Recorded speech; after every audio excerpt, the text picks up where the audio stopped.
Are you present?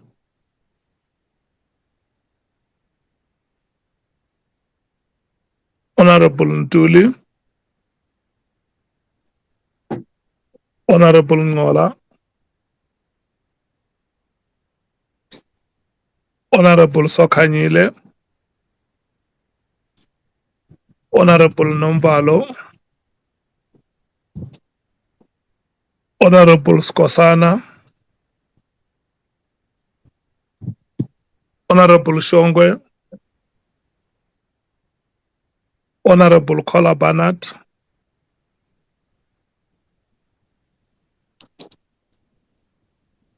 Honorable Thopa, Present, Chair. Honorable Breitenbach,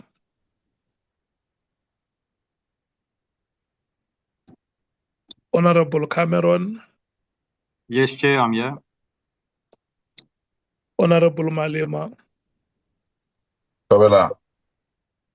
Mkhalaga, Honorable Mattheys, Present, Chair. Honorable Mwango,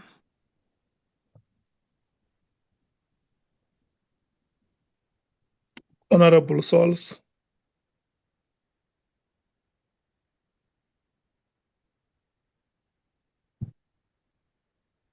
Honorable Vessels,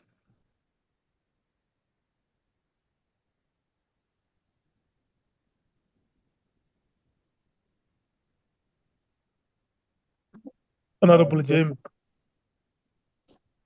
Always present, Chair. Advocate Arense, Present, Honorable Chair, honorable members, and apologies for my colleagues, Ms. Mkhize and Ms. Mkhwanazi. They are both currently engaged with witnesses scheduled to appear before the Honorable Committee. Thank you. okay. Mr. Techano, Good morning, Chairperson. Good morning to the honorable members and to my colleagues. okay. Miss Van Zyl, Good afternoon, Chairperson and members and colleagues on the platform. Ramano Bonani, Good afternoon, Chair. It's Mr. Kwabo here. Bonani is traveling. He'll be in and out. Good afternoon. okay, Palette, good afternoon. I see that Honorable Ngola and Honorable Sokanyile have joined. The meeting should have a quorum by now. We are proceeding. Can I check if we have apologies? Chair, I've also joined now. I've got kicked off earlier. Yes, your name appears now, Honorable Sol. Welcome. Thank you, Chair.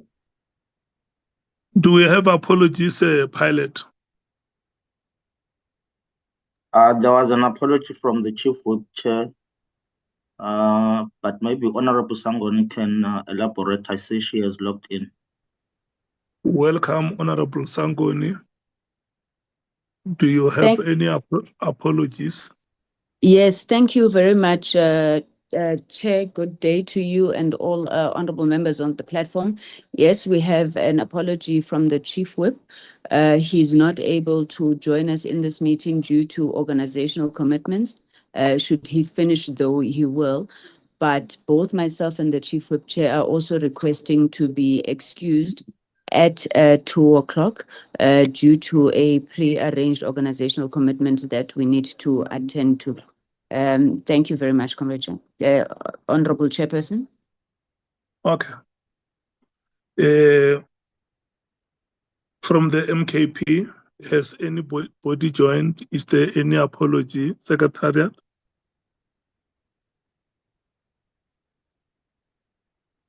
Further apologies. Palette. Yes, Chair. No. Do you have apologies from the MKP? No, not from my side, Chair, unless if my colleagues did receive. Babalwa, did you receive anything? Good afternoon, Chair. No, I did not receive any apologies. Good afternoon, Babalo. Afternoon, Chair. I did not receive any apologies from the MK party. Okay. DA, any apologies? Thank you, Chair. The Honourable Breitenbach is currently presenting at a party matter that she had to attend to, but she says she would be joining soon. So I think quite soon now she should be on. And I know the Honourable Cola Barnard was travelling, as far as I'm aware, so should also be on soon. Okay. From the EFF, are there any apologies? All EFF members are present, Chair. Yes, we're checking if they have apologies. They may want to leave before the meeting starts, or they may have other commitments, is what we're checking. No worry here, Chair. We're available. Thank you so much, Mohalak. From the IFP?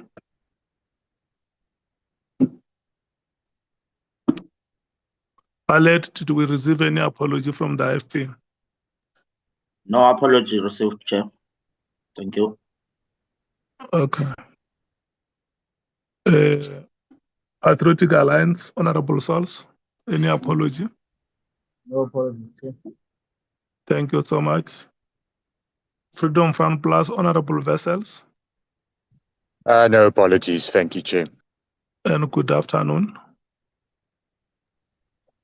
Thank you, Chairperson. I think my microphone didn't work earlier, but good afternoon if I wasn't audible earlier. Thank you so much. Honorable James, any apology? None, Chair. Thank you. Thank you so much. Can we have the agenda flighted on the screen, pilot?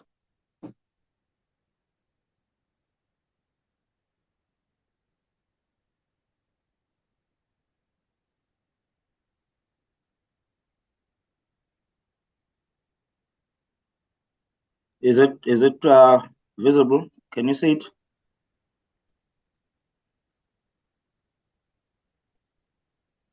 Honourable members, can you see the agenda flighted? It's Yes, not valid. well, not the agenda, it's the PDFs.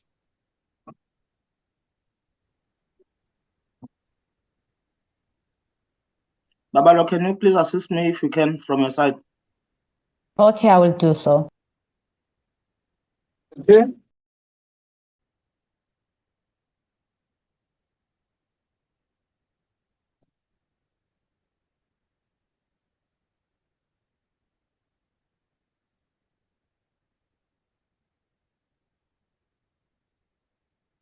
Okay, thank you so much. The hand, Chair, from Honourable Skosana. Honorable Skosana. My thousand apology, Chair and honorable members. I still have a problem of network when you are calling members to say something, like Honorable Wessels. I've been listening, but I missed something, so I'm sorry to disturb you. I might not have heard. It was the program. I've got the program now, and I wanted to send apology for Honorable Nomvalo. Thank you, Chair. What is the apology?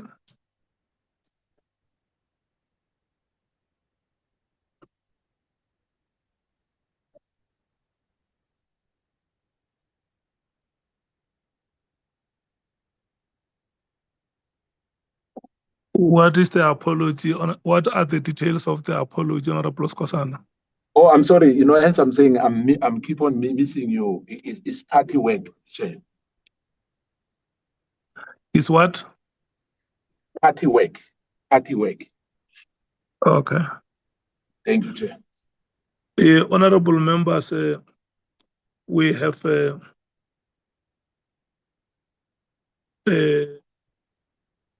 agenda there with more than 10 items, from opening and welcome, the scheduling of witnesses, questions to the president, correspondences from Mr. Weber Wenzel, let me just say correspondences. Those items under correspondences were supposed to be 4.1 until 4.5. Correspondence from Media 24 on claims made regarding Karen Morgan.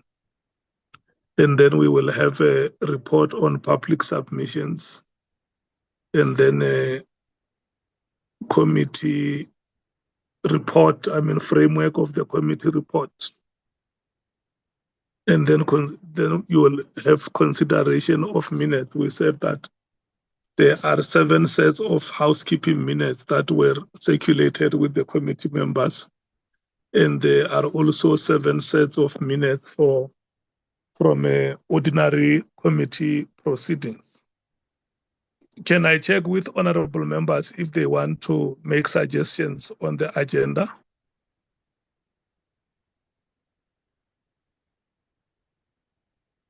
Honorable Skosana. Chair? Yes. No, you just called me. I was listening. I see your hand is still up. We're Oh, on. no, it's a legacy hand. So sorry, Chair. Oh, okay.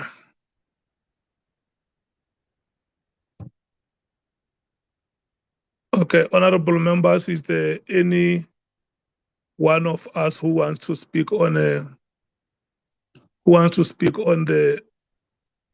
agenda?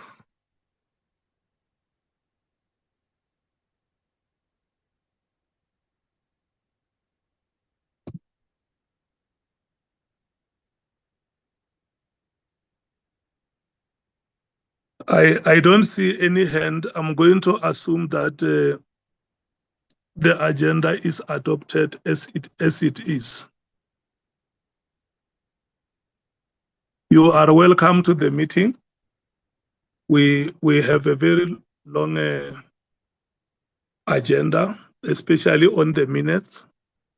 Let me remind or inform you that we have been extended until the 31st of. I'm going to request that you switch off your camera, Honorable Skosana. May you please Chair, switch off. I don't know. I don't know what is happening here, but I indeed.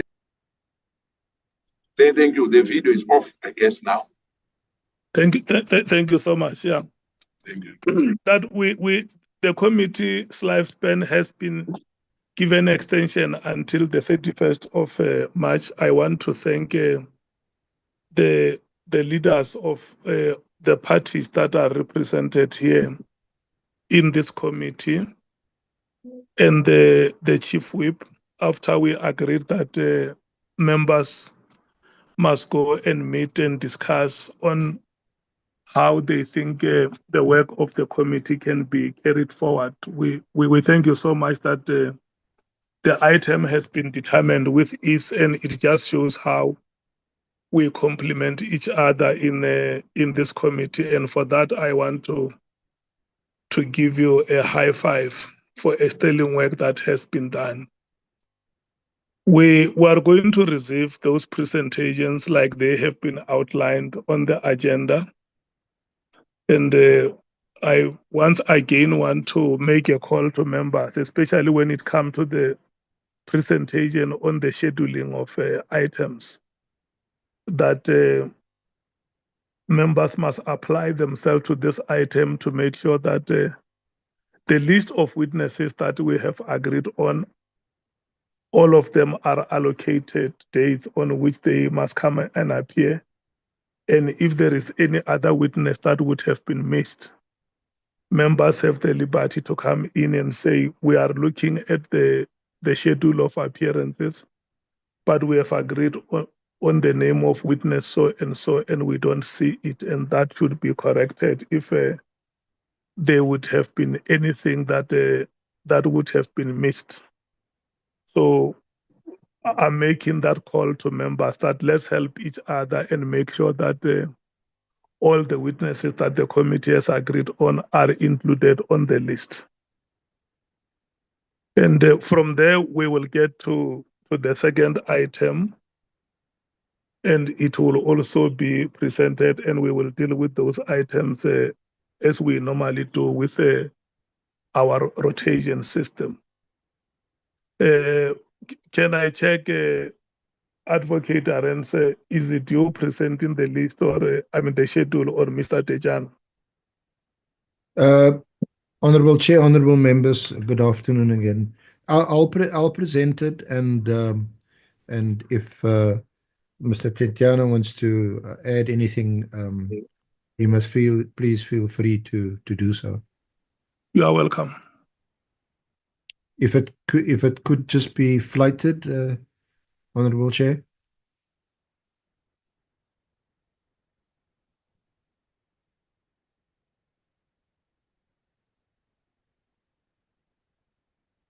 Just need to scroll from the beginning. Yeah, there we go.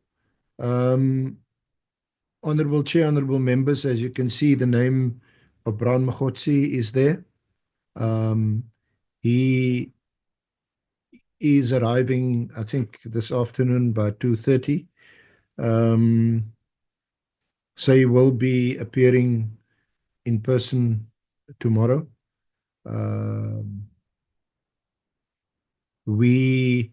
You would have noticed that we have not provided a statement up to date because of continuous difficulties contacting Mr. Mkhwanazi, and also he sent to us a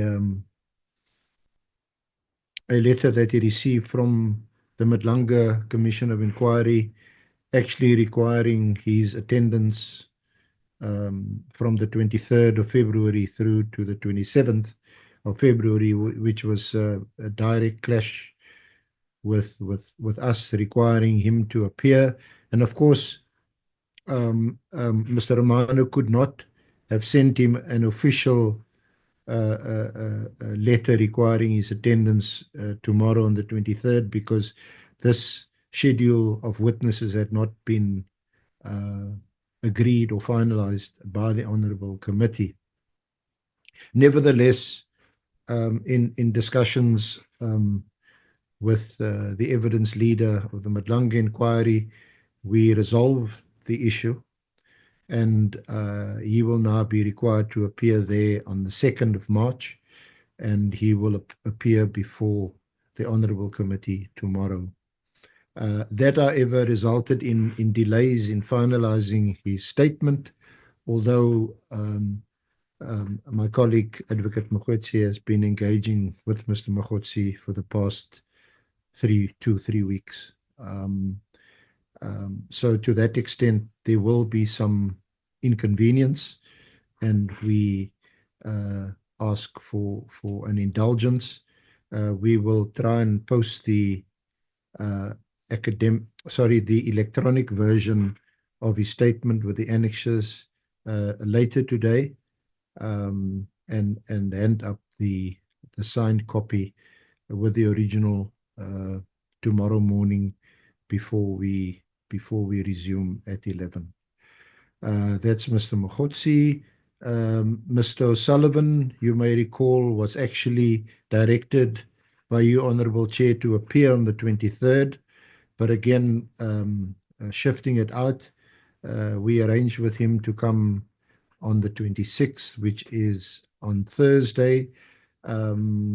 He is scheduled to appear only for another 2-3 hours, taking questions from remaining members or honourable members of the committee, and we've also requested to have some time to ask him questions. So we would expect Mr. O'Sullivan to be the whole of the morning on Thursday, and we would request that we perhaps start a bit earlier at 10 o'clock so that he can run through to lunchtime.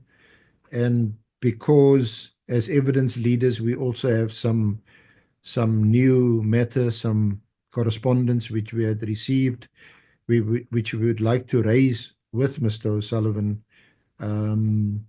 of which he's had advance notice. It might be, we suggest, better for the evidence leaders to start with him on Thursday, and for the honourable members then to come in if there's any questions of clarity, and those remaining members who haven't had a chance to ask him questions. Lieutenant General Pashlani will then resume, we would think, after lunch. And of course, it's your discretion until what time he sits. But he's also been scheduled for the 27th Friday, which we know is a shortened day. And again, that's at your discretion how long you sit with him. Then we have Lieutenant General Mosekiri, whose statement had been almost completed anyway last year, so we'll just have to brush that up when initially was scheduled to appear. General Sentumule will also appear on that day, on the 3rd, the Tuesday. We've slotted in Honourable Adams on the 4th. We expect him to be a full day. We are also in the process of finalizing his statement.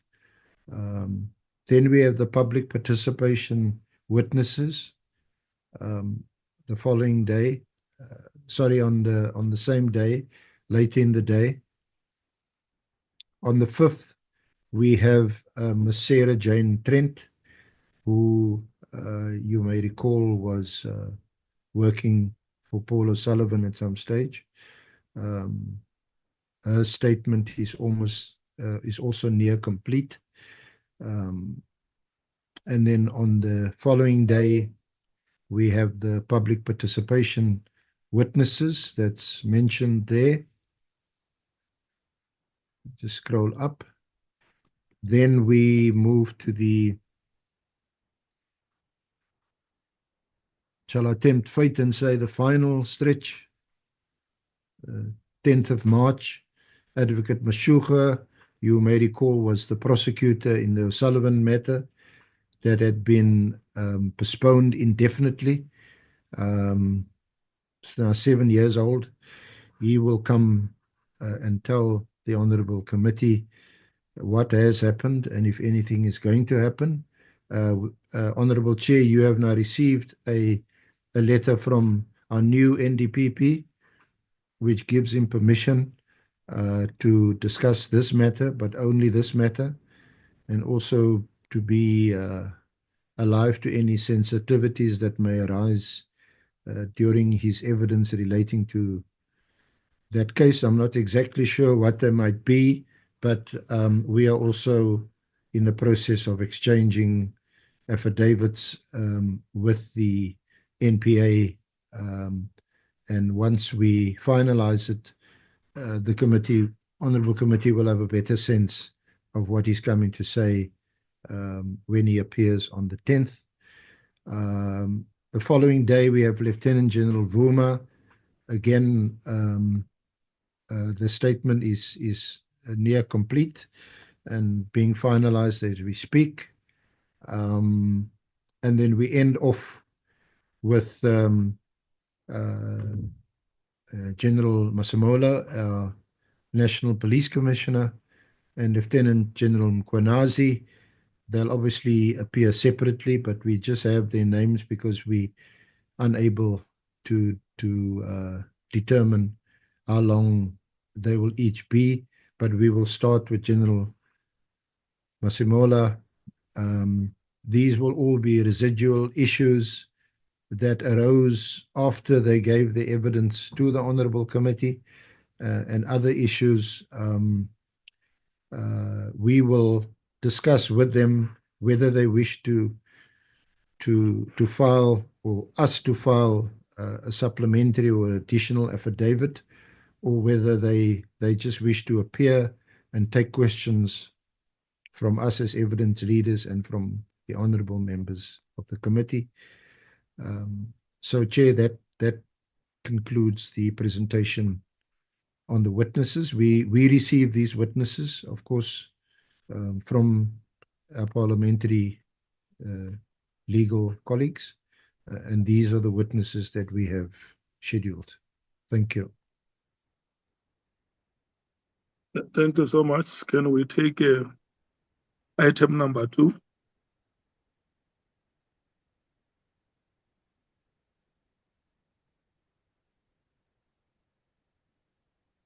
Chair, can I just raise an issue of we evidence leaders? We just concerned. We still await the transcripts of the entire proceedings to date.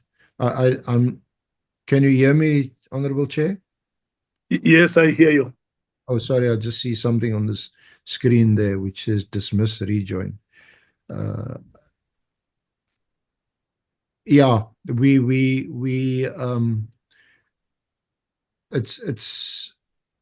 it's almost time to conclude this process, and we need the transcripts of the witness evidence to get to us as soon as possible. So if you could assist to speed that up from your side. Yeah, because they should help you in the compilation of the report. Yes, that we have discussed with the parliamentary team, and we've actually met and decided on a modus operandi on how to go about doing that. That's fine, but the transcripts itself from witnesses' evidence, if we want to hand to the Honourable Committee an accurate summation of the evidence, then the transcript is important. Okay, that point is taken. Can we move to the second item? Honourable Chair, I see there is a hand from Honourable Kolapanat. Yes, Chair, if I may. You are welcome, Honourable Barnett.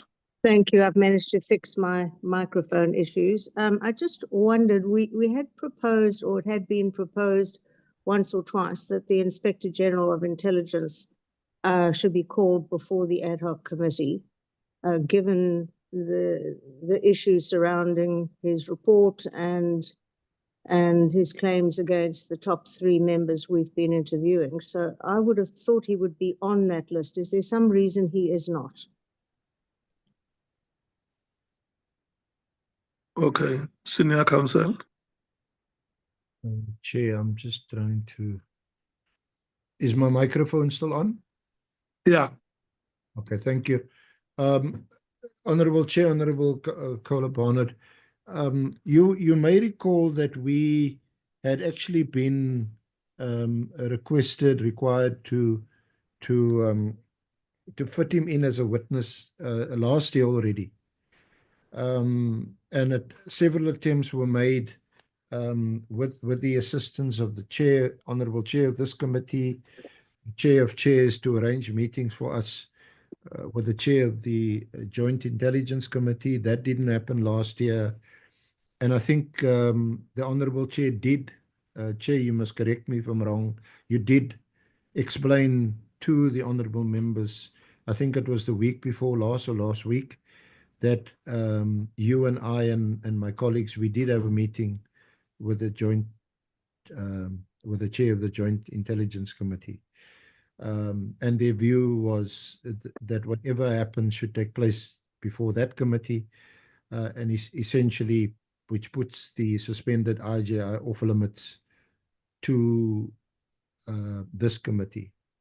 I have, though, in recent weeks, had several requests from the suspended IGI's council, from third parties, for him to appear. We looked at the legislation and what was required for him to appear, and subject to the suspended IGI consulting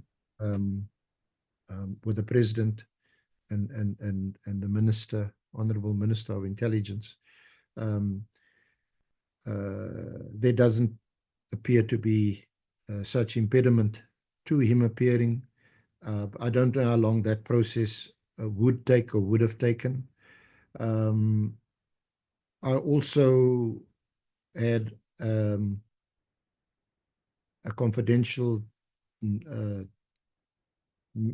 online or telephonic discussion with the minister, the Honourable Acting Minister of Police, because the suspended IGI, in fact, before his suspension, had handed over his report to the acting minister, who had indicated to him that he would prefer not to act or take any action because of the two ongoing inquiries, and would prefer to await the outcome. I'm not disclosing the contents, so I don't think I'm in breach. He did mention to me, though, that the suspended IGI had a meeting with him. The General Masemola, General Mkhwanazi, Lieutenant General Kumala had also attended a meeting with him to discuss the report. And I think it was last week, they had also appeared before the Intelligence Committee, and had explained their point of view. And that's where the matter is left, Honourable Chair. So we have not scheduled him, not for that reason, but also for the reason that, if my memory serves, I didn't get the impression that the honourable members of this committee were almost insisting that he should appear.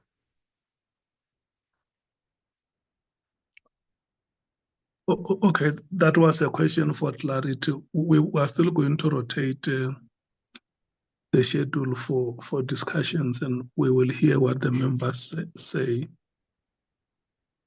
unless if there is still a further clarity seeking questions.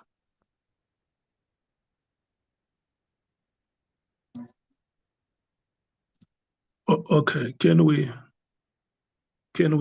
present the next item? Chairperson. Afternoon, Chairperson. It's Nhlanhla. Nhlanhla, good afternoon. How are you? I'm fine, Chairperson. Yeah. Yes. So, for those who don't know me, my name is Nhlanhla, and I've been assisting Andile throughout the duration of the matter. I was tasked with supporting the committee in coordinating the President's questions arising from the ad hoc committee process. As members are aware, the deadline for submissions of the questions to the President closed on the 12th of February. By that deadline, we received 4 questions from Council, 102 questions from the EFF, 9 from the MK Party, 14 from the ANC, and 7 from the DA. Legal Service considered all submissions and consolidated the questions, and where duplications arose, these were combined, resulting in a final consolidated list of approximately 122 questions. This list was then forwarded to the committee secretariat for the onward transmission to the chairperson, and that was done on the 16th of February 2026. We now seek confirmation from this committee that the consolidated questions may be transmitted to the President by close of business today. Thank you, Honourable Chairperson. Thank you so much. I think what we should do, Nhlanhla, Yes, Chair. Is to formally, because now the consolidation of the questions have been made. You just formally release that consolidation if it has not been released. I have that, yeah, and then because this week, we will be meeting the whole week. Members can, or the respective parties can just okay the questions if they are satisfied that all the questions that they forwarded to you are captured in your consolidation. 100%, Chairperson. Yeah. I think that will be the best approach, the proposal to make before the meeting, to say, we are presenting the consolidation before you. We want you to take this consolidation and satisfy yourselves that all your questions have been captured.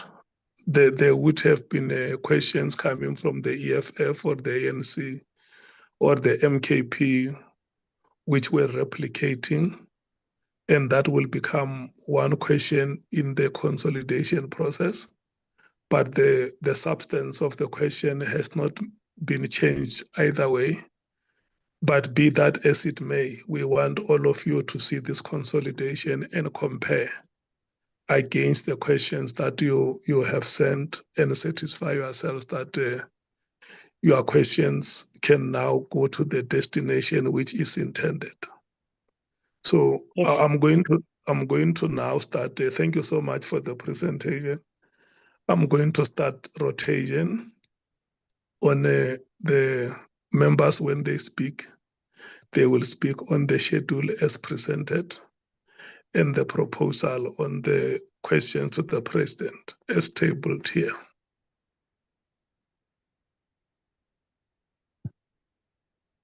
Are we ready? Can we start African National Congress?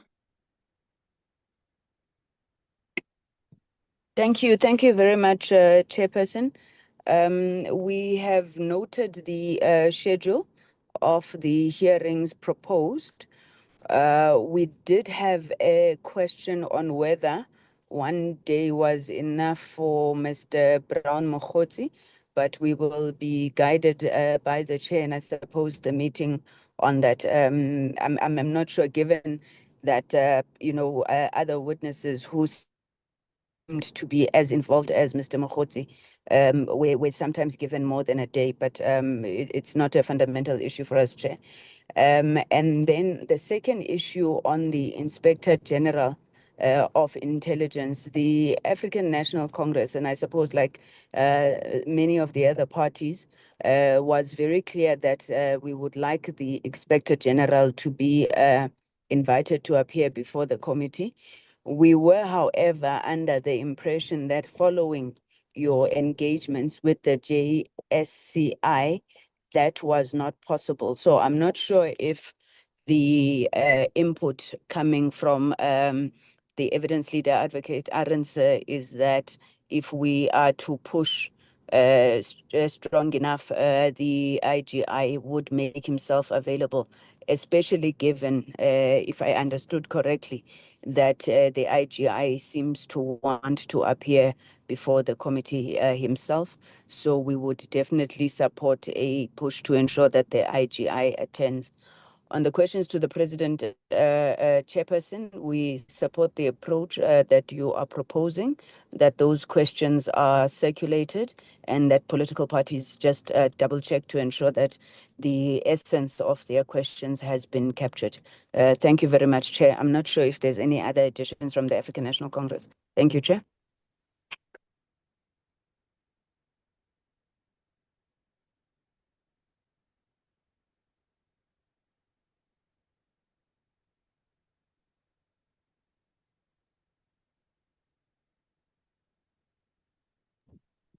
Chairperson, I'm done.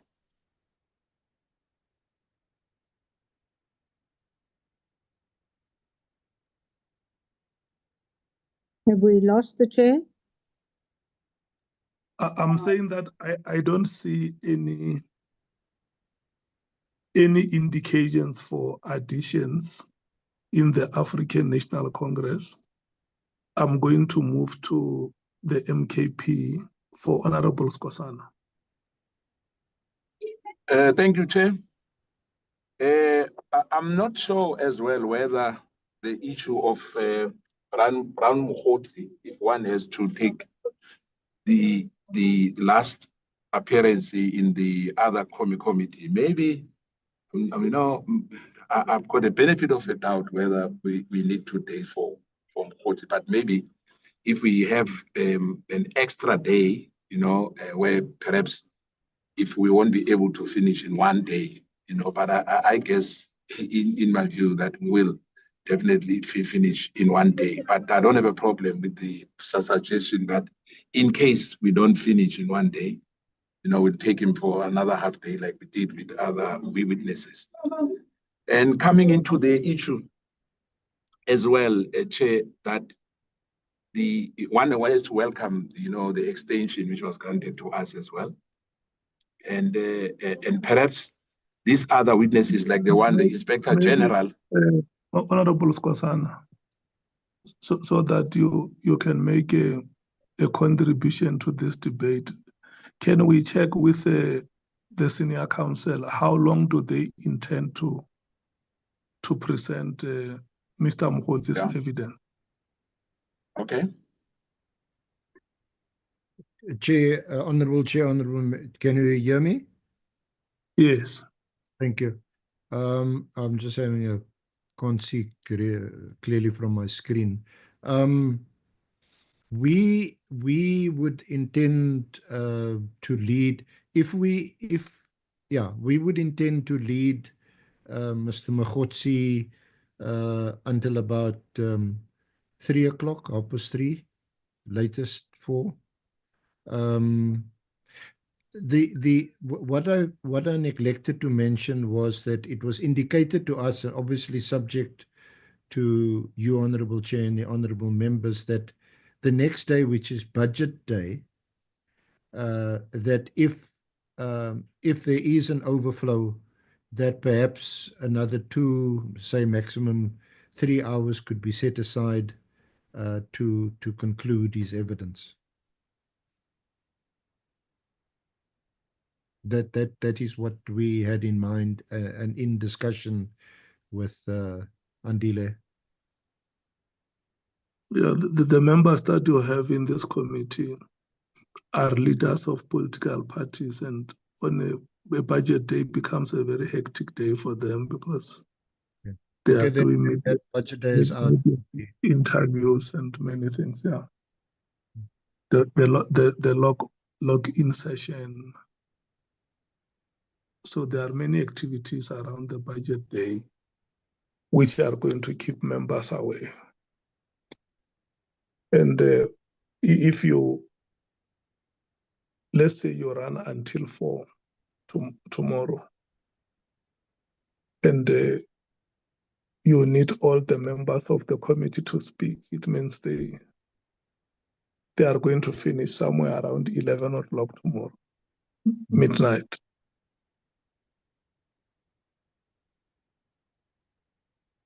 Unless if the meeting agrees to start earlier at 10, and then you lead evidence until 14 hours. You agree that the meeting will start at 10 and evidence will be presented until 14 hours. You take a 30 minutes break and then come at 2:30. I think that can be the ideal start. I think that will work, Honourable Chair. Yeah? That can definitely work. Yeah, and if it does not work, the only time we can start taking questions must be 3 o'clock. That one cannot be negotiable. Because starting questions at 16 hours, you take 2 hours from 16 hours, 3 hours from 16 hours to 19 hours, you take a break. And then you come back from 19 hours from 20 hours to 22 hours, the second session. So we normally take 3 or 4 sessions. So can we agree that let's push and have everything, especially the presentation of evidence, concluded by 15 hours tomorrow? Yes, Honourable Chair, although I'm speaking on behalf of my colleague, Ms. Mkhwanazi, who is going to lead his evidence. And it's until 14:30. I will instruct her to finish by 15. Or 14:20, and then we break for 40 minutes. We come back at 15 hours. In that way, we can be able to take all the speakers.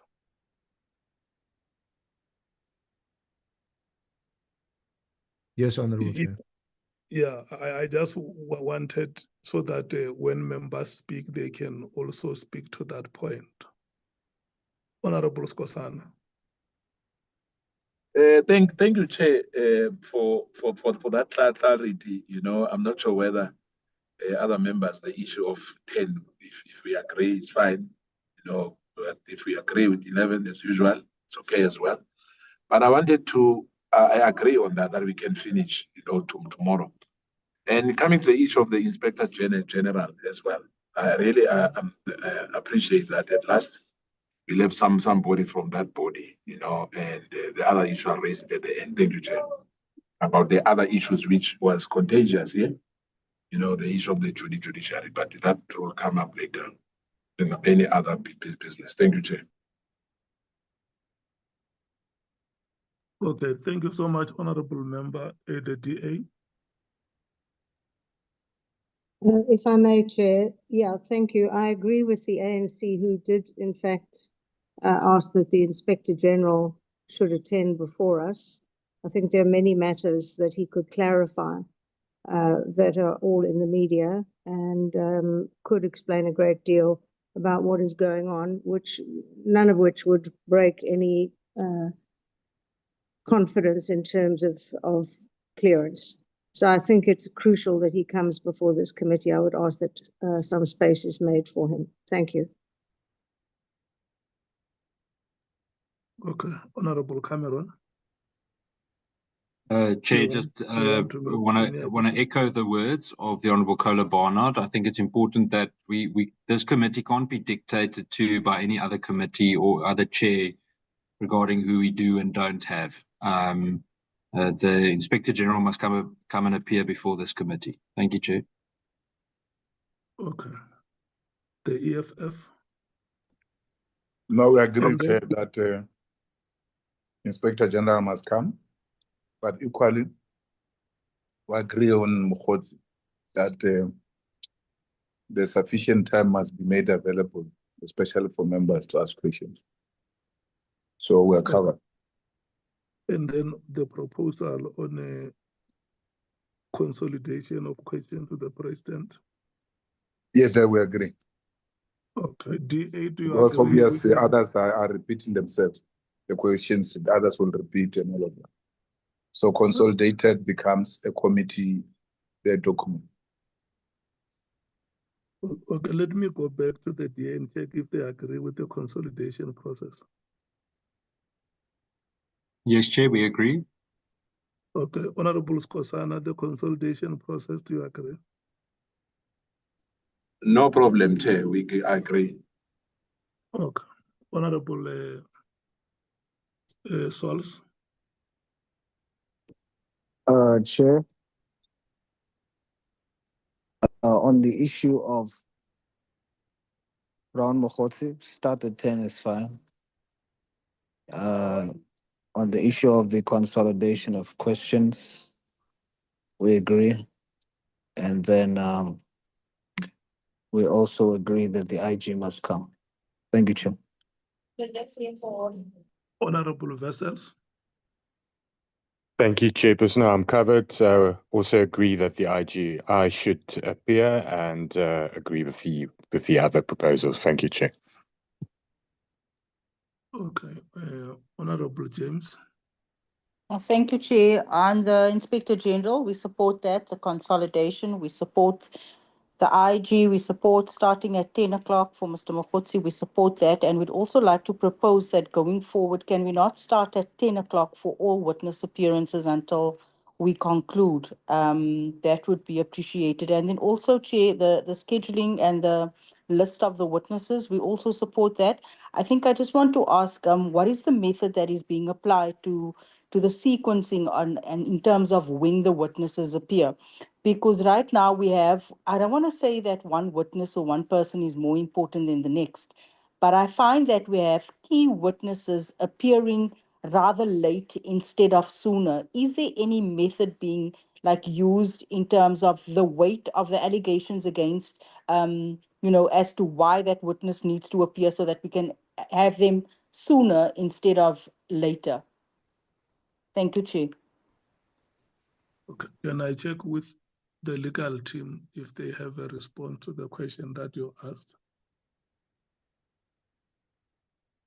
Chair, from I don't know what the parliamentary legal team's response might be, but firstly, we are directed by the requirements of this honourable committee in terms of which witnesses appear.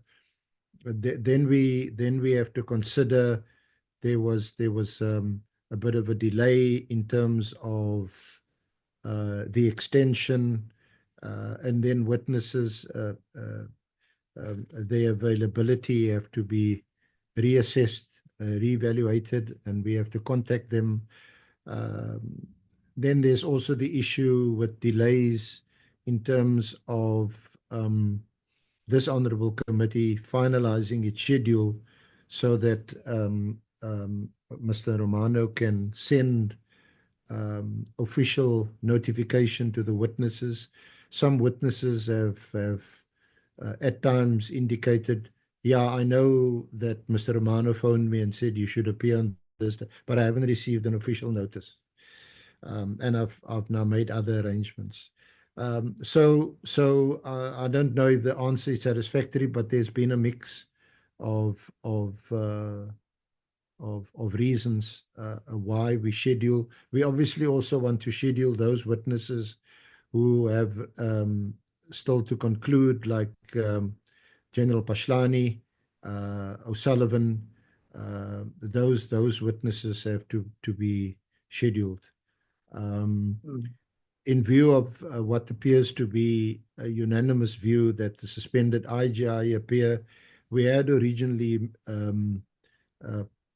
scheduled him for the 10th of March, and that would be a day where we would again insert his name for the 10th of March, because that was also a date which we had discussed earlier with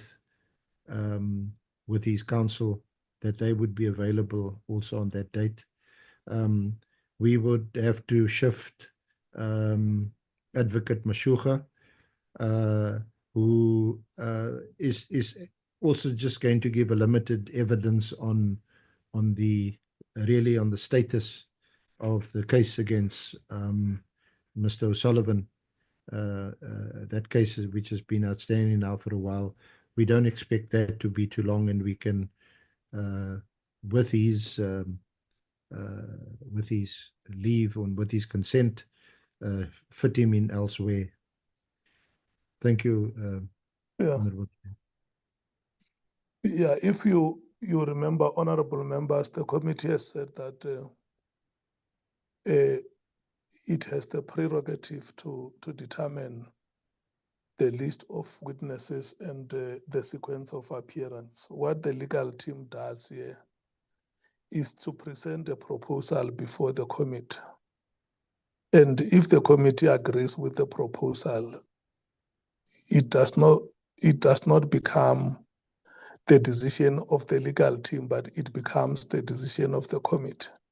So what it means is that in its deliberations, the committee has that prerogative to say, witness so and so can be in this position or can come on an earlier date or on a later date. Like if you remember when we we made the decision that General Mkhwanazi must be the first witness to appear before the committee, and an order of witnesses was agreed upon as to when the second will be General Masemola as the leader of the SAPS, followed by Sibiya, and so on and so forth. So when the legal team has presented a proposal before you, remember that you have the prerogative as the committee to order the appearances of witnesses. Is that adequate, Honorable James? Thank you so much, Chair. Chair, for the sake of progress, I'm going to leave it at that. I mean, we're in the last final push right now. I think we started off well, like you said, where we are determined we're going to have General Mkhwanazi, the National Commissioner, the Minister, Sibiya, we're going to have those people at the beginning. But as things sort of continued, I found that because when they make their allegations and statements are given to us, it sort of highlights names that should appear next. And this is why I'm asking the legal team, how did they identify the appearance of witnesses in terms of the allegations made against them?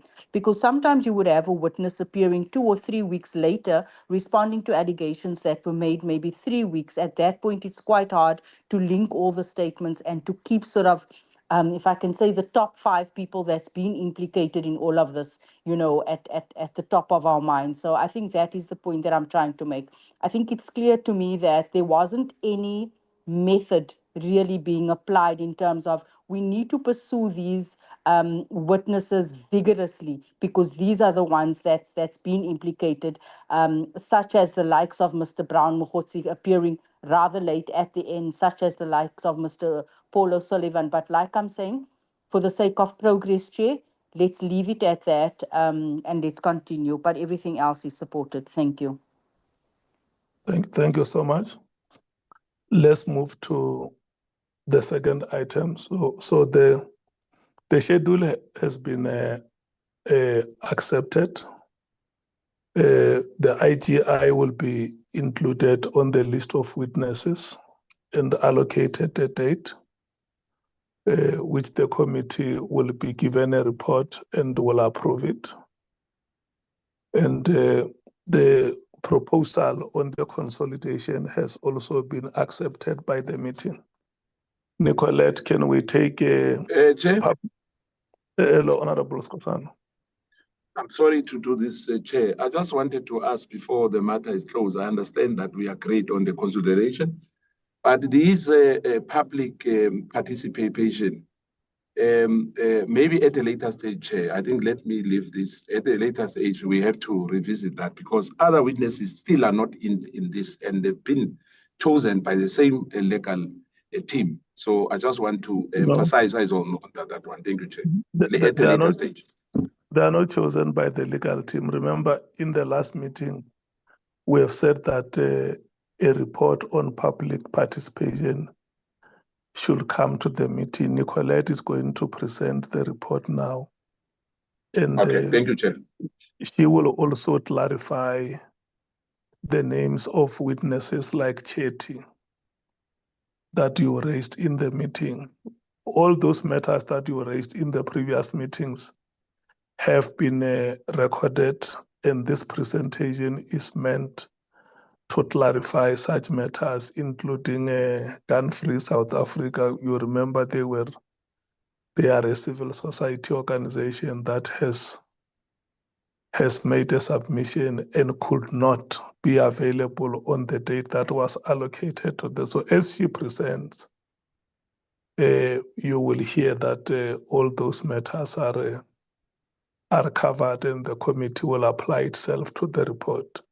I'm going to request that we take the public participation report and the proposal on the framework of the committee report. The proposal is presented before the meeting on how the report of the committee is going to be structured.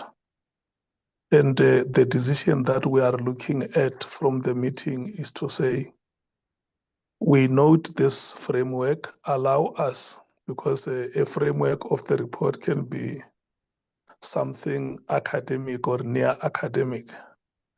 Allow us as members and respective parties to go and look at this framework, the introduction, the background, the rationale, everything.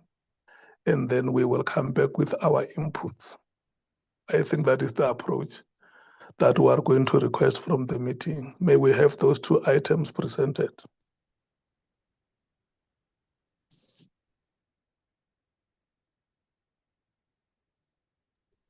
Thank you, Honourable Chair. Good afternoon again to the honourable members. Chair, members, I'm just going to take you quickly through the public participation report as it stands. So, as the chairperson indicated in a previous meeting on the 9th of February, the committee requested a written report regarding the basis for selection, re-evaluation and scheduling of witnesses and interested organizations to appear before the committee. This report really responds to the request from the committee. Notably, Chair and members, this report does not address the merits of any public submissions received by the committee.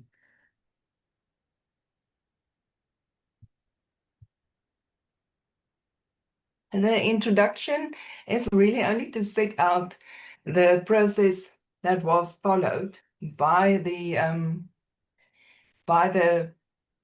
committee and states how public participation is conducted and the importance of public participation in the work of Parliament.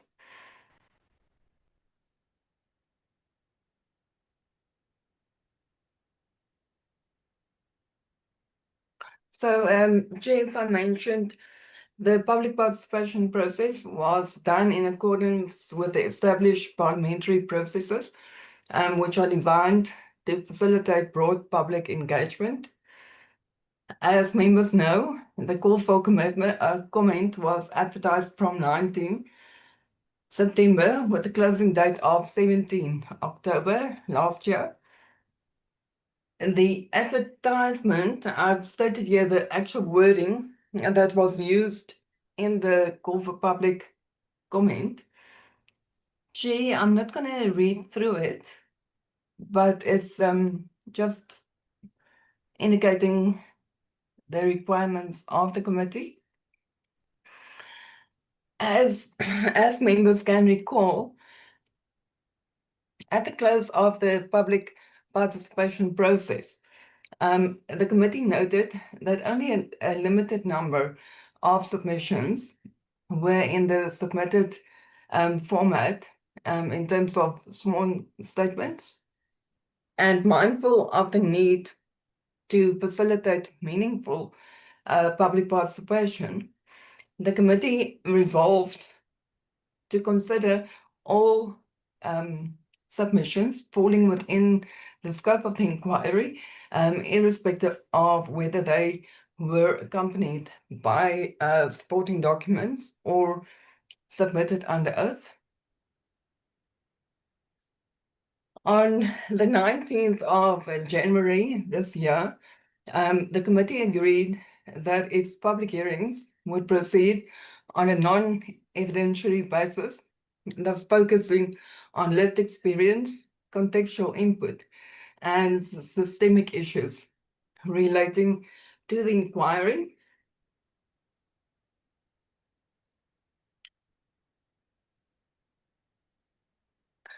So, in terms of this approach taken by the committee, the committee's approach would not have been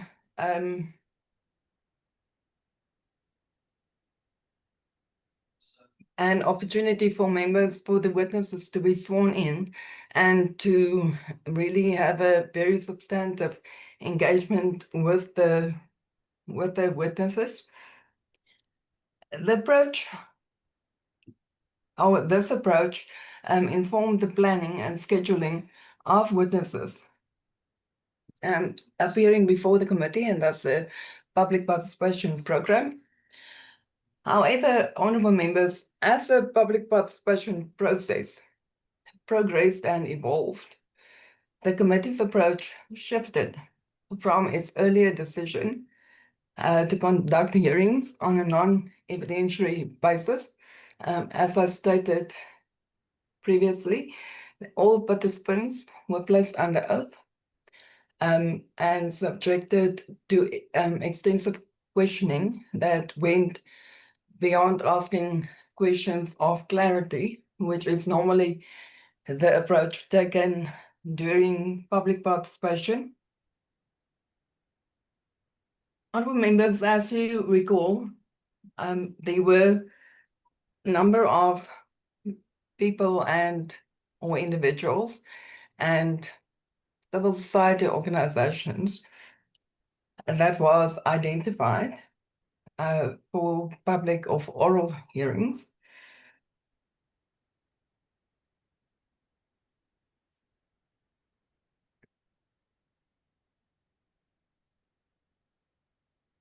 As I mentioned, honourable members, as the process. Hello, Maria. Okay. I saw your message. I didn't see this message from. Sorry, honourable members. As I mentioned earlier, the adjustments to the program occurred for various reasons, including logistical constraints, the withdrawal of some witnesses and organizations from appearing at the hearings, re-evaluation of initial selection following further consideration, and procedural and/or legal concerns that arose after the committee's initial identification. Honourable Chair and honourable members, I'm just going to quickly run through the submissions that have been heard by the committee during oral presentations. We had Accountability Now, the African Policing Civilian Oversight Forum, the Institute for Security Studies, and the Africa Criminal Justice Reform, the Ms. Mashale, Mr. Liwani, Captain Ramalepi, and the supporting captain and colonel that was appearing with him. We had Mr. Datieni, Mr. Matlatu, and Advocate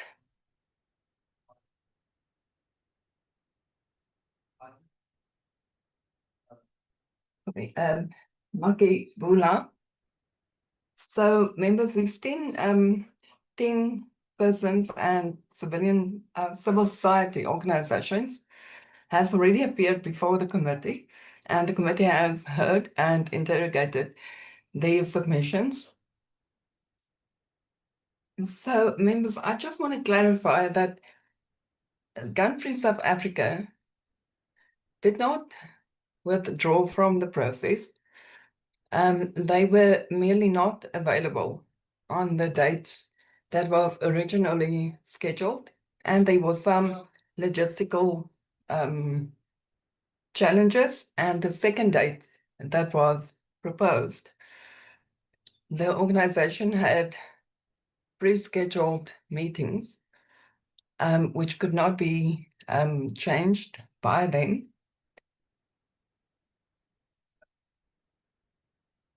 Members, to go to paragraph 4.6, there are witnesses or individuals that was originally scheduled for oral presentation, but as I said, were subsequently re-evaluated. These include 6 individuals. Chair and members, I'm just going to go through the reasons for the re-evaluation. Dr. Gordon Rolls. He was initially scheduled, but he withdrew from the process because he cited security concerns. So members, before getting into the reasons for re-evaluation, I'm just putting here the rationale that was adopted for the original selection. There were two broad categories, and these are institutions and civil society inputs that provided a systemic or policy analysis.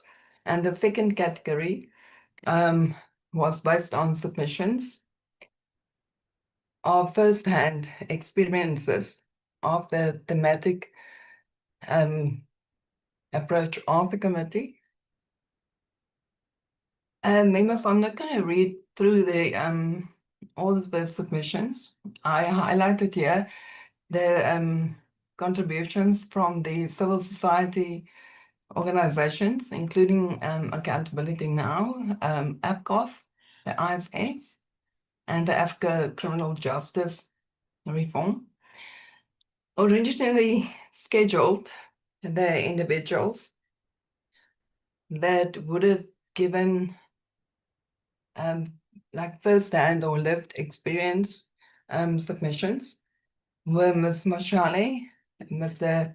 Lawani, Captain Rama Lepi, Mr. Dojeni, and Mr. Nhlanhla. And then Advocate Makabula. Members, moving on to the rationale for re-election, members should please note that this is only procedural advice, and the re-evaluation is not based on merit, and whether individuals are heard orally or whether they only submitted written submissions, all of them really remains part of the official record of the committee, like I said, whether written or oral. Now, the re-evaluation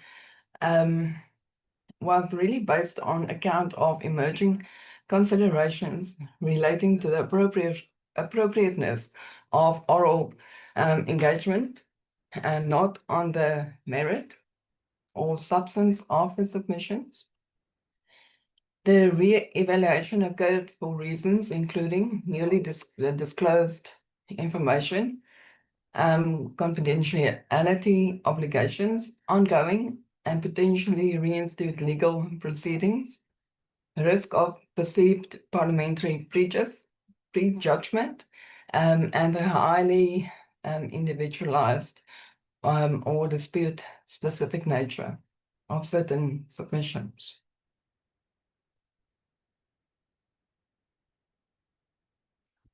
The first witness that was identified is Mr. Nhlanhla. He is currently on the witness schedule, and so I presume he has been contacted. He was originally selected because he advanced policy-oriented and systematic analysis. And this was based on the chain of evidence that could be used in the police and how. So he basically indicated structural challenges with the chain of evidence, and that is a key aspect of the committee's terms of reference. So, honorable members, he actually remains quite important for the inquiry. As members can remember, we had Mr. Masukua during public participation. However, during his appearance or prior to his appearance, it emerged that he was a former employee of the State Security Agency, and concerns were raised regarding whether he should actually be appearing before the committee, related to possible confidentiality or confidential evidence before the committee. However, I must say that his submission relates to a complaint that he submitted to the Inspector General of Intelligence, and this was done about, I want to say 20 to 14 years after his employment ended with the SSA. And it is not based on classified information. It's basically a complaint that he lodged. However, having him sworn in to give testimony, he might reveal some information that has not been brought to the committee's attention. So that's really a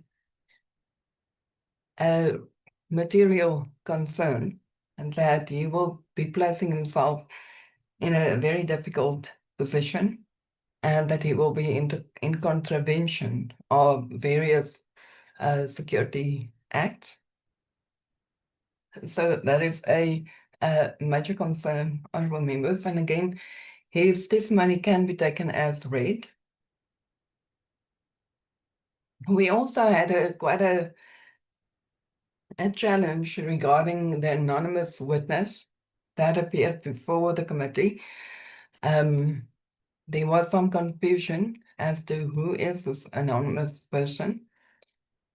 However, members, I want to assure you that the submission that we received from the identified anonymous person, that related to a complaint of irregularity that was allegedly communicated to Lieutenant General Mkhwanazi, and the allegation is that he did not act on the information, which linked to the terms of reference in that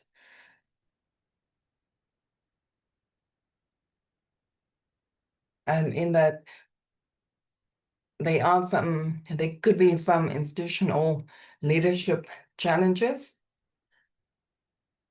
Then, honorable members, we had a submission from Mr. Mahope. Now, he raised significant concerns with various criminal cases that are pending before or is in currently active investigations. So that could jeopardize the investigation. However, he was originally identified because these are allegedly related to criminal cases that he opened in regards to corruption at local municipal level. It was thought good to have testimony that these issues that we are experiencing in the criminal justice system is not only located at national and provincial level, but really goes down to municipal level. However, I would really want to propose that I be enabled to send these criminal or these pending or ongoing investigations to the Office of the National Commissioner to request a report on the progress that has been made on these investigations, and that this be submitted to the committee at a later stage without providing sensitive information that could jeopardize the ongoing investigation. Members, moving on to Mr. Mafoko. This is a very individualized and case-specific submission. So the continued engagement risked creating expectations of a dedication beyond the parliamentary oversight reach. That is also regarding alleged procurement irregularities at provincial level and national. And this is really allegations, and I would not want the individual to be sworn in and to give sworn evidence that could jeopardize his case. Honorable members, moving on to Mr. Chetty,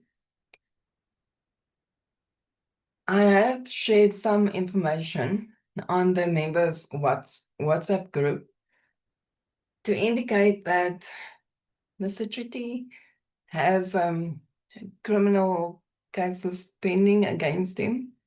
He is currently out on bail. He subsequently indicated that he is allowed to travel. He must just inform the officer assigned to his case. However, members, he materially differs from Mr.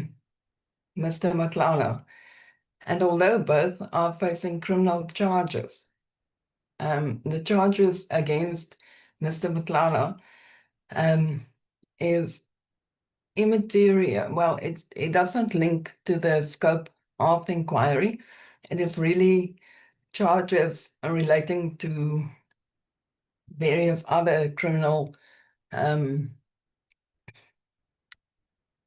actions, I want to say. It's not related to the committee. While Mr. Chetty, while his criminal case also not related to the committee, he indicated that he experienced challenges with the freezing of his assets, but he did not indicate the scope. Well, sorry, members, just to jump back.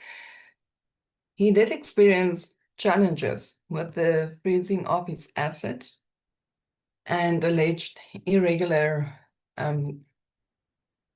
procedures by the IDAC. And that is why Mr. Chetty was originally identified for oral hearing. So he, having him sworn in to the committee and giving evidence on really unrelated aspects, it could have it could impact his ongoing trial. And honorable members, it's really just a procedural note, and it is the prerogative of members to further engage on this matter. But from a procedural viewpoint, it will be in the best interest of both the committee and Mr. Chetty to rather not appear, but that his submission will be taken as read. Honorable members, I'm just glancing over the appearance of Ms. Mkhwanazi. As members remember, she appeared before the committee as the supposed anonymous witness. However, she was not, as I indicated, the identified anonymous witness. She did not form part of the public participation process. She had a discussion outside the venue, and based on the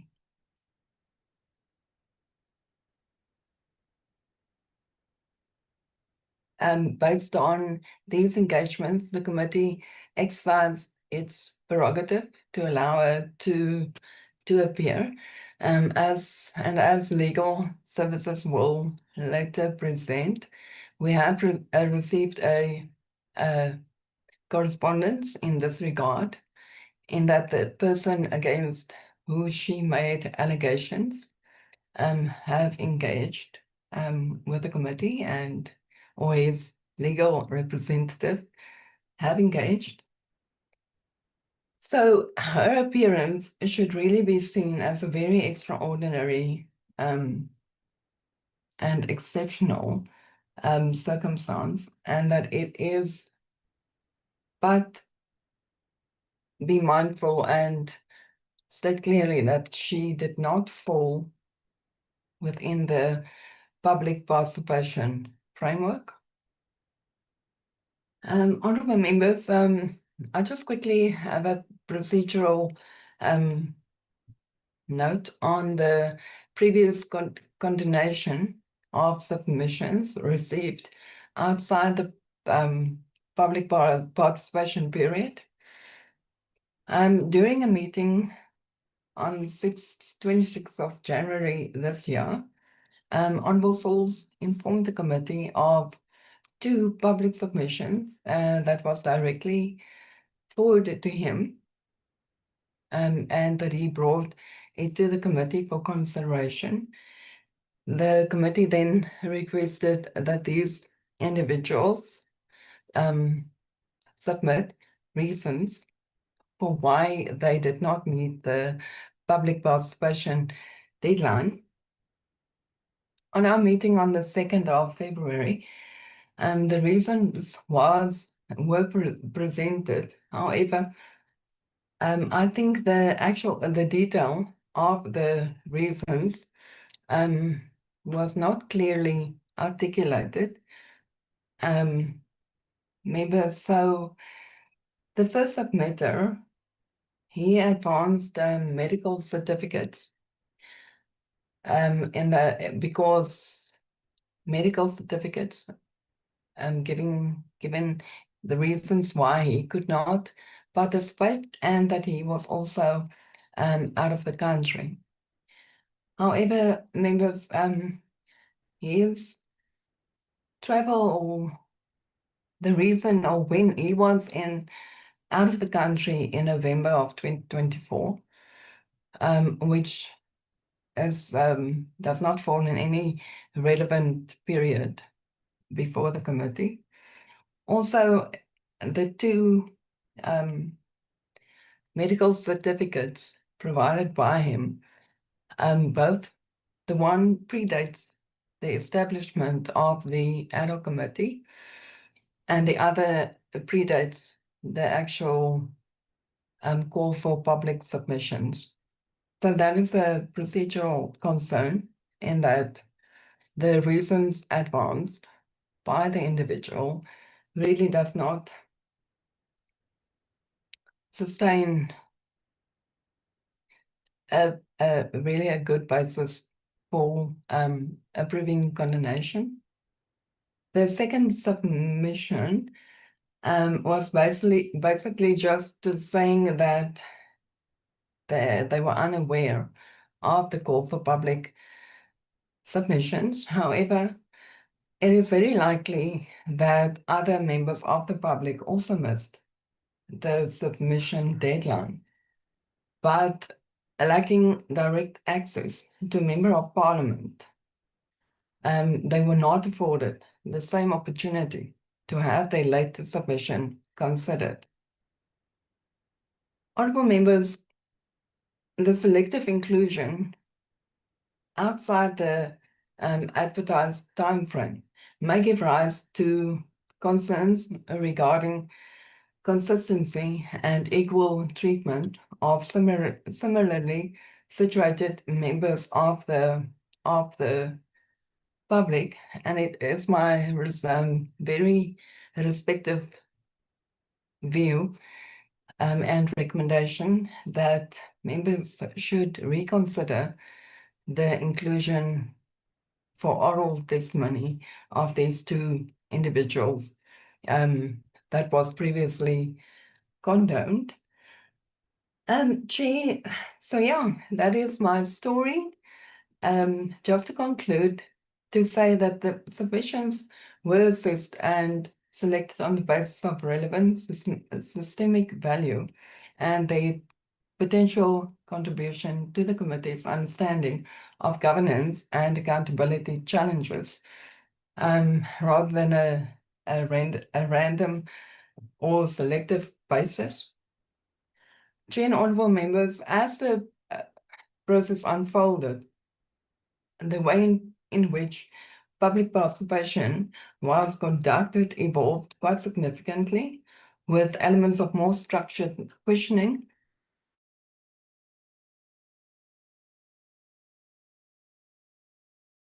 really necessary. Clear. It must be understood that whether presented orally or in written format, all submissions remain an important contextual component of the committee's work and will be considered other information in the committee's deliberation. That is conclusion for this part of the presentation. Honourable Chair, honourable members, if you want me to jump directly into the report writing framework, I can do so. Yeah, before we go to the framework, I want you to say to the committee, in the report of the public submissions that we gave you, there are the following witnesses that could have appeared before the committee. They didn't, and our recommendation is that the committee must give them chance. I mean, in case there is such a case or there are such cases. And if for instance, on Mr. Chetty, I heard your recommendation that Mr. Chetty is undergoing trial, and it may not be advisable for the committee to give him a chance to appear before it. I thought, for the purpose of easier discussions or discussions which are structured, if you can help the committee in that regard, if there is any case, for instance, that you feel the committee may have to consider it being scheduled for appearance, you just indicate that in this report that I've given you, these are the recommendations I'm making before the committee. Is it possible for you to do that? Definitely, Chair. Okay. I'm not putting you under pressure. If you want to reorganize yourself, we can take your next presentation, and then shortly before we take discussions, then you then take us through your recommendations on the public participation report. Chair, yes, I can do that. Okay.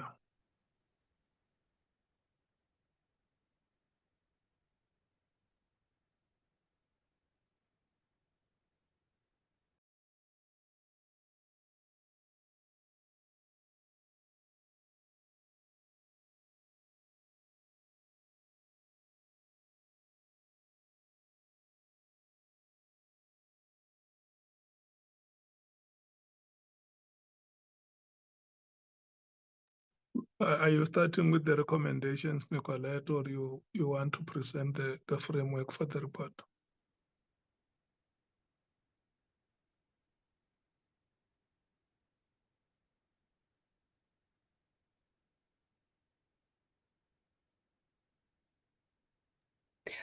Chair, apologies. I think I'm going to start with the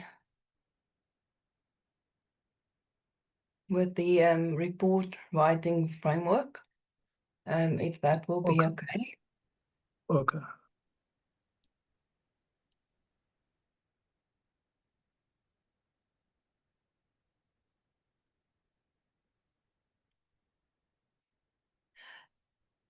Members, this is really a very short presentation to just to structure how the different support teams to the committee will support going forward into deliberations. We have a separate report structure that is currently developed and in quite a substantial manner in which the report writing will be structured. It is evolving to some degree in that as we workshop the report, which areas and aspects should be additionally included beyond the scope and terms of reference of the background legal framework. So, Chair, I just want to quickly say here, and the purpose of this document, the framework here, is to clarify what the senior counsel and the contact team will be providing to the committee going into deliberations when the witness appearances are concluded. It is then recommended or proposed that senior counsel, having led the evidence throughout the inquiry, will provide members with a consolidated evidentiary overview prior to the commencement of member deliberations. That this evidentiary overview contain the all evidence before the committee, taking into account oral testimony, sworn statements, documentary material, and expert inputs. It would highlight areas of convergence and divergence between witnesses, stating or showing which witnesses really contradicted each other. And this will be focused on the really the main actors in as part of the inquiry. The senior counsel will draw attention to the material contradictions, credibility concerns, and evidentiary gaps, and identify unresolved factual or institutional questions that require the judgment from members. So just for the avoidance of doubt, the evidentiary overview will not contain findings, determinations of wrongdoing, or recommendations. The assessment of evidence and the formulation of findings and recommendations remain the exclusive responsibility of the committee. Then moving on to the role of Parliament's content team, this is including the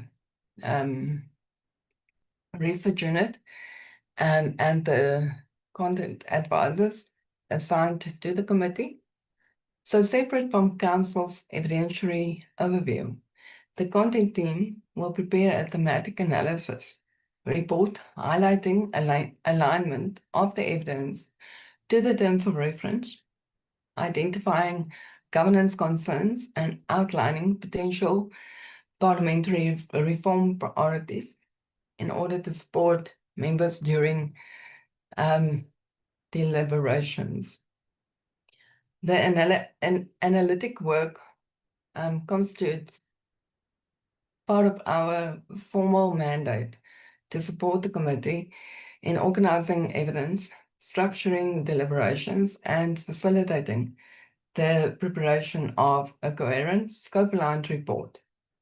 Honourable members, in undertaking this function, the work will be descriptive and organizational in nature, ensuring that evidence is structured without preempting findings, that is aligned to the terms of reference and the anticipated structure of the committee's report, and it is intended to support deliberations and report writing. So this document naturally does not assess credibility, resolve contradictions, or express evaluation judgment. The role of the committee, as members know, I'm just stating here, is the exclusive constitutional function of members of Parliament.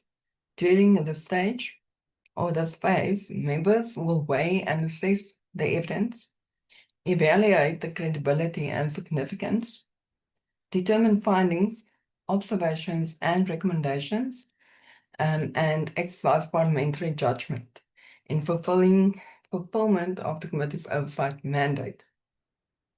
So members' deliberation are informed by the evidence placed before the committee, the consolidated evidentiary overview presented by Senior Counsel, and the analysis report from the content team, as I mentioned earlier.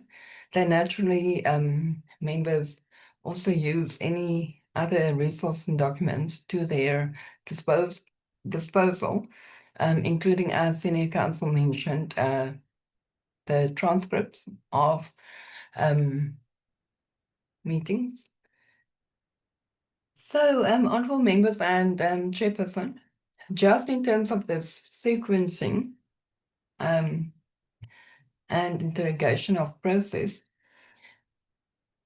the evidence laid before the committee through witnesses and documentary material, members engage with the witnesses on their testimony. Senior Counsel presents a consolidated evidentiary overview. The content team submits an analytical report. Members deliberate and determine findings, observations, and recommendations. The content team then draft the committee's report, reflecting the outcomes of deliberations, and naturally, this will be guided by members of the committee. The committee then adopts its report for tabling before the National Assembly by the end of March. Apologies, it should be the 27th of March, not the 31st. So I just want to give clarity on the distinction between the evidentiary overview and the committee's report. The evidentiary overview prepared by Senior Counsel and the committee's report serve fundamentally different purposes.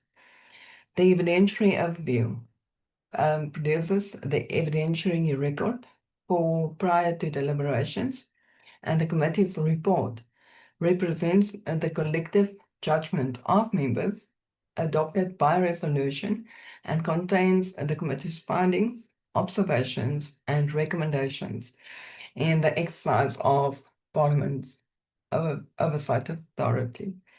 Honourable members, that is it from the reporting framework.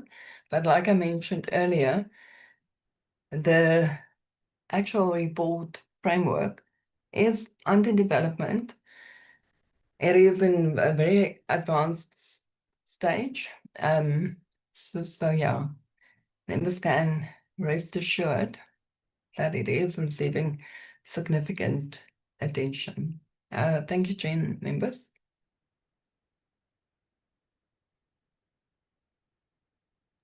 Thank you, Nicolette. So on this framework that you presented here, how much time do you have for members to submit their inputs? Chair, we are proposing that directly post the witness appearances, the committee goes into a phase of deliberations, and based then on the deliberations, the report will be based on this to ensure that all the the concerns and matters raised by the committee are included, and then will flow into deliberations on the key findings, and then naturally the recommendations. No, I mean on the structure of the report. Oh, sorry, Chair. Apologies for that. Not the substantive matters. Let's say on your structure of the report, there is an honorable member who feels that there is one thematic area that they believe must be included on the structure. That's why we said that when you present this framework, this is not the contents of the report. You are saying to members that the final report that we are going to be writing is going to be structured in this way. Yes. It will provide for introduction, background, terms of reference, this and that, up until conclusion and recommendations. Yes, Chair. And then there is one member who says, but maybe there is one theme that is missing. Can we also include it? I wanted to check how much time do you give members to make inputs on how on the structure of the report.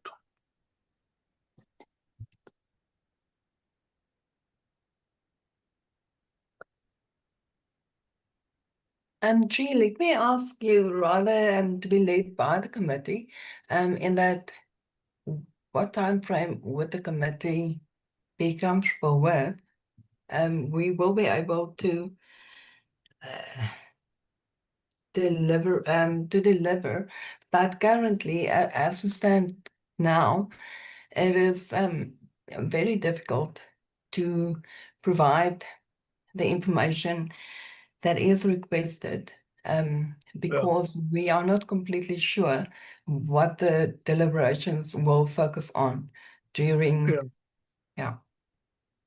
Yeah, I heard you when you started the presentation. You said this framework is evolving. I think it's a point that members can take home to understand that as it stands now, it may be difficult to say this is a solid framework depending on the nature of evidence that comes in the upcoming proceedings. But for now, with what we have gone through, your proposal is that the report must be structured that way. So members must note the report, the structure, go and look at it. If there are any inputs that they want to make on the structure, they can make those inputs. But that does not preclude that if they have submitted their inputs, if something comes up in the proceedings that are yet to happen, they are not allowed to make further submissions. It's something that is evolving, like you say, from time to time. If members pick up something that a theme or any other important issue that they think may be one of the topics in the report, they are allowed to make such submissions. Am I representing you correctly? Definitely, Chair. The analytical report that will be produced by the content team will also be, I think, very helpful in identifying what has been, according to our team, the most material areas that was covered by the committee during deliberation or during evidence. The plan is that we submit that report because it is updated as we go along, that this be provided to members within 3 days. 3 days of the conclusion of evidence before the committee. It is quite a substantial document because it summarizes the key points made by all the witnesses, identifying key governance concerns, and then also key identified reform priorities for Parliament. But Chair, I think that will really assist if members can have a look at that, and based on that also please give input on how that is structured. Okay. And then do you want to go back to the recommendations on the public submission report before we rotate for discussion?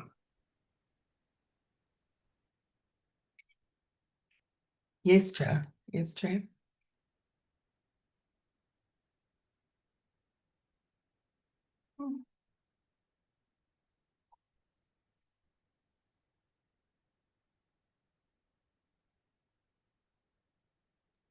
Yes, you can go ahead.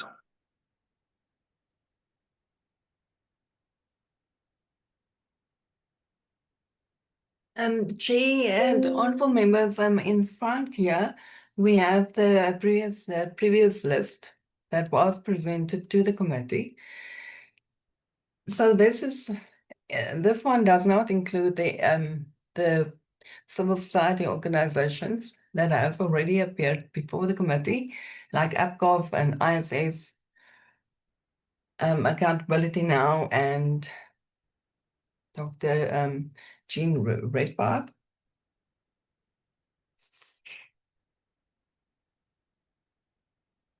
What we see here, honorable members, is the names highlighted in yellow as the persons that we are recommending to be reevaluated by the committee. It does not include the 2 names and that was submitted by Honorable Souls, and because that doesn't form part of the original list. As members see here, the anonymous submission that I indicated previously, that caused a bit of a confusion during the public participation process. However, it can be made available to members, but it is my respectful view that this can be taken as read. The submission is not in a sworn statement, but it does provide context to the submission. Then the second name for re-evaluation is Councillor Mkhwanazi, where I indicated that there are several ongoing criminal investigations showing that corruption or fear of reporting corruption is not localized at national and provincial, but that it does trickle down to the municipal level. Then we have Mr. Mkhwanazi, and that is a former employee of the State Security Service, which we were advised rather not to take because we are uncertain as to, or it is feared by the team, by us, No, the SA did not say this. I must be on record. They did not say what I'm saying, but it is a procedural concern that the individual could speak to information that is classified, which is a risk for the committee.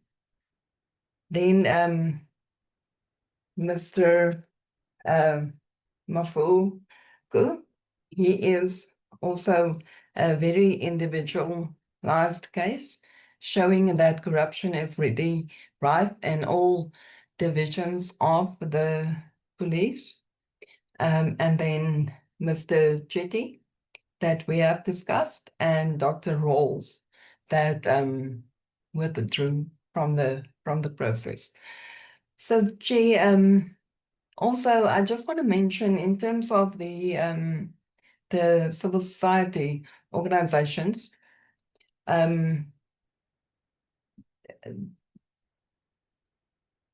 we have not heard from this individual because, yeah, there were slight challenges with communication, I want to say. He submitted on the chain of evidence in which he makes policy-orientated recommendations as how to improve the chain of evidence by the police, and that is a key aspect of our terms of reference, but it does not refer specifically to the 121 dockets that was moved. So that is more a overall submission on the handling of evidence by the police. And then, as I indicated, gun-free South Africa. Their submission really focuses on, it's very interesting, it focuses on previous significant corruption in the police regarding the control of firearms. I think many members know about the Prince Lua case, in which firearms that was destined for destruction was sold back to criminals and used in the Cape Flats to in gang violence. And that has been demonstrated that these are linked. It is evidentiary proof that these firearms were used in murders based on the serial numbers and, ballistic evidence. So, Chair and members, I think it will be very good for Gun-Free South Africa to, if we can maybe have another discussion with them to appear before the committee, because this specific corruption case has significant impact on safety and security. So, yes, Chair, I hope this answers your question in terms of who was originally identified and who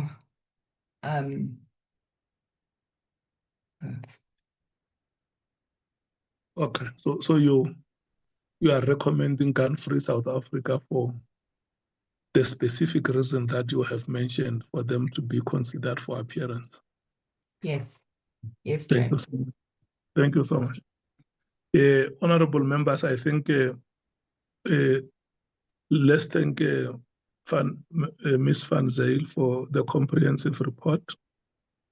The report on public participation has been very comprehensive, and the recommendation, one outstanding recommendation coming from it, is that there are significant matters that are being raised in the presentation of Gun-Free South Africa, which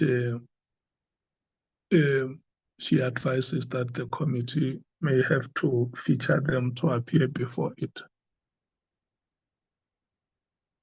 And with regard to the structure of the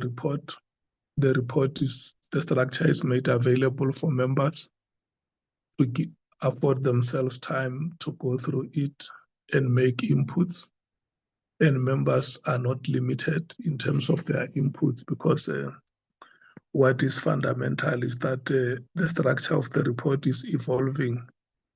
Even the dynamic evidence that will always be presented before, the dynamic nature of evidence that will always be presented before the committee. Those are the recommendations that are being circulated before you, and any other matters that members would have picked from the report and will want to bring them for discussion. Thank you. Can I start the rotation? The ANC.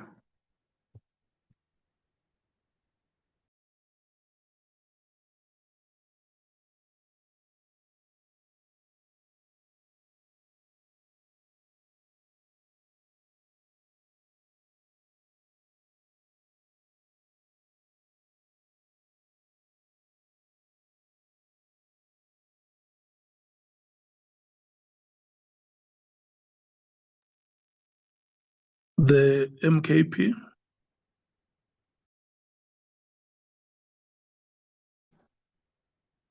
Thank you, Chair. I'm not sure, Chair, whether we must respond on what Nicole has spoken about. Yes, I'm rotating to you to hear whether you support the recommendations she is making and whether you have any other matters that you want to raise emanating from the report. Indeed, Chair. I think some other information he gave us is misleading. One, I'm going to, in fact, correct the secretariat that the last person, the public participation person, is the name as well is wrong. I think we will start there. Kitchen Chetty, there's no Christian Chetty. That's number one. Number two, the affidavit of Christian Chetty. I mean, initially we were told that there was a problem of locating him. His phone, he was nowhere to be found. Number two as well was that they contacted him, and the lawyer, I can tell you that he said he was very concerned of what is happening because of what they've deposited here. The matter about this matter was about General Sibiya and IDEC. It had nothing to do with the merit, that is on bail. This matter will be, I mean, he's got lawyers. They'll represent him, in court. That his matter was struck off the roll 4 times, and there were issues. I don't want to go to those merit, Chair. But there's the case which was open in 2022 was about the issue of General Sibiya and IDEC. This issue of that there were assets and other issues are irrelevant. They'll sort the lawyers will sort those matters out. In fact, because they knew why was he be out of the 600 or 700 people who were chosen. Why was he chosen initially? Now, I think, Chair, as I was saying, that this matter for me, where I'm sitting, that the affidavit is very clear about this matter. Why now they are bringing issues which are irrelevant here? I mean, General Kumalo was on bail. The Matlala is still in custody. What is your suggestion? My suggestion here is that this matter has got nothing to do about these issues which we were told by Nicole. The affidavit is very accurate here about what is the issue. It's a judicial system, magistrates, prosecutors, and curators. who are working You with suggest that the witness must be made to appear before the committee. Yes. So That's my you are suggestion. And you are saying able. Yes, and able. Yes. You are saying that on top of the recommendation that Gun Free South Africa be featured, you're also adding the name. Is it one or two more witnesses? For me, I'm not even adding the Gun South Africa. I'm talking about Abel and Mr. Chetty. Okay, it's fine. We will rotate that and hear what the members are saying. Members, I think you have heard the recommendations from Ms. Van Zyl and further recommendations that Honorable Skosana is making. The Democratic Alliance. Chair, thank you. Firstly, I would like to welcome the report by Ms. Van Zyl, thank you for that. Chair, I tend to agree that we need to protect the integrity of Parliament. It's important that the process is also respected. All of the relevant dates and everything were communicated timeously. All the relevant advertisements were done. So I don't see any reason for anyone to have really submitted anything after that time. And therefore, I also think that we actually don't have the luxury of time to just continue inviting unnecessary people. I don't want to cause offense to anyone, but somewhere we need to start drawing the line to get this process to a point of completion. Thank you, Chair. Thank you so much. The EFF. Thank you, Chair, and thank you, Nicolette, for the comprehensive report. Chair, we just must have it noted that the issue that arose for us to get this detailed report, at no point did we say that we are going to accept submissions with no evidence. The issue here was that we were turning away submissions because they did not give a written, a sworn or a written statement or a sworn written statement. So we said the same way that we are assisting other witnesses, these witnesses must be assisted in going through what it is they are saying they want to tell us. Like how we are assisting witnesses now to do their sworn statements, that must be the same way. We must deal with the public participants and also on compiling their evidence. So the issue there was that we were just excluding people because they didn't give us a sworn statement. So that must be clear. It can't be that we changed gear in the middle of it. We've never ever said that we wanted anyone to appear before us without a sworn statement. We said that they must be assisted. So this is why we are here now. Then the second issue arose that we have this report was because the evidence leaders were saying that they were not getting the sworn statements in time. They were not going through the statements with the witnesses. So literally, during the people, Chair, they were going through the statement and asking. So in terms of the evidence, they said they got the information from our back office on the day or the same time that we got it. So that was just a procedural issue. And it was if the evidence leaders, and that part was done how we had done with all our other witnesses, we wouldn't have had a situation where we had witnesses who hadn't given a proper sworn affidavit and we hadn't gone through the evidence. So I think that must be noted because that is very important, what has brought us here in the first place to get this report. So there just needs to be better synergy between the evidence leaders and the Office of Parliament that is going through the public submissions.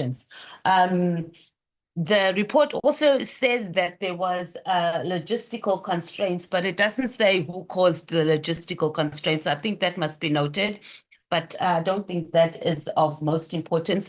Chair, we've already, as a committee, there was condemnation that we had given. I think it was one was for Honorable Souls and there was one for another. So I don't know why the matter's been brought before us, because during our, I think it was not our last meeting, the meeting beforehand, we had agreed as the committee to grant condemnation. So to come back and say that, question whether we should have or shouldn't, we should have been done already in that meeting. So I think we must just go ahead. We have done that as a committee. It's a closed deal, and we've also agreed that we are done accepting any more public participation or submissions now. But we had granted condemnation, and that should stand. We can't go back now and say, oh, we granted it under false pretense. I don't see how that is even going to work. And on the issue of gun-free, we gave them a date to appear. They didn't appear. Our position is that we must just take their written submission. We don't, we'll take their written submission and put that into consideration. We are working on time restraints, as we have mentioned, and if they were not available, they didn't even give us a proper reason on why they were not available on the date that we allocated to them. So the least we can do is take their written submission, and obviously we'll include that during our deliberations. And then I agree with Honorable Kosana that we have had most of the people that have appeared before us have active cases. So it can't be a reason that we cannot have someone appear before us because they have an active case. Most of our officials in SAPS have active criminal cases and they appeared before us. We even went to prison to someone who's been charged. So that can't be a reason why we should not consider his or consider him as a witness. And that's the input from the EFF. Thank you, Chair. Thank you so much, Honorable Souls. Chair, thank you so much. On the issue of gun-free, I think written submission would suffice. On the issue of the witness that was suggested by or brought forward by Honorable Kosana, I agree with him on that. If our focus is on aligning with procedure, then nothing stops.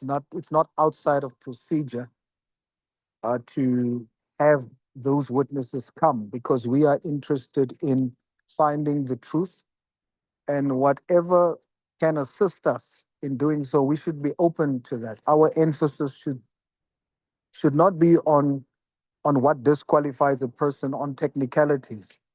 Our focus should be on whether what the person can bring as testimony will assist us in our process. That's where our emphasis should be. Which brings me to the fact that the report by Ms. Van Zyl, as she presented, gives the impression that the committee is inconsistent in our approach with public submissions. I vehemently disagree with that. We didn't shift goalposts. We were very clear about accommodating the public submissions and the support that they must receive. And even oral evidence on their experiences might become evidence on what our terms of reference has mandated us to investigate. So I think that is wrong on the part of the legal team there. Then on the proposals that I've made, I must state very emphatically that it's a direct misrepresentation of the facts. The whole of Section 8. I will zoom into Section 8.8. The issue of the members of the public in question, that they have direct access to me, and that's the reason why they were able to get their issues submitted. That's not how it happened.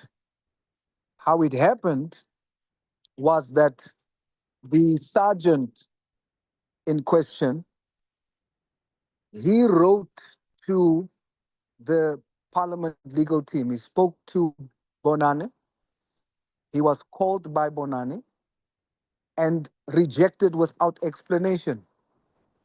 So I was not the first point of contact. And then he wrote an email to my official email that the whole of South Africa has access to because it's public. So it's my work email. So there was not some special arrangement.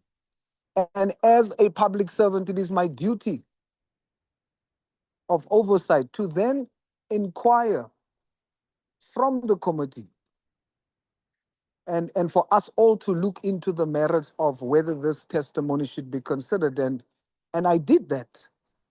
And ultimately we decided that indeed it is valid and they should be considered, and a condonation was given. Similarly to Ms. Dimi, they had reached out to media and different people for years on their matter. They did not know about about our deadline. And I merely just read the emails as it was sent, and the committee gave a condonation. Out of desperation, not privilege, they didn't even send me on my work email.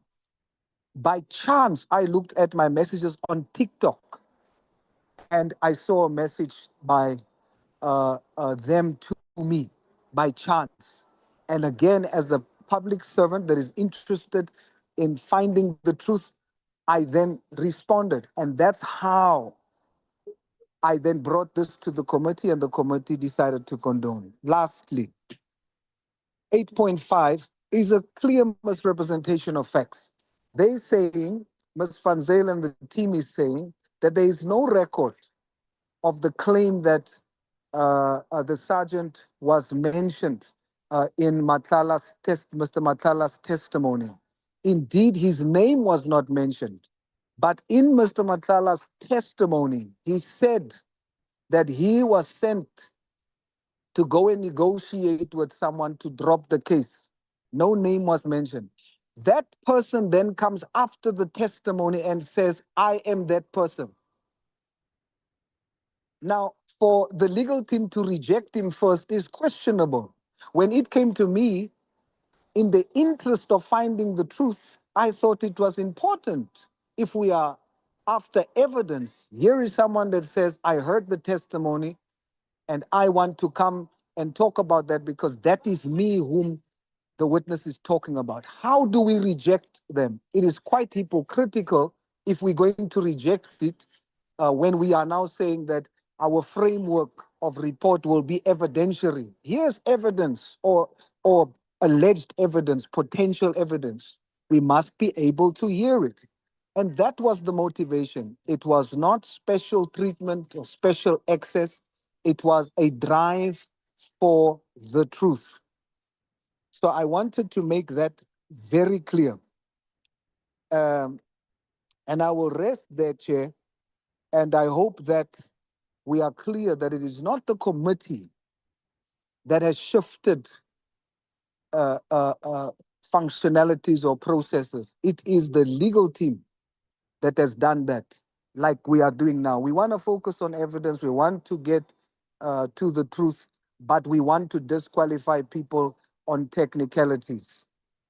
And so I don't know these people personally. I just played my role as a parliamentarian and a member of this committee, and because I want to ensure that we maintain the integrity of this committee. So we should uphold the condemnation for these members and not be hypocritical in our approach. Thank you, Chair. Thank you so much, Honorable Solf. Honorable Vessels. Thank you, Chairperson. Let me also welcome the presentation. and the work that has been done in that regard. Chair, I want to echo the sentiment expressed earlier that we should move towards conclusion, and although we should do everything in our means to get to the truth in this investigation, it will never be possible to get all relevant evidence in front of us. There will have to be a point where we say that certain issues will have to be referred to portfolio committees and other committees of the National Assembly for further investigation and further scrutiny. Having said that, Chairperson, I also agree with other members that said that Gun-Free South Africa should rather just be considered with regards to a written submission. And I also do agree we did condone certain witnesses, as referred to by the Honourable Souls. Yes, and I don't necessarily think we should reevaluate that. We did make a decision, but that's my opinion. Thank you, Chair. Thank you so much, Honourable James. Thank you, Chair. We welcome the report, and I also support the view and input of the DA. Many of these challenges that we're speaking about it now, we've already agreed on it. Thank you, Chair. Thank you so much. What is that name again, Honourable Skosana?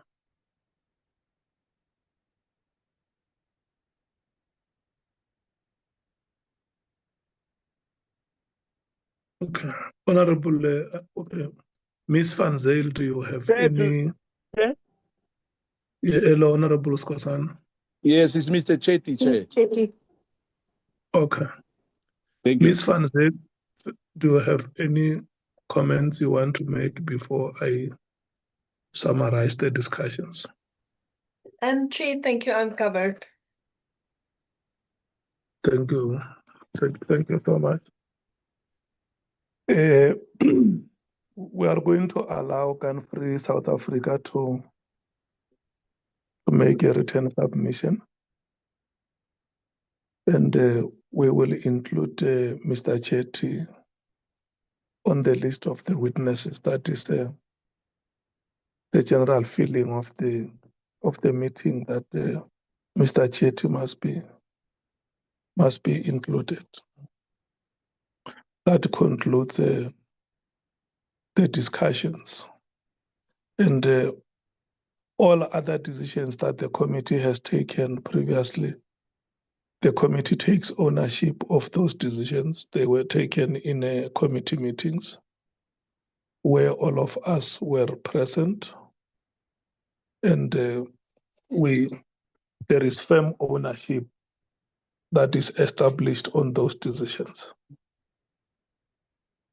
Can we move to the item on correspondences?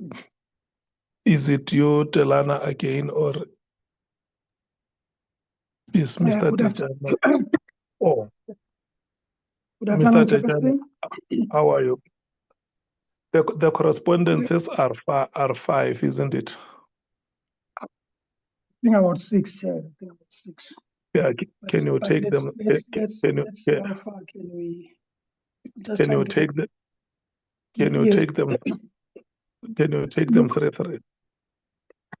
Yes, Chairperson. Look, I think let's start with the letter from Weber Wenzel, dated the 11th of February, 2026.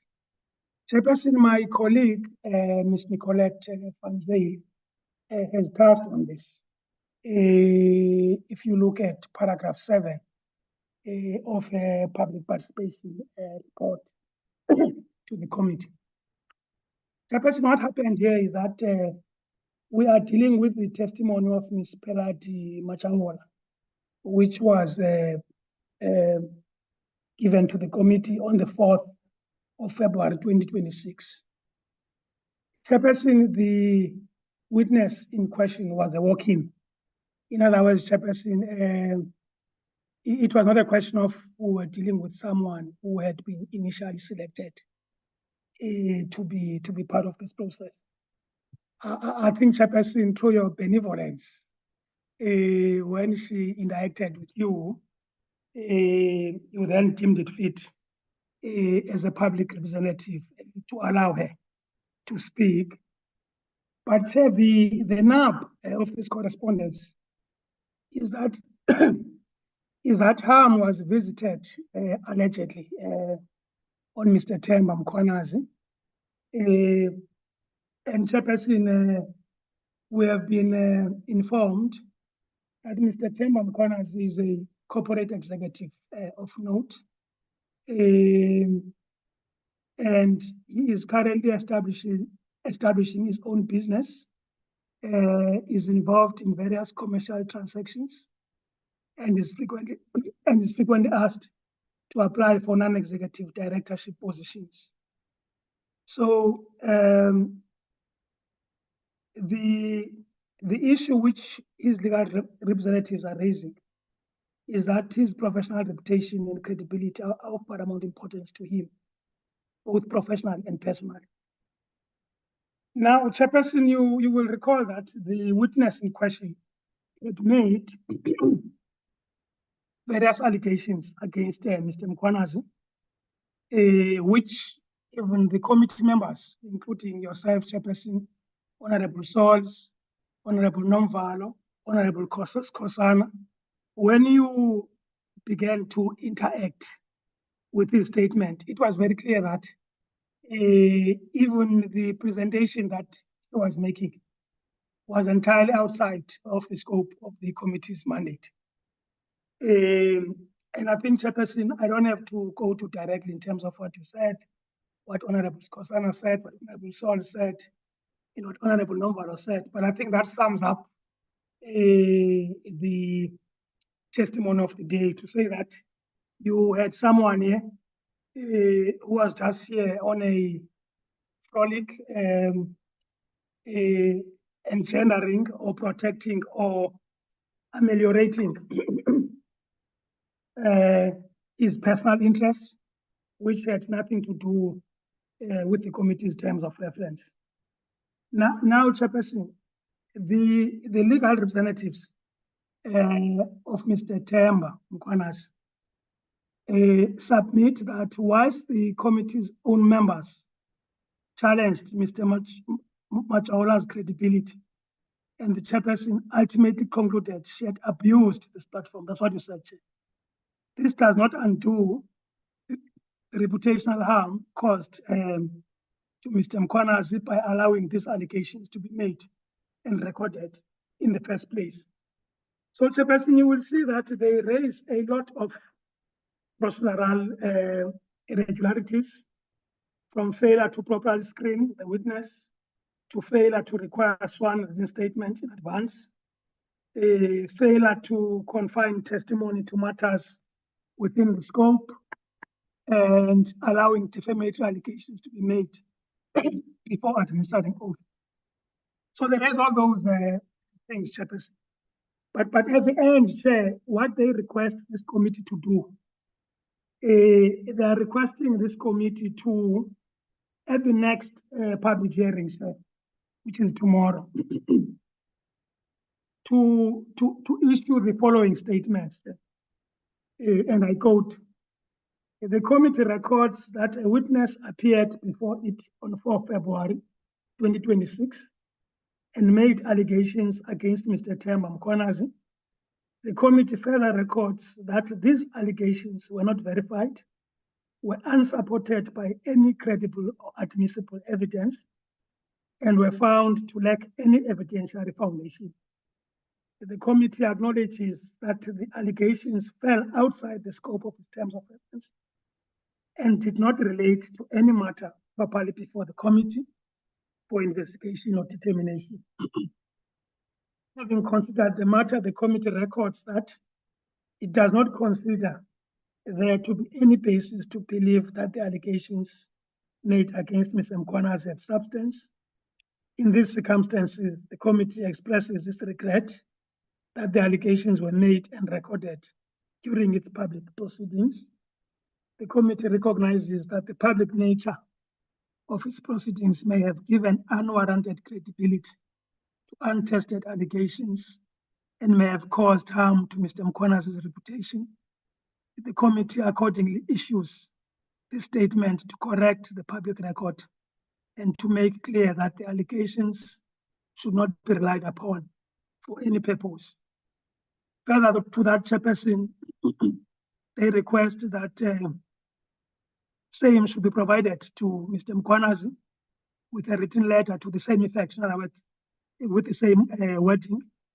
And lastly, Chairperson, the committee must ensure that any published transcripts or records of the proceedings include a prominent disclaimer or note indicating that the allegations against Mr. Themba Mkhwanazi were unsubstantiated and outside the committee's scope. Chairperson, our view is that we think that the remedy that they are seeking from the committee is an appropriate one. And we think, Chair, that it is proportionate. But Chairperson, regarding whether you agree with us, we are in your hands. But Chairperson, maybe to quote from one sagely man who once said, there is no way to peace. There is only peace. Thanks, Chairperson.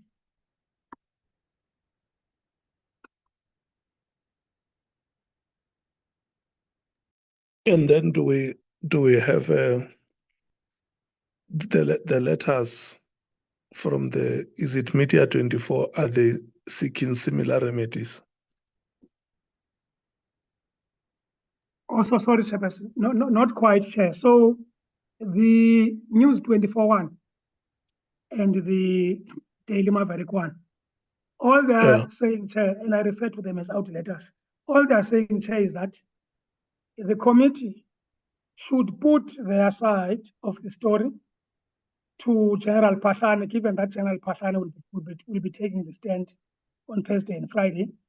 And of course, if General Pahlane cannot adduce evidence to that effect, then General Pahlane must retract those statements or apologize. Failing which, of course, you can't force someone to retract or apologize. The committee will make its own judgment when the time for compiling the report is upon it. So that's the slight difference, Chair. So regarding those ones for News 24 and Media 24, Chairperson, and Daily Maverick, the relief is that put our version before the witness, and of course the witness must adduce evidence to that effect.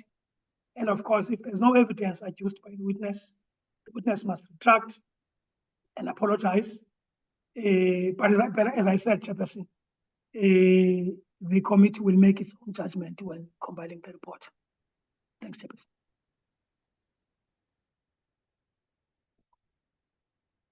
Okay. So maybe before I circulate the three correspondences is from Weber Wenzel acting on behalf of Mr. Themba Mkhwanazi. And Daily Maverick and Media 24. So Daily Maverick, Chairperson, is Pelem de Klerk attorneys acting for Daily Maverick, yes. Yeah. In the three correspondences, the people who wrote to us, they are aware that all the witnesses were speaking to us under oath. Correct, Chairperson. That's why Chairperson reference is even made to section 17, 2D and E. Yeah. Of the Parliament.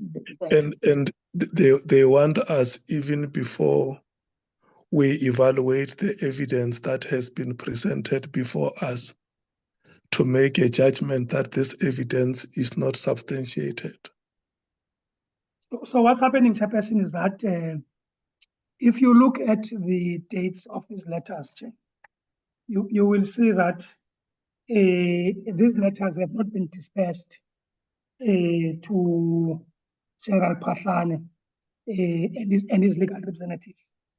So what they are suggesting, Chairperson, is that we dispatch these letters to General Pahlane and his legal representatives, And of course, Chairperson, when they appear before the committee, members, as it is their committee, to put these questions to General Pahlane.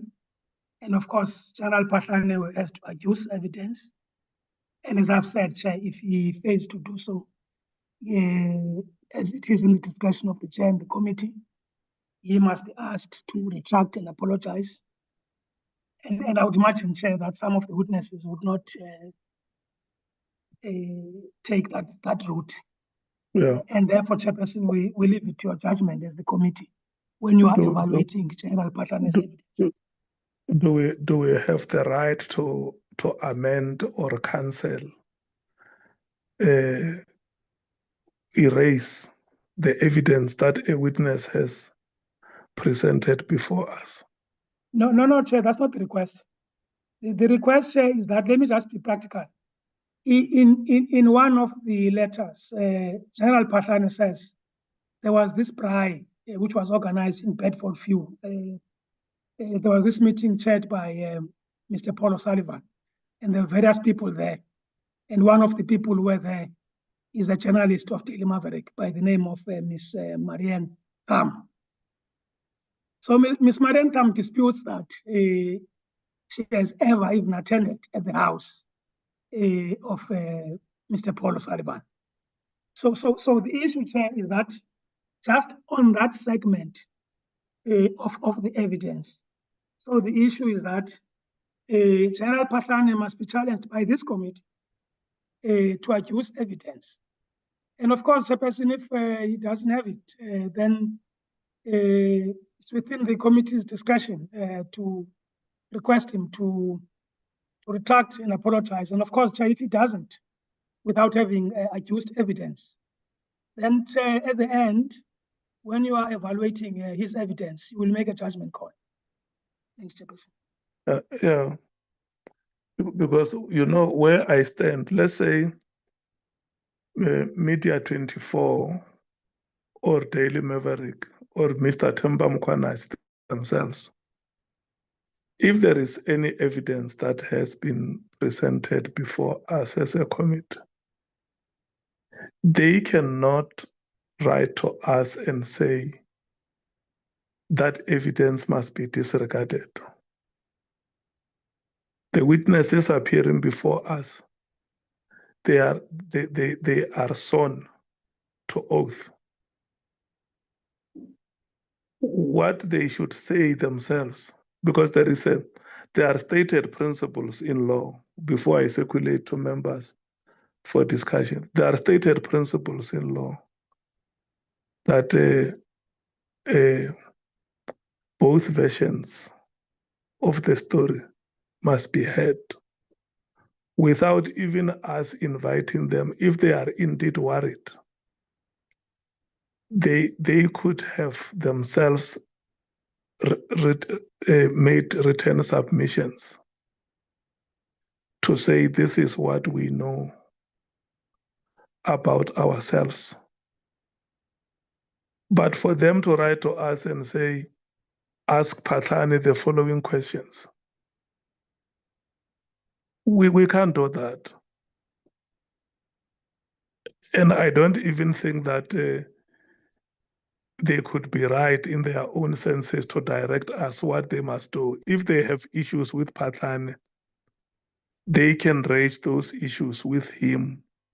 If they have issues with Mrs. Majaule, they can raise those issues with her or whoever has appeared before us.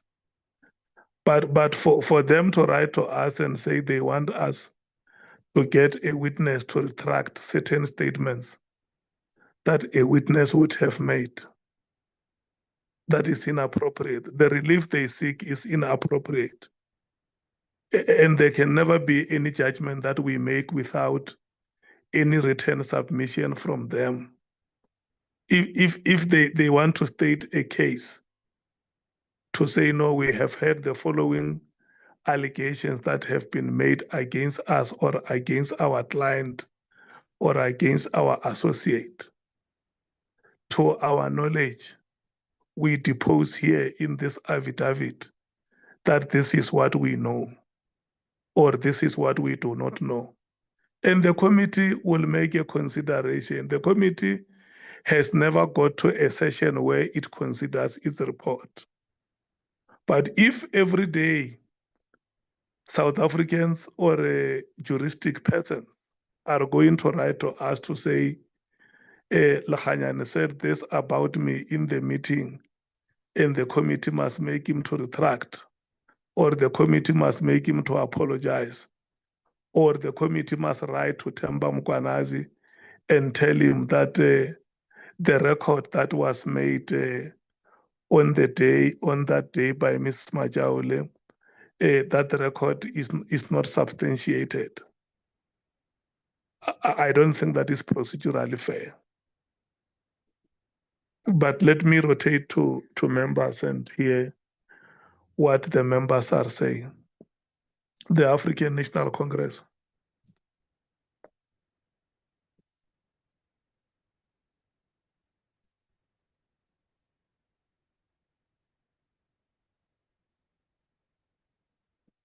The MKP.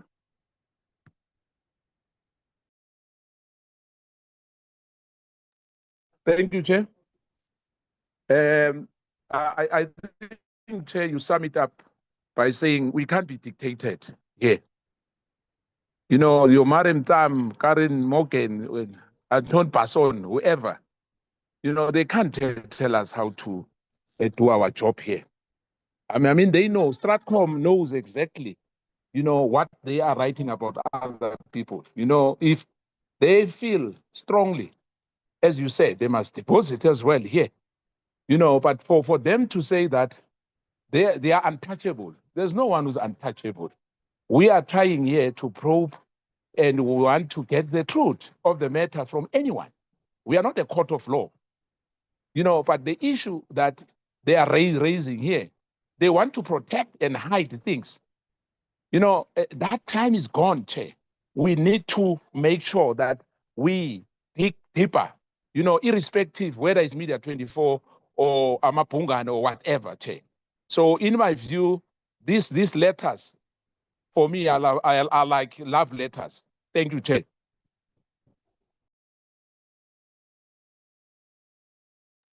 The Democratic Alliance.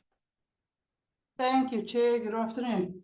Chair, I disagree somewhat with the views stated previously. These are letters asking us to ask the witnesses when they return to present evidence. We should be asking our witnesses to present evidence, and a lot of people have said a lot of things. They're purely hearsay and has no evidential value. So there will be no harm in asking the witnesses to produce evidence. It's not for us to ask them to retract, but certainly it is for us to ask them to produce evidence, and if they can't, then we'll draw our own conclusions from that. So I see no difficulty in asking them to produce evidence. Thank you, Chair. The EFF.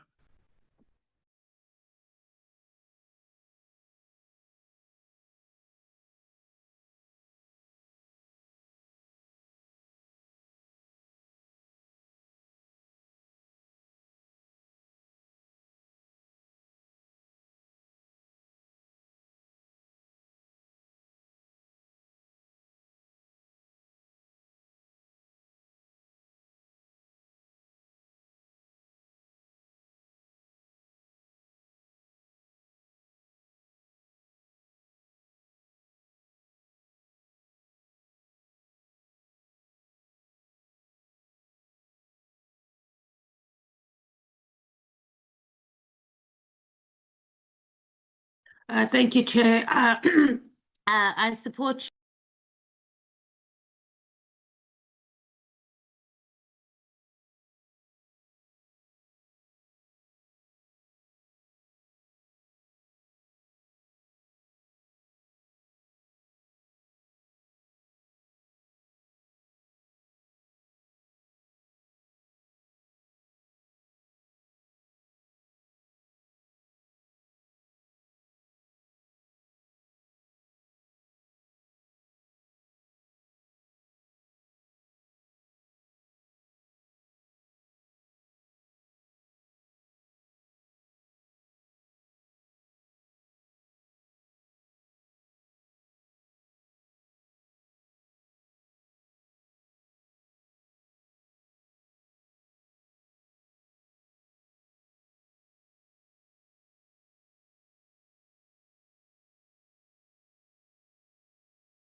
discretion, the exercise of your discretion to allow the member of the public to provide evidence, to portray it as negligent, number one, and then to make it look like because of such a negligent act, the result is that we had a witness that was concluded not to have been credible. And then to create the impression that if she was not negligently allowed, we wouldn't have had this claim of reputational damage. I think that's wrong. I think it is the other way around to say that in line with our terms of reference, the chair was correct to have a woman that's been sitting there for 2 days to hear her out and then make a decision to say, let's allow, and then that is in itself public participation. And ultimately, after interrogation, the committee, who has done an excellent job in determining that what she put forward, in our view, was not credible. The person involved, Mr. Nhlanhla Mkhwanazi and others, has the right to then seek other remedial mechanisms to deal with what they would consider false allegations. And on our side, as the committee, our conclusion on her testimony will be in our report ultimately. And his attorneys can then use that conclusion that we make in the final report on her testimony as evidence or as support to say that um, it was reputational damage, etc., and the committee did not find it credible. But to now expect the committee and the chairperson to sort of take responsibility and make it look like the integrity of the committee is now in question and that of the chair, I think that's the wrong approach to take. So I stand with you on this one, Chair. Thank you. Thank you so much, Honorable Vessels. Thank you, Chairperson. I agree. I think, as you also put it, we have the principle of natural justice in our rule of law, and everybody has the right to be heard when they are accused of something. It is difficult. I heard what you said, that people then had the right to also make submissions. But obviously, they at that stage didn't necessarily know that they were going to be mentioned, some of them. But Chairperson, I think we take note of what these letters say, but I do agree that we can't be instructed to do anything. And at the end of the day, the Honourable Souls is also correct that if perjury was committed in the view of these entities and individual, then they have remedial action to their, they can take certain remedial action. And I don't think that the committee should be forced to do anything. Someone has the right to defend their good name and their reputation if they feel that they are being slandered and that they feel that the facts differ. But that does not influence. We scrutinize the testimony, we look at the evidence, and we'll make conclusions in the report. So I think that's how this should be dealt with. Thank you, Chair.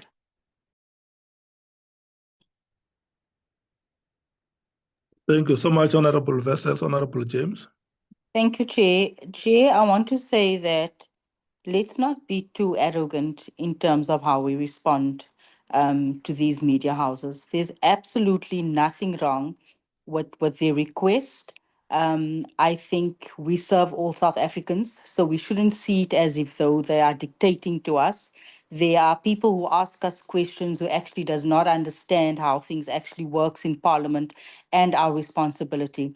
I think the response you made, Chair, going in depth, explaining the other avenues that's available to them, I think that is appreciated. I think your response was suffice and it addresses their concerns and their challenges, And it also allows them to continue taking up this matter in other relevant spaces as well. So I think for us, I want to disagree right now. We have said as Action SA, I think from the onset, we needed a forensic investigator to test the evidence. For us to now say, there's no harm in asking all of these witnesses now, because at which point are we going to call it a day for evidence? We then should have done that at the very beginning, because everyone came here and ran their mouths and sat everything, and it is up to us to decide, where the truth actually lies.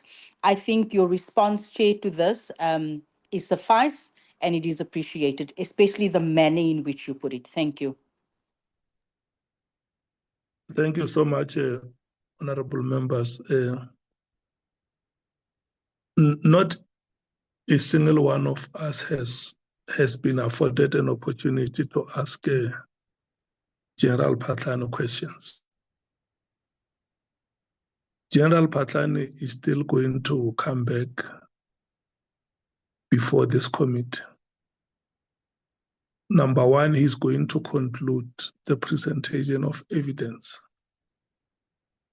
And number two, members are going to be afforded an opportunity to ask General Phahlane questions. Throughout the proceedings, if there is a witness, when there was a witness who appeared before the committee, members have always been saying, what evidence do you have? And witnesses will come and say, I have this annexure, I have this and that. So members are at liberty to ask a witness or witnesses any question that they think will help us to realize the terms of reference that we have set. And Honorable Breitenbach is right when she says it is our work to look for evidence. That opportunity will come. We will ask General Phahlane in the same way as Mr. Nkabinde was here and he made similar allegations about that meeting which happened. And Mr. Paul O'Sullivan said it was a bribe. And Mr. Paul O'Sullivan must also be asked. It must not be like we are only asking General Phahlane or Mr. Nkabinde. Mr. Paul O'Sullivan must also be asked, because the allegations are made about an occurrence where he was also involved. So we will probe those matters. But what the members are saying is that in as much as every citizen, any juristic person has a right to a good name or has a right to information following proper and available channels of access to information, the Parliament must not be seen instructed.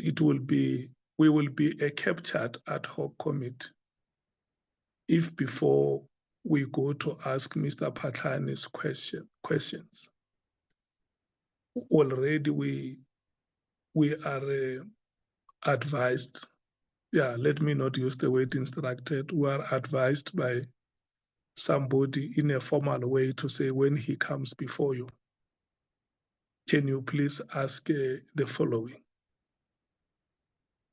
I don't think that the letter was ill-timed. Maybe those institutions, they could have written to us after members of Parliament have had an opportunity to ask General Phahlane questions and said, we followed your proceedings, we observed the following shortcomings, and we feel that you could have done the following. But even themselves, for instance, if they feel that in the same way as they wrote letters to us, if they feel that there is any information they may want to share with the committee, especially that they feel like they are affected, they can still write to us and say, these are our written submissions, because our names were mentioned by the witnesses that came before you. But we should be wary of a situation where every time we sit in a committee meeting, we have a flurry of letters and submissions. People say, no, this person cannot say this and that about me. I want this person to retract. I want this person to do this and that. Furthermore, these are not decisions of the committee. The committee is yet to consider its report. A record of proceedings of this committee, like Honorable Mathais has said that, look, I might not have been in the meeting, but it's like there is not even an iota of evidence that is there to be considered.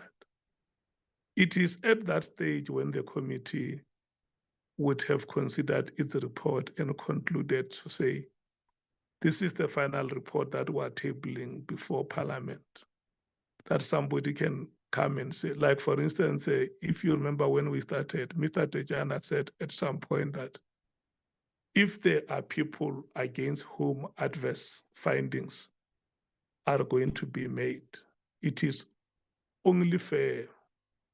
It's a procedural matter that you alert them that we are going to table a report of the committee in Parliament. The following adverse findings have been made, and the person, if they want to make any comments on that finding, they can make a comment, even if they cannot change the finding, but they can always be given an opportunity to make a comment. But I can tell you it will be very, very preposterous for us that we should be found every week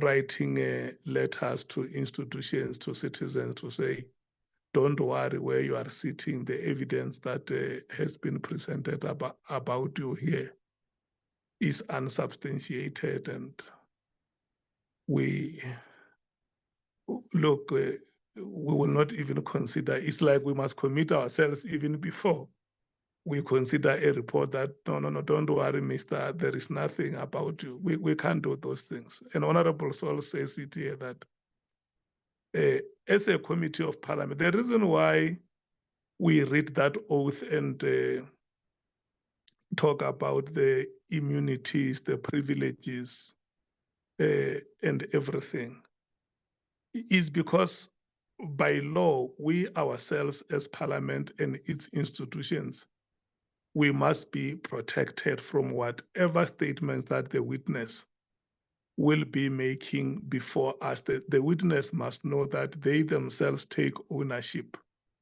of whatever they say, and they are even warned that whatever you say before this committee, which is inaccurate or which is falsified, may amount to perjury.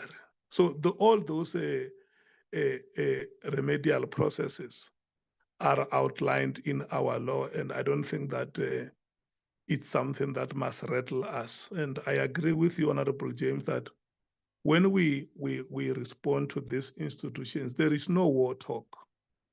We have a civic duty to educate our citizens about their rights. We have a civic duty to expand the horizons of democracy education in our communities, in our citizens. We will write to them in a very humble and mature language, and even open ourselves to engagement with them anytime they feel like there is something they want to share with us. They can always do so. So I don't think there will be any problem. We will moderate the language that we use when we write those responses. Is that okay, honorable members? May we move to the next item?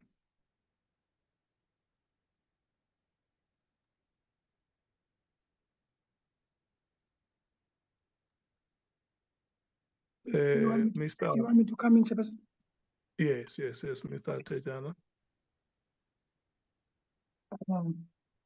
Thanks, Chairperson. Chairperson, the next correspondence is from Lieutenant General Hilda Kosi Sentumule regarding her appearance before the committee. So, Major General Maga van Rooyen, who is the head of legal services at SAPS, addressed a correspondence to Mr. Ramano on 18 February 2026, in which she expressed her commitment to cooperate fully with the committee. However, she requested, if possible, that she be allowed to respond to any questions in writing. In amplification of her request, she submits that her affidavit deposed at the Nhlanhla Commission is also available to the committee. Furthermore, Major General van Rooyen also says that General Sentumule has also been made aware that she may be recalled at short notice to the Nhlanhla Commission. General Sentumule therefore requests that her submission be considered by the committee.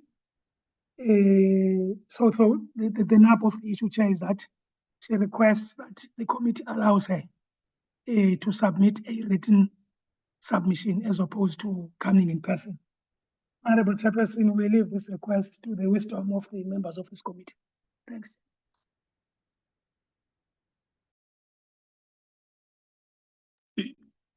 So this letter is a letter of two senior police officials. Is General Sentumule and General van Rooyen. No. General van Rooyen is the head of legal services. So General van Rooyen writes on behalf of Lieutenant General Sentumule. Oh, okay. No, I understand. Yeah. So General Sentumule is saying that if the committee so feels, she can appear. I mean, she can write written submissions. I mean, she can make written submissions. Okay. And then do we have other correspondence? Yes, Chairperson. Actually, you can feel I'm running out of steam now. Chair, there's a correspondence we received from the National Director of Public Prosecution regarding the Mr. O'Sullivan's case, Chairperson, the 2017 one, in which he was charged with Miss Trent, together with two officers of IPIC. Chair, at our last committee meeting of the 9th of February 2026, members had requested that we should write to the NDPP regarding the 2017 case against Mr. O'Sullivan and others. Chairperson, we duly complied, and the NDPP replied to our correspondence on the 18th of February 2026. Primarily, our question was, why was a decision taken by the NPA at the time to hold over the decision to prosecute Mr. O'Sullivan until the matter against General Pahlani is finalized? The current NDPP advocate, Andy Motili, has responded, and his response, Chairperson, is self-explanatory. But Chairperson, if you look at paragraph 2.1.2 of the letter, he says that the POCA, which is Prevention of Organized Crime Act, the POCA requires that racketeering charges require authorization of the National Director of Public Prosecutions. But this Chairperson doesn't speak to other charges which Mr. O'Sullivan and his co-accused were facing. And then 2.13 Chair says, after due consideration of the said charges, the supervisor held the view that there was insufficient evidence to prosecute on racketeering. The prosecutor was directed to reconsider the appropriate charges. Now, Chairperson, we don't get what happened. We don't get the periodization. In other words, the period within which these things happened. And then he says the decision by the prosecutor was thereafter delayed. Again, there's no periodization. Mr. O'Sullivan allegedly defamed the prosecutor, and the prosecutor also had to justify allegations made by Mr. Robert McBride at the Zondo Commission. And then 2.15 Chairperson says the prosecutor has resigned from the National Prosecuting Authority. Now, this prosecutor, Chair, is Advocate Mashukha. If you looked at the witnessed schedule, Chair, you will see that Advocate Mashukha will be appearing before this committee on the 10th to brief the committee fully on what transpired in this matter. And Chairperson, you will know that in terms of the National Prosecuting Act, Section 41, subsection 6, she can only, Advocate Mashukha can only do so if he has got a written permission or authorization from the NTPP. So, Chairperson, on Friday, 20th February 2026, the NTPP wrote to you in which he agreed to grant the written authorization to Advocate Mashukha. And I think, Chairperson, all these questions will then be asked to Advocate Michael Mashukha. We have already written to him. He has agreed to be of assistance to the committee. If you look at, there's a question, Chair, which Honorable Sauls asked. I still remember. And that question was about whether the report that was supposed to be compiled by the prosecutor within 7 days of the judgment did serve before the Director of Public Prosecutions. And I think, Chair, in his response, the NTPP has said a report can only become relevant when the delay causing the striking of the matter has been addressed. So which means, Chair, this matter has not moved since the 8th of November 2027. And in reply, he says there was no formal report, as it will only become relevant when it is considered to re-enroll the matter. And then the NTPP Chair says that the ADPP, Acting Director of Public Prosecution, has established that the docket is with the counsel appointed in the civil case and will be assigned to a suitably experienced prosecutor to consider whether to institute a prosecution and whether the case can proceed against Mr. O'Sullivan. Chairperson, let me rest. Before you leave it there, is there, in their response, is there anywhere where the NDPP or the prosecutorial services explain what informed their decision to say the matter will only come after General Phatlhane's case has been, why, for instance, was General Phatlhane's case a precondition for them to prosecute the case of Mr. Paul O'Sullivan? Do they provide any explanation? No, sir, that's what makes the response unsatisfactory. Okay. When you were saying that the response is unsatisfactory, you were alluding to point like that one where they do not explain their decision, why there was a precondition to say this case will only be handled after the case of Mr. Phatlhane has been concluded. That's correct. Okay.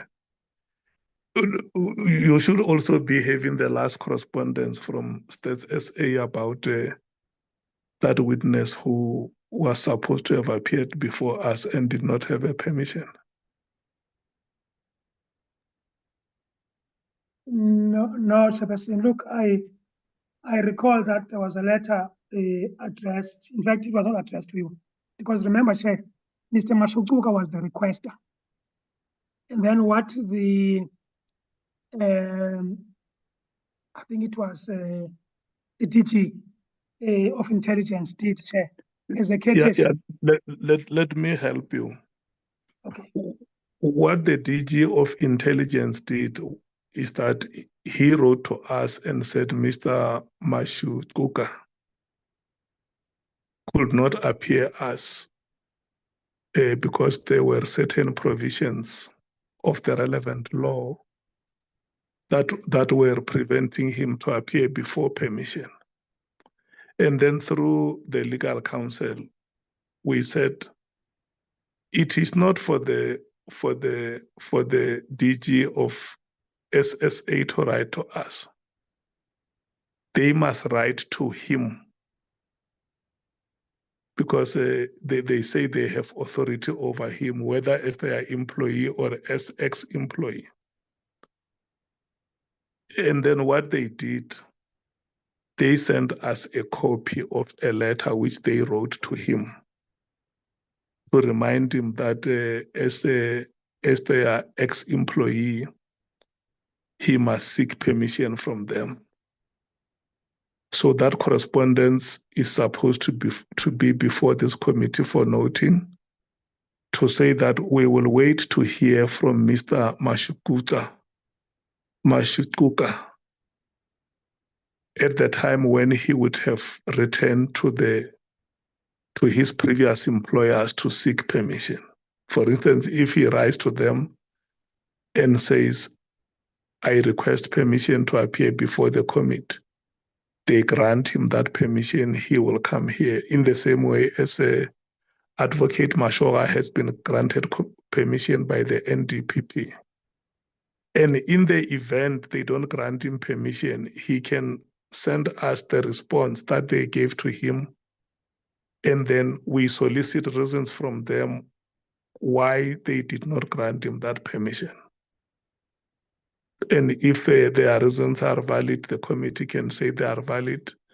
And if the committee is not happy with their reasons, the committee can say, we're not happy, and they will find a way to improve on their response to him. But for now, the committee must know that the reason why he may not appear is that he must follow that procedure of applying to the DG of SSA. The letter that the DG wrote to Mr. Mkhwanazi has been forwarded to the committee as a proof that indeed the would-be witness has been informed that he can only appear before you after he shall have applied for permission. Do you have that correspondence with you? The person, the DG of SSA, has responded to Mr. Mkhwanazi. Sure, you will recall that this is a matter between Mr. Mkhwanazi and his erstwhile employer. And what happened here is that when he wrote to them, we were not privy to that correspondence as we should, Chair, because that's a matter between him and his erstwhile employer. So they've responded, Chair, but they've responded to a correspondence that we didn't have sight of. So we can't comment on that. Safe to say, Chairperson, they declined to grant him the written authorization because they are saying that what served before them does not even meet the requirement of a request within the four corners of the Act. So, Chair, we will be talking about something that we haven't seen. All we know is that as a courtesy, when they responded to him, you were copied. We did not have sight of what Mr. Mkhwanazi wrote when he requested the said written permission. Thanks, Chairperson. Yeah. What we were copied is not their response to him. What we were copied, or what was sent to us, is a letter that was informing him that if he has to go and appear before the committee, he knows the procedure that he must apply to them. No, Chairperson. Maybe you've been overtaken, Chairperson, by events. They've responded, Chairperson, and they've declined his request. Okay. Okay. So there are those three correspondences, honorable members. The first one is that one written by Head of Legal Services at the SAPS, Major General Van Rooyen. Let's forget about General Van Rooyen, and then title this as the letter from General Sintumule, who is a witness that the committee has identified, where the witness is saying that she's aware that the committee has decided that she must be one of the witnesses, and she has made a statement at the commission, the Matanga Commission, which she is prepared to have it available for the committee, which can also be addressed to the committee like we did with the statement of General Mkhwanazi. And then the committee can decide whether it wants to invite her to appear physically, or the committee can make written submissions. I think the legal team can also advise, because I don't think any of us would have seen the statement by now.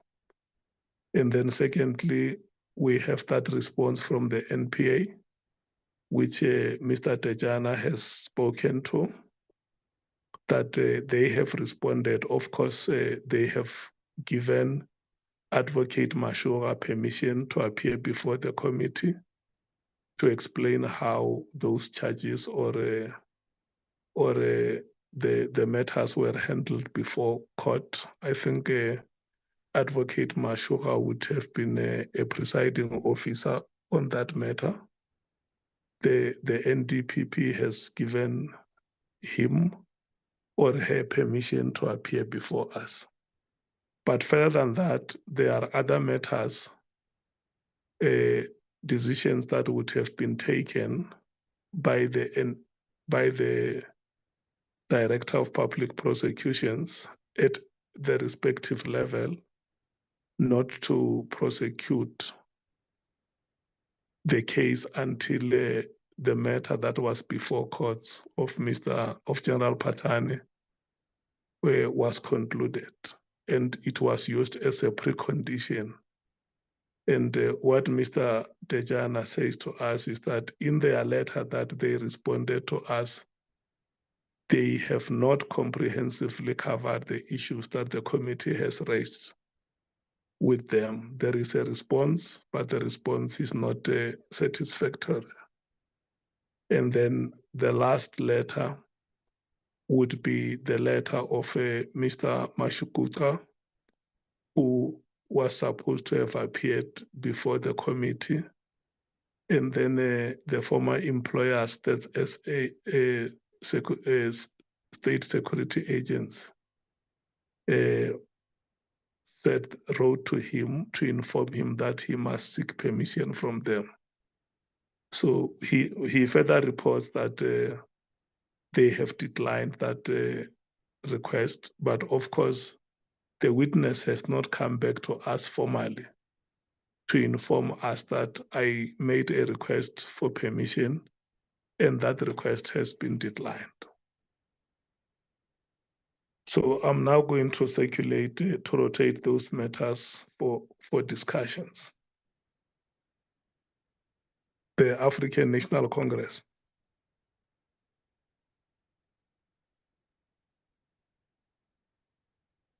The MKP.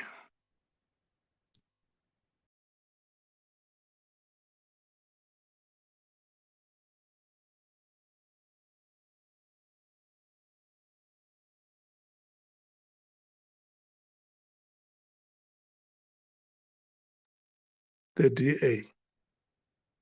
Sorry, Chair, could you please repeat your question? Somebody rang my doorbell while you were talking and my dogs made a big noise.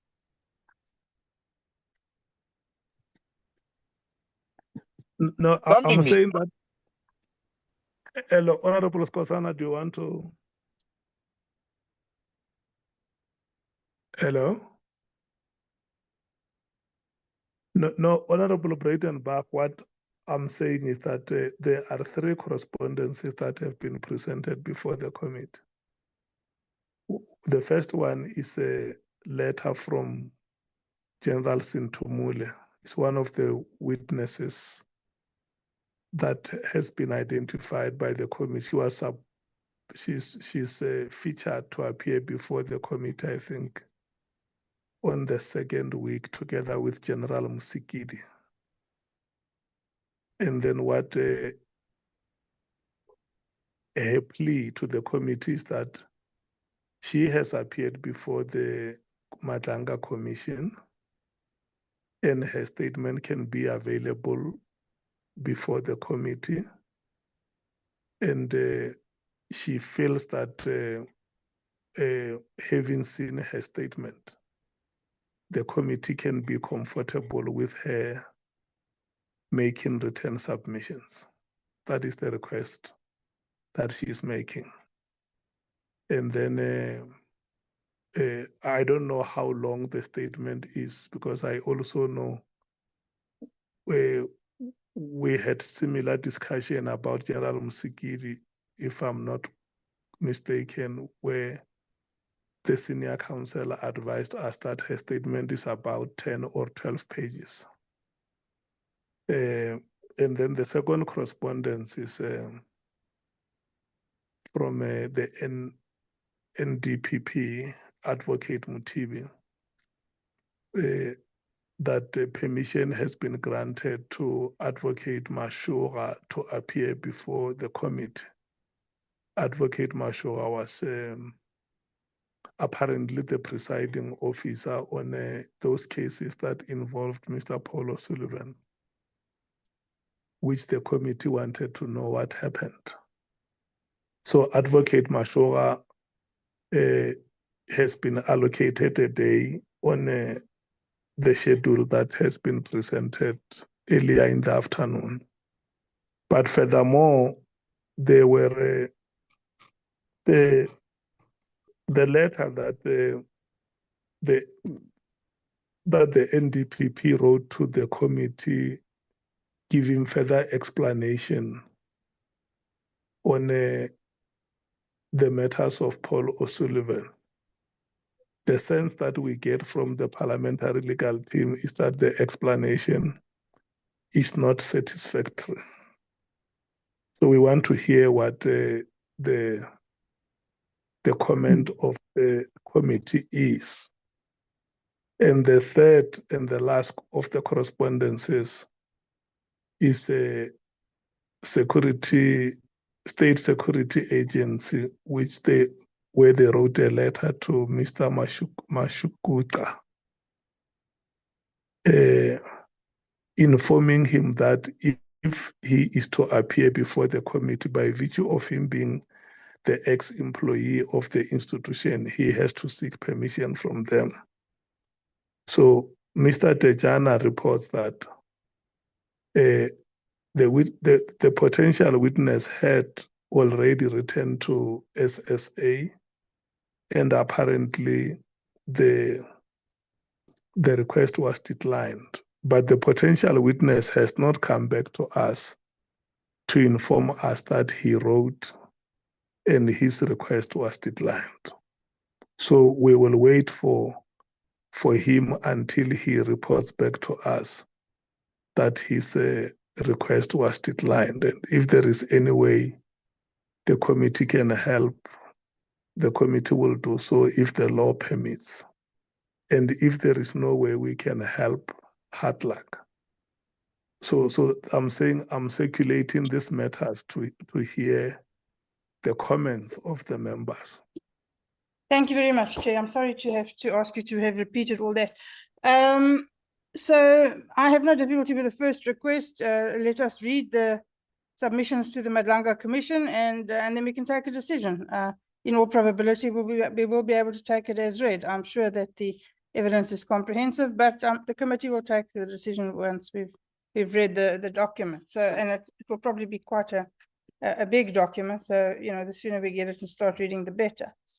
As far as the NPA matter is concerned, Mr. Mashoba was not the presiding officer, Chair, he was the prosecutor. And yes, he will be able to help us clear up any inconsistencies or any lack of information that there is with regards to Advocate Matibi's correspondence. One must bear in mind that Mr. Matibi is both new and has to rely on information supplied to him by other people. Mr. Mashoba has first-hand information. He's the correct person to ask. So when he comes, we should be able to clear up all of the issues that we may or may not have with that matter. So that's fine. And with regards to the third issue, yeah, Chair, I agree. Let us see if let's wait to hear from him. If we can be helpful, we should be. And if it's something that we're precluded from getting involved in, well, then as you say, that's it. Thank you. Thank you so much. The EFF. Chair, before? Yeah, no, it's fine. Let's hear the EFF. Come back to me. Thank you. Thank you, Chair. Yeah, we will come back to you because at the time we called you, you had gone to Parliament. So we will come back to you. The EFF. Thank you, Chair. In terms of the written statement that was presented to the Commission, we can accept it, but they just need to address it and do the necessary changes that is addressed to the ad hoc committee. And then we'll make a decision on whether we need to have her as the oral witness. But I don't think we must take a statement. I mean, we went back and forth on this with Lieutenant General Mkhwanazi. So whatever comes to the committee must be addressed to the committee. It can't be a byproduct of another platform. In terms of the NPA witness, I guess we'll be able to, as Honorable Breitenberg indicated, get clarity when they appear before us, and then if not, we can always follow up with correspondence again. The SSA witness, does this also include if we take him as a witness in camera?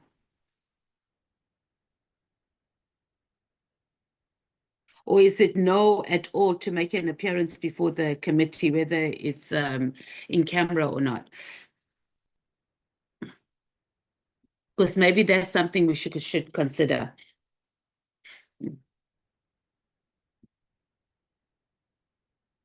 Chair? I'm sorry, Honorable Member, I was muted. I think it's a matter which the legal team can advise us on. Oh, okay.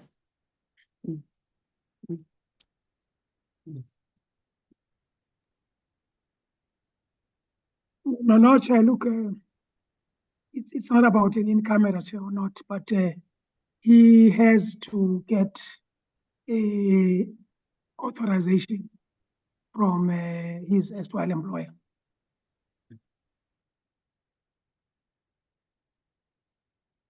Okay. So we'll wait to hear from him, and then we must be able to give whatever support we can. It can't be, Chair, that we're unable to get evidence on a matter because an act blocks someone from providing that information, even in camera. But let's look at it. We'll leave it with the legal team, and we'll wait for the outcome or the letter from him, or the correspondence from him, rather, on what position he's going to take. Okay. Thank you so much, Honorable Matthews. Honorable Sauls.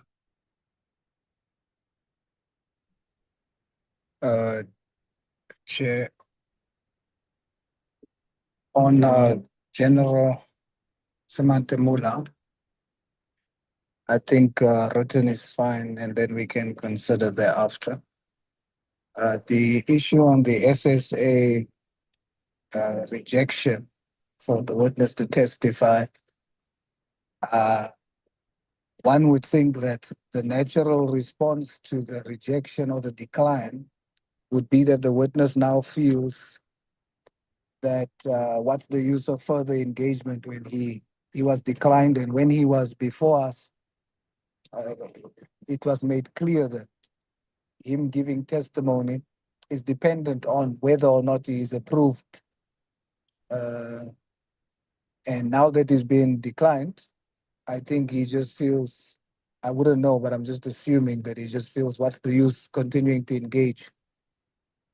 So if that assumption bears merit, then maybe now that we know that he's been declined, and instead of waiting for him to respond to us, let us write to him and let him know that we know, and then hear from him what is it that his expectation is, and then see whether there is a way that we can assist.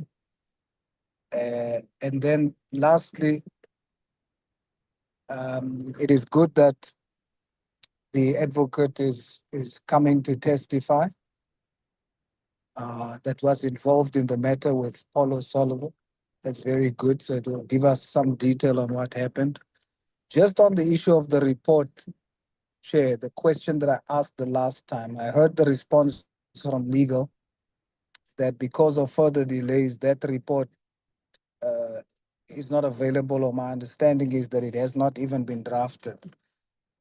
But the reason why I asked or spoke about it is because in the information that was given to us, the documentation that was given to us, I obviously have no understanding of these terms or documents. I'll depend on the experts.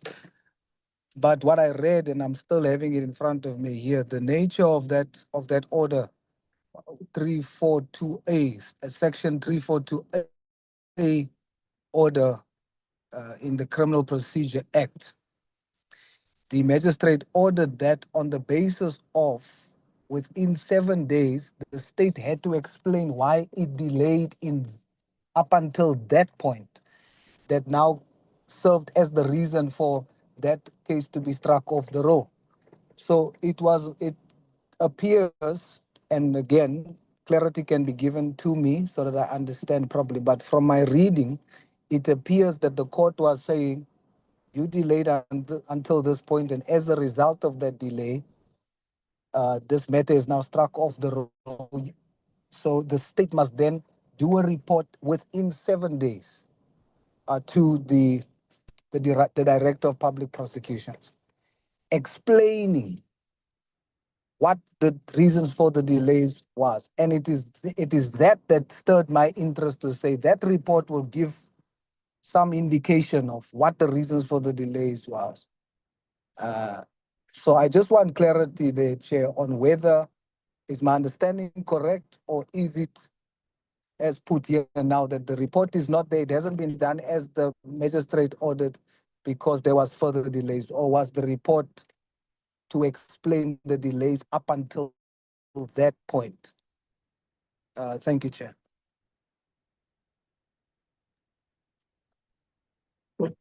Okay, let's hear the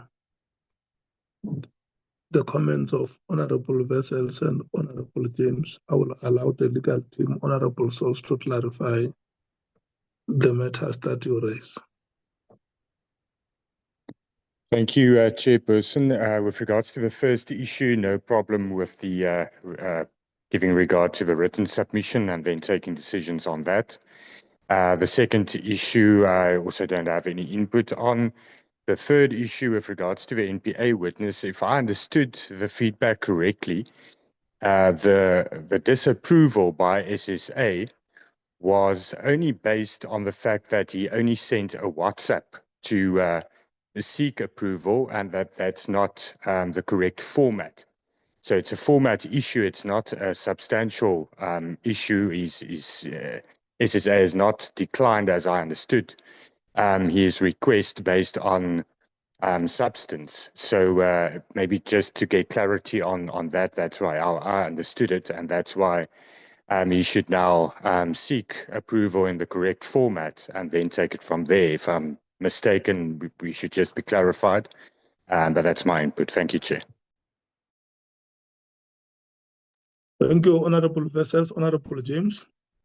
Thank you, Chair. Chair, on the first issue pertaining to General Sentimula, I think we need to be thorough and consistent. And before we can actually maybe take a decision on whether we'll accept a written statement, let's maybe first look at the weight of her statement and what is in there.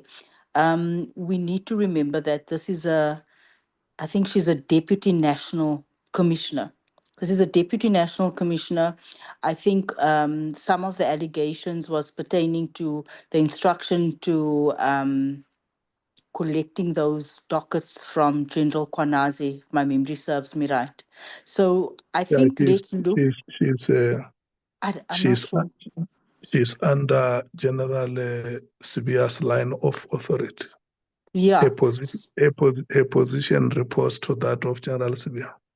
Yeah, so she's quite senior within SAPS. I think her name came up from the very first witness that appeared. And we have no problem, as actually say, getting a written statement. But before we can conclude and to say that, let's wait on the statement first, read it, see what it's linked to, and then make a decision. So that's pertaining to her. With regards to the NPA matter, ek moet nog my kop hier omkry. I'm not sure.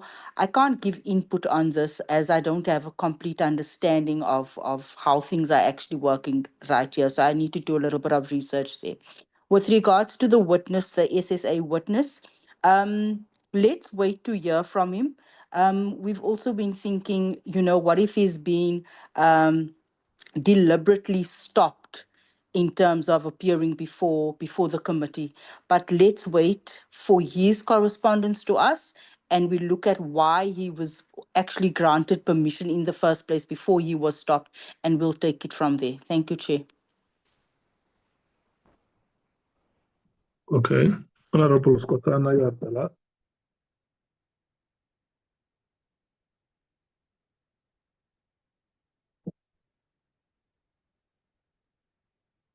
Okay. Mr. Techana. Do you hear me, Chair? Do you hear me, Chair? Yes. Thank you. Thank you. Chair, I think it's a matter of network. I have not vanished, Chair.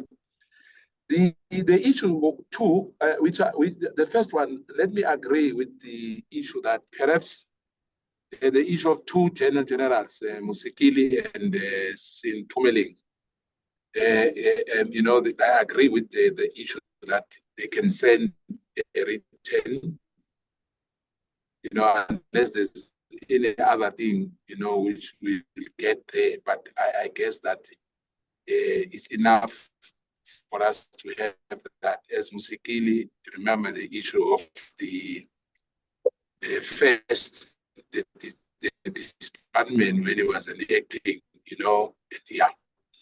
And I think is the acting DNC now, where CBI used to be, which is true. But I think the written submission will be suffice. And number two, the issue of the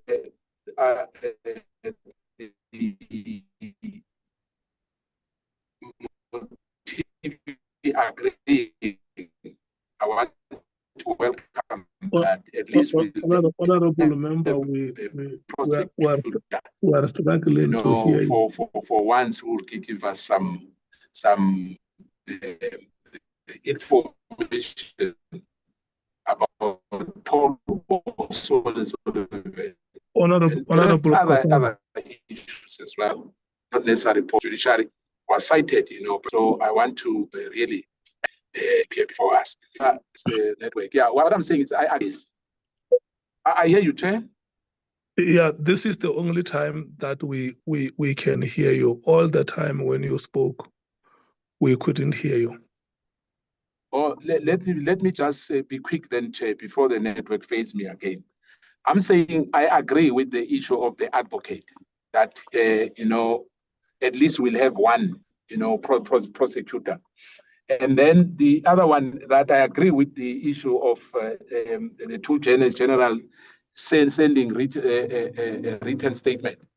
Number three, the issue of the which Honorable Wessel said that the only problem which the other gentleman who came before us, who used to work for SSA, only send WhatsApp. Perhaps if he has to be helped, if he needs help, for him to do the writing and make that application, because we need to know exactly what he wants to tell the committee and the country at large. Because I was afraid that, even if he wants to get married or when he passed on or whatever happened, he must go and get a written, approval. He will need a written approval from the DG. I don't think it's fair. Hopefully, he will do the right thing now and write, and perhaps the response from the DG will be positive. I thank you, Chair.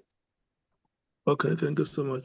Mr. Tejana, did you hear the questions that Honorable Souls, Honorable Vessels, and Honorable James wanted them to be clarified?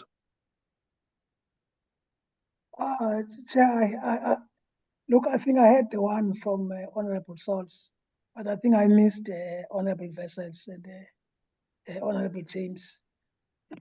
Chair, what I can say, Chair, is that if you look at the NTPP letter, Chair, particularly paragraph 2.23, what it says, Chairperson, is that the report itself, Chair, was about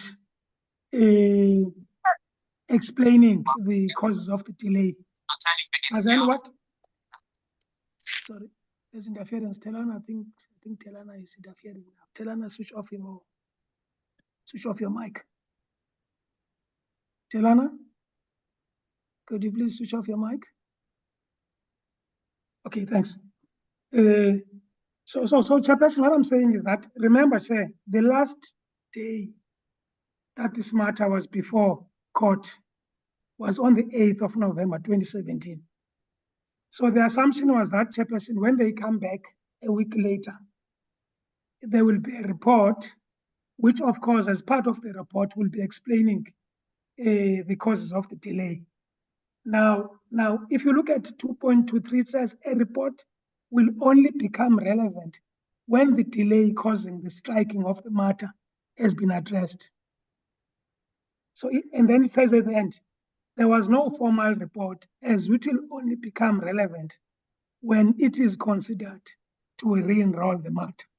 So, which means even the issue of re-enrolling the matter was not given to consideration. But I think what Honorable President Park said, that given that Advocate Mashuha will be appearing before the committee, he is the person who will shed light on this matter. I'm not sure if I've answered Honorable Souls. Okay. Honorable Vessels. Mr. Tejana says he has not heard your question. No, thank you, Chair. My question was just if I heard correctly that he said that the reason that the SSA declined the approval for the witness to appear was that the application was in terms or in the form of a WhatsApp, and that's according to SSA not the applicable format in accordance to the Act. So if it's just formative and not substantial, that's how I understood him. He can just say if that is correct.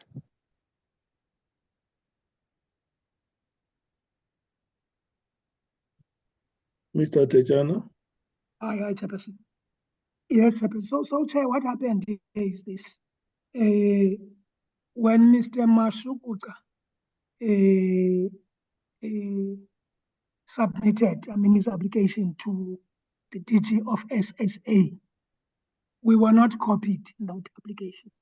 So we don't know, Chairperson, what he wrote there.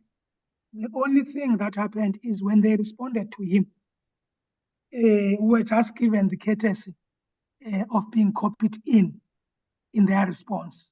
So the response merely says that even what he wrote to them does not even fall under the category of, strictly and legally speaking, of a request, I mean, in terms of the act. So the issue is this, Honorable Vessels. We don't even know, I mean, what he put in when he wrote to them and so on and so on.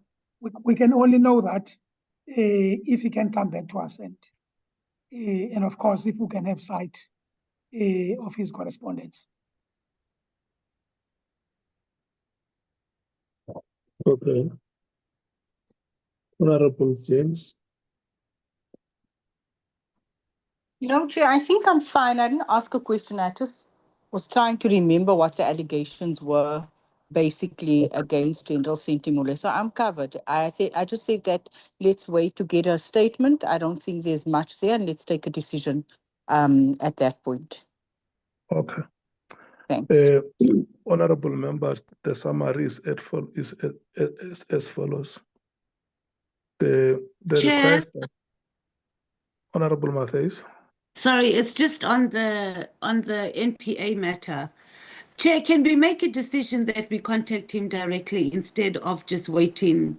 I mean, by now I would have thought that the legal office would have asked or contacted him to ask him what exactly was the request, so we would have a more comprehensive report on what it is that he requested. So can we make contact with him, and in the next meeting we are able to state security agents. Yes, please, because we can't be waiting. Not Yeah. NPA. Not NPA. Oh, You sorry, say yes, not NPA. I beg your pardon, Chair. Thank you for the correction. Yeah, the State Security Agency. So let's make contact with him and ask him what's going on. It doesn't make any sense that we wait and we have an incomplete report before us. Thank you, Chair. Okay. Okay, thank you so much. Honorable members, hello. No, Chair, I thought you would come back to me and ask if I. Yeah. Clear. Yeah, no, you are very much within your rights, Honorable Souls. You are allowed. Chair, let me first say thank you to legal for indulging me on this. I just want confirmation that my reading of this thing is incorrect. The section 2.2.3, again, my reading in my mind, it is a report will only become relevant when the delay causing the striking of the matter has been addressed. In other words, what that sounds like to me is the magistrate gives an order to say that a report must be done within 7 days explaining what caused the delay. Now, when this report is there, then another report is required before enrollment. And that report is dependent on the investigation to be finalized on what has been said in the previous report caused the delay. You see, because it says the delay causing the striking of the matter has been addressed. So we then have information as to what caused the delay. Now, what caused the delay has to be addressed. Then the following report, after it has been addressed, will then be used to then seek in re-enrollment or whatever. That's how I read it. I just want confirmation that my reading is not correct, and why. Honorable Mr. Tejana, thank you so much, Honorable Souls. Yeah, maybe I'm not good in explaining, but what I can say is that no report was submitted as per the magistrate's order. I think I can't take it further than that. So there was no report that was submitted. Yes, I agree, Mr. Dejana. I'm asking, should there have been a report then? Because then, then that also becomes a question, you see, when the advocate appears or when we deal with the matter, then it becomes a material question to say, why wasn't the magistrate's order followed through on, because there was a requirement. So that in itself then serves as interference. So that's my thought pattern. So I'm just needing assistance to confirm my understanding is either correct or it's not correct.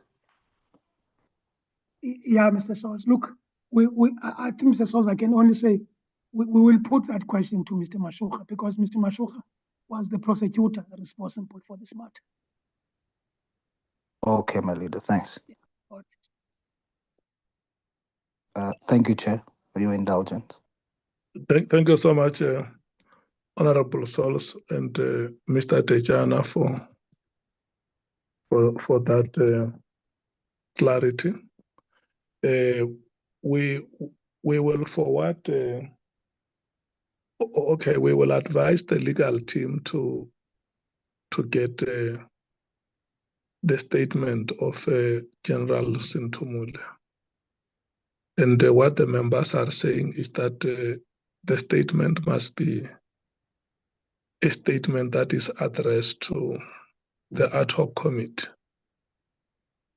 And then the legal team will make an assessment of that statement and will then make a determination whether we can seek return submissions. And I know General Msikiri has not made that request, but I heard Honorable Skosana saying it that maybe the legal team can also assess the statement of General. Priska, I'm talking to you. Yeah. Honorable Breitenbach. I heard Honorable Skosana saying that the legal team may also be requested to make an assessment of the statement of General Msikiri.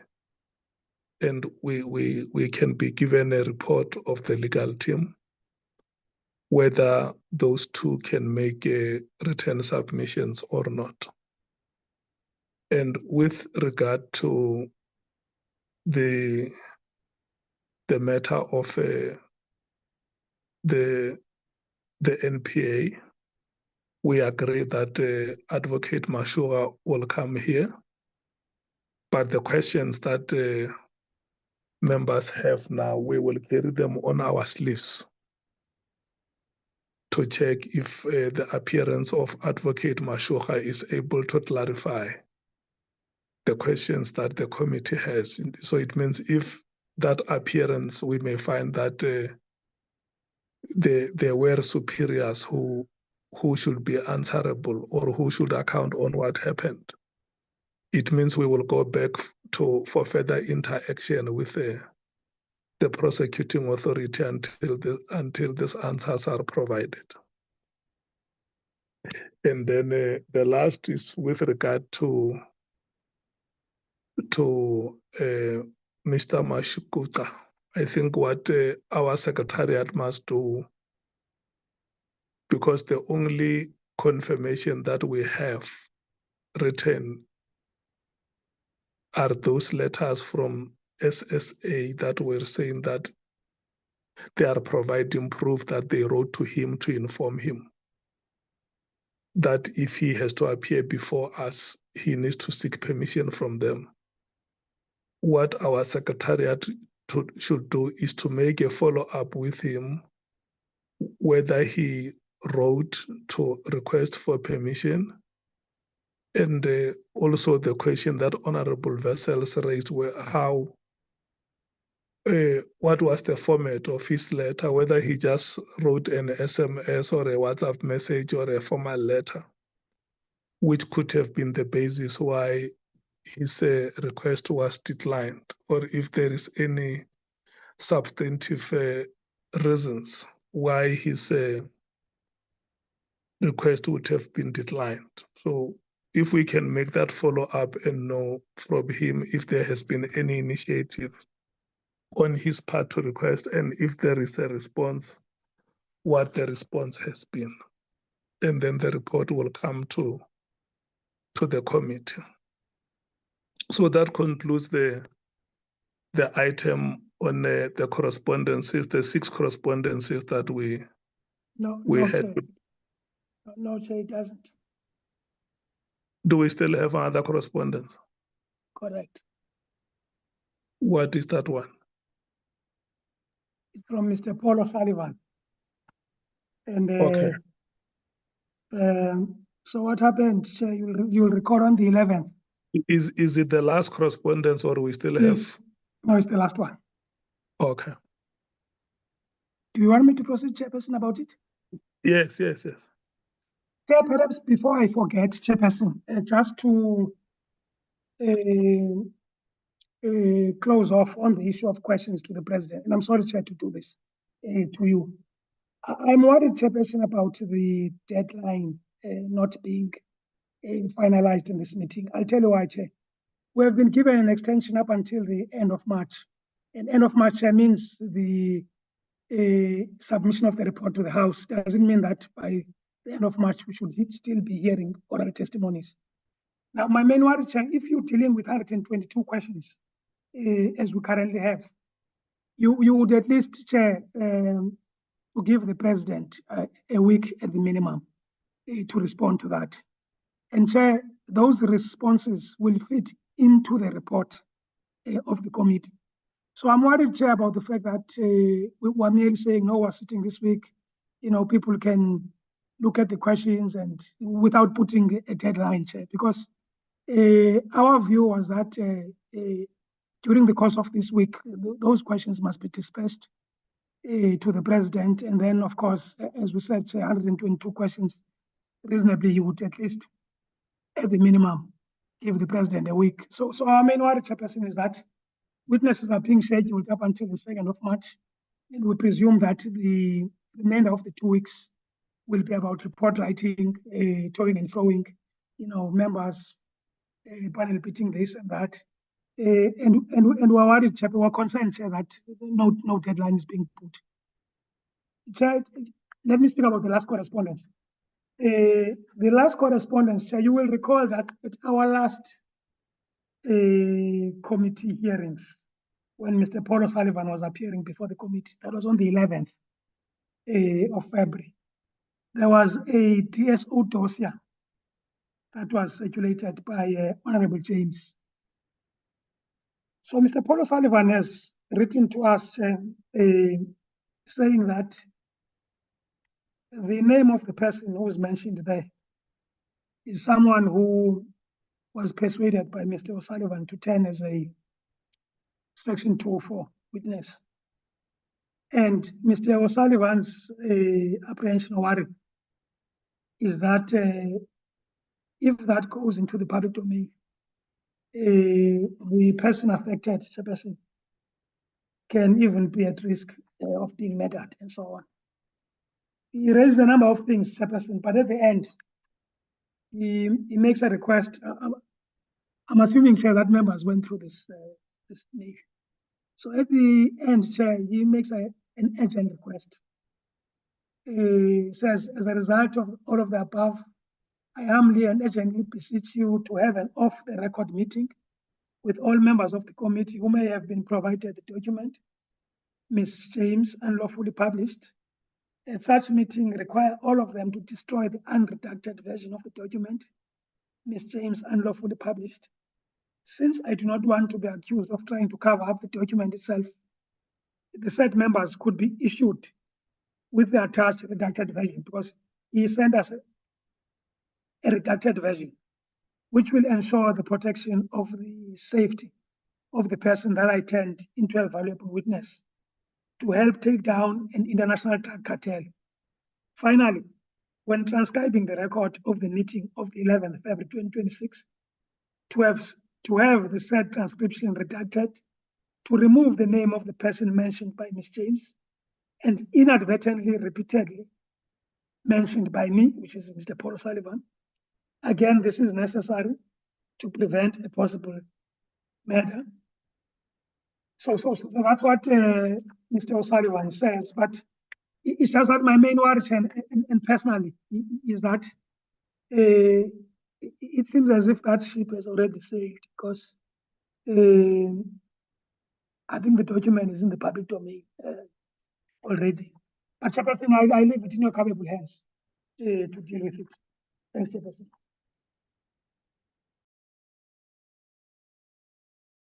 So,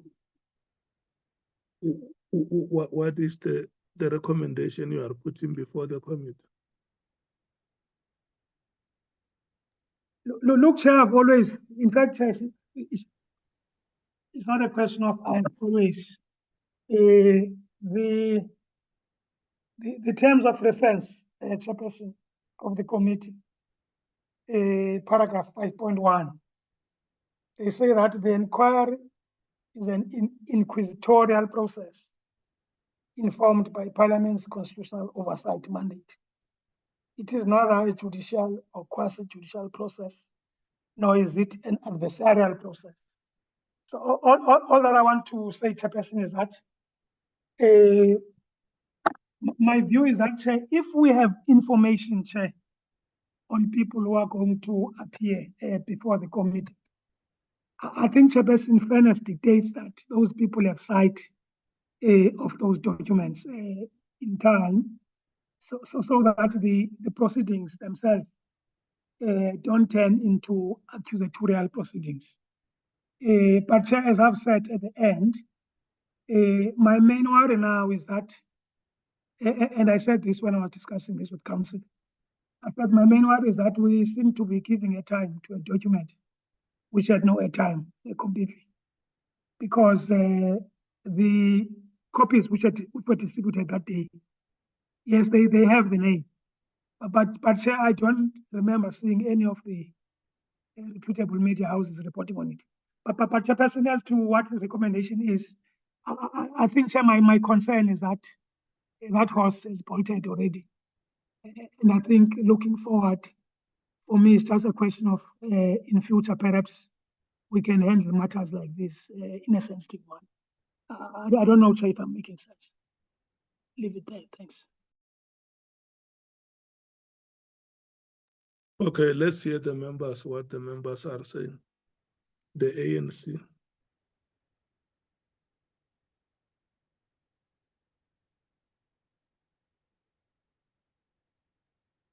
The MKP.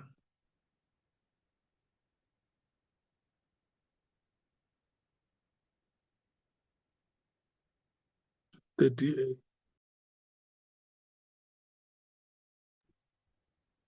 Yeah, I don't really have a view. I haven't had sufficient time to consider it. So I don't really have a view.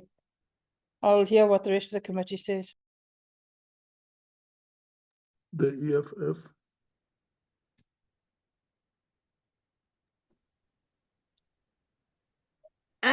Chair, I don't know what or what decision we need to come to now as a committee, but I do think going forward, what we can agree on is that whatever additional information we might have, that we send it through the evidence leaders, etc., and that would be in the interest of fairness. But that's also with the understanding that sometimes during our sit-ins, or during our sit-ins rather, people send us information, and yeah, sometimes we press for time, or the moment is there. But I think just for us to be more disciplined, and perhaps we just process the matters with the evidence leaders, and maybe we could even take a 5 or 10-minute break when we do get that information and be able to deal with it. But regarding the actual matter that Paul O'Sullivan has raised, it's something that we also as the EFF would need to apply our minds. Thank you, Chair. The Patriotic Alliance. Chair, I don't think we need to have a sit down with Mr. Paul O'Sullivan and destroy the document in his presence. I think I disagree with that. But we focus on the reason for such a request is to protect a 402 witness. So maybe we should consider it from that angle. What protection is necessary? His request is destroy the document. So, and then if the document is published, so we destroy the version we have. But if the document is published, so he's not against the document being published, but if it is, it must be done in the format that was sent with the 402 witnesses information hidden, so that his name and that is scratched out. So I think it's just a matter of being clear that Honorable James was not wrong in producing the document, because it was part of the interrogation and necessary for him to respond to that. But in the concern of post the engagement, to protect the person mentioned in there as a 402, it should just be said that if it is published thereafter, I don't know if Honorable James published it, but if it is, then the version of the document published should be the one that has the 402 witness scratched out. So without having to sit with the whole committee to sit with him and destroy in front of him, I think the protection of the 402 witness is the concern, and that approach, I think, should suffice, Chair. That's my submission. Thanks.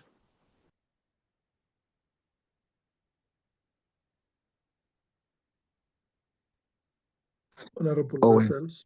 Owen, and we do take the advice from Mr. Dejana around when we have information that we run it by legal and so on. So that advice taken.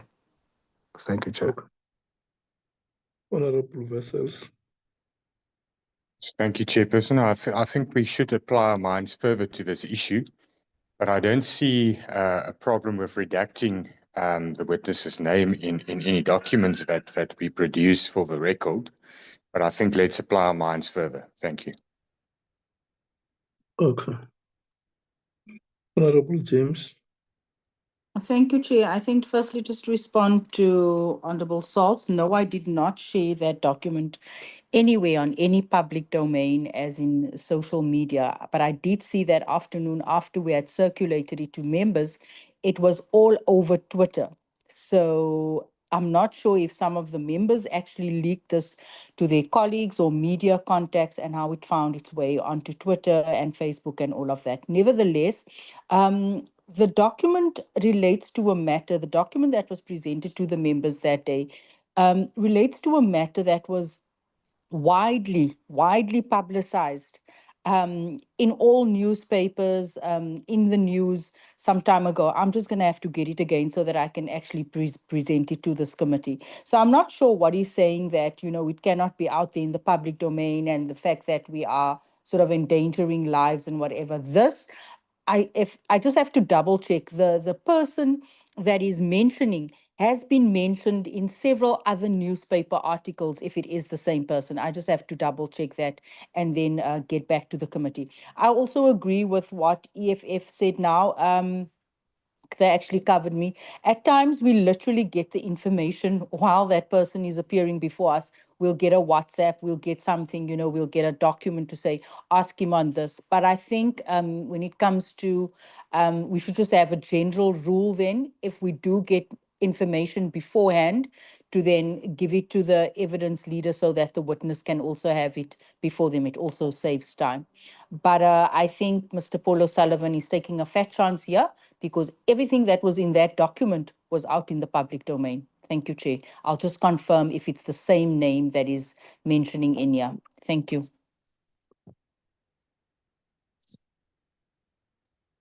Thank you so much, Honorable James. Honorable members, let's take Chair, don't forget about me because of the network. Sorry. Okay.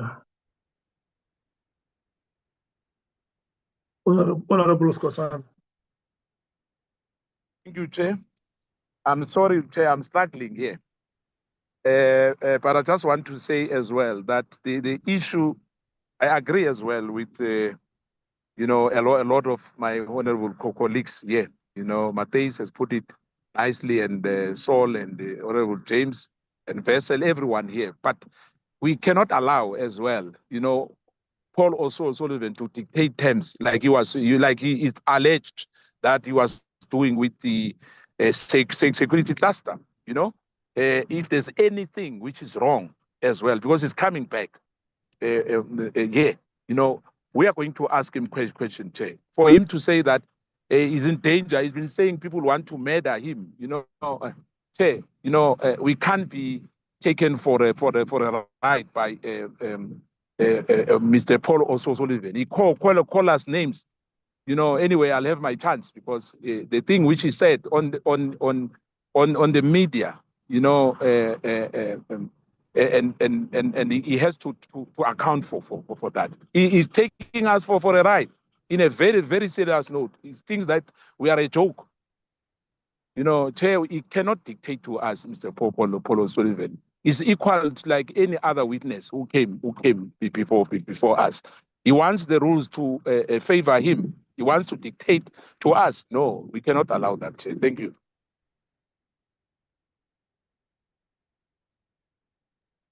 Okay. So, honorable members, let's agree that is this hand that is up yours, Honorable Skosana?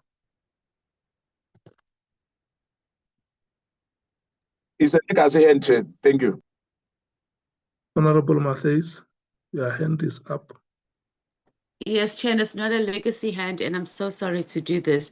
But I just went through the letter in more detail. And that last paragraph from Paul is even threatening us again.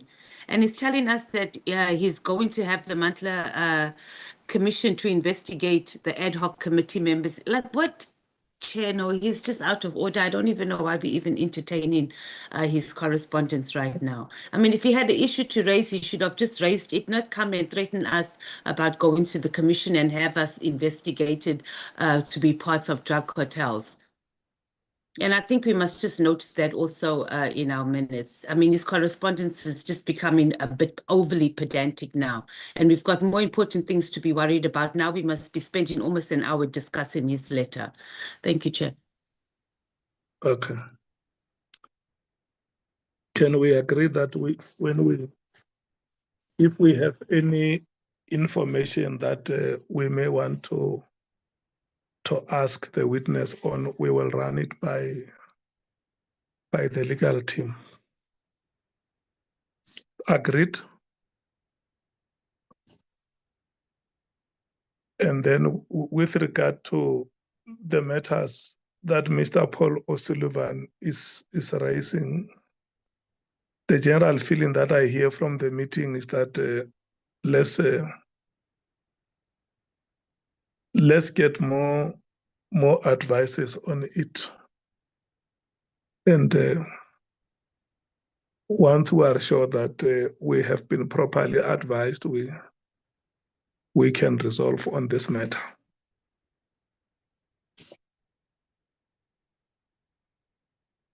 Agreed? Agreed, Chair. Thank you so much. Can I check if we still have a quorum in the meeting, because we must now go to the minutes? Who is present from the ANC?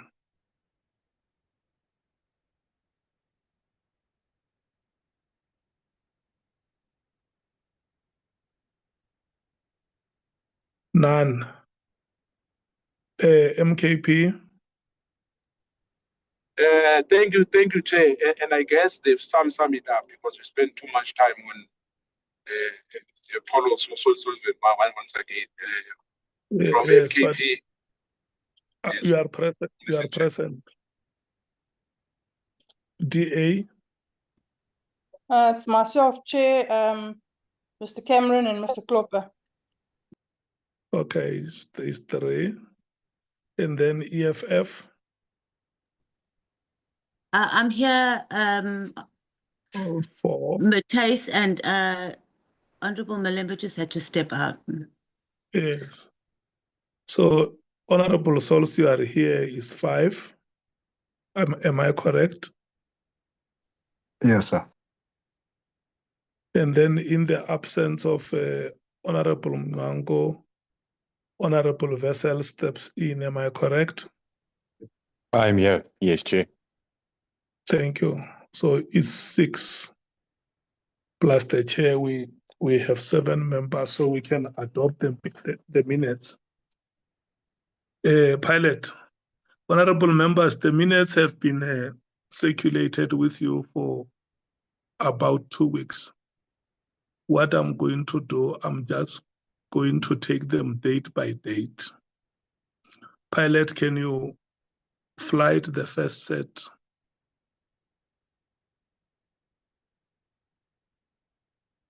We've got the minutes of the 16th of October, Chair. They are flighted. Oh, okay. I think what you should do, you just say I'm on page 1, page 2, page 3 until the last page, and then we move for adoption. Chair, we've got page 1 on the screen. We are on page 2 and page 3. Okay, can I check if there is any mover for adoption?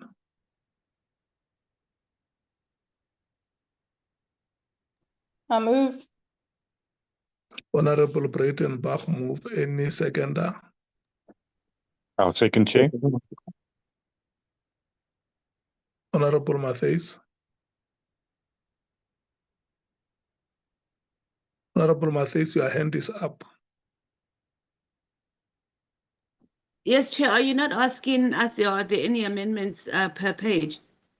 Or what we can do is that as the EFF, we've got some amendments that, or information that is not in the minutes that we think should be there.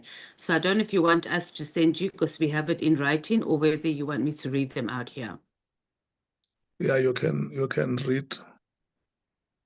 Okay, on the 15th of October, on the opening remarks, if we go to the opening remarks, it's not indicated that the members had directed that the meeting should be held with the chairperson of the Joint Standing Committee on Intelligence. And I think that was important that we have that noted, because it's still an ongoing issue. So that's not noted in the minutes there under the opening remarks. And then on paragraph 1.7, the list of witnesses who had not been consulted. There was some names that were omitted on the witness list who had not been consulted, and they should have been added on there. And that was some of the issues that came up during the deliberations. And then on paragraph 2.3, we can skip that one. And under the witnesses that were discussed, if we go further down, there's no movement here. That the names of Nhlanhla was put already on the minutes of the 15th of October. Also, Paul O'Sullivan, Richard Mkhwanazi, and as well as Molefe were already put as the witnesses discussed, and it's not captured in the minutes, in those minutes. And that's our amendments. Thank you, Chair. And then with those amendments, you move for adoption. Yes, Chair, thank you. And then are you still seconding Honorable? Who seconded? Honorable Breitenbach moved, and Honorable Matthys came with the amendments. Can I check who seconded the adoption with the amendments? Chairperson, I did second, and so did Honorable Vessels. Thank you so much. Can we then agree that the first set has been adopted? That is the 18th pilot, no? Mm-hmm. Pilot? Yes, Chair. It's on the 16th. The 16th of? The 15th of October. The 15th of October. Yes. Thank you. The minutes of the 15th of October are presented and adopted with amendments made. And then can you then read the second set?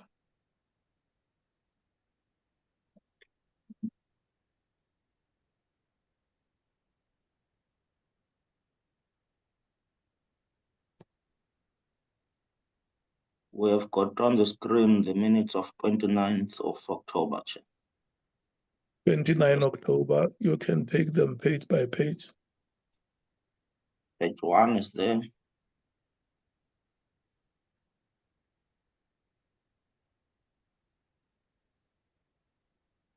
Page 2. Page 3. Page 4. Page 5.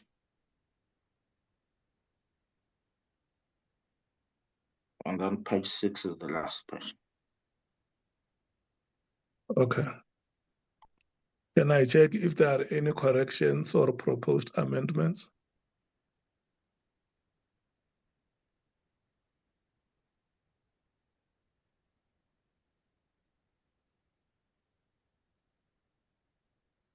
Any mover for adoption?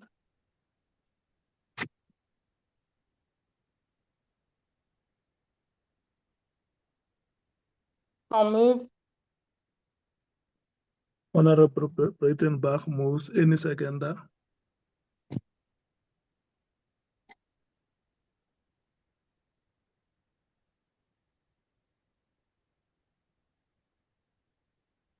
Chair, second.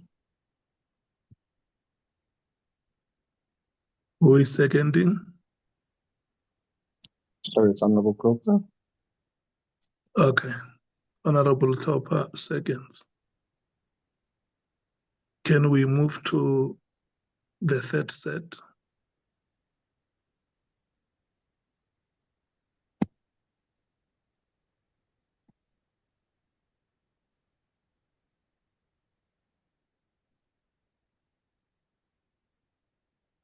We've got the minutes of 10 November, Chair.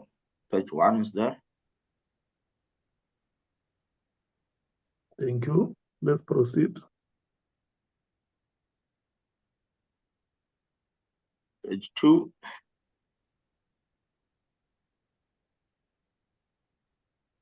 Page 3.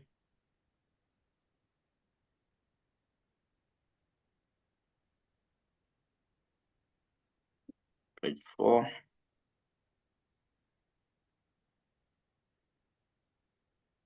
Page 5 is the last page.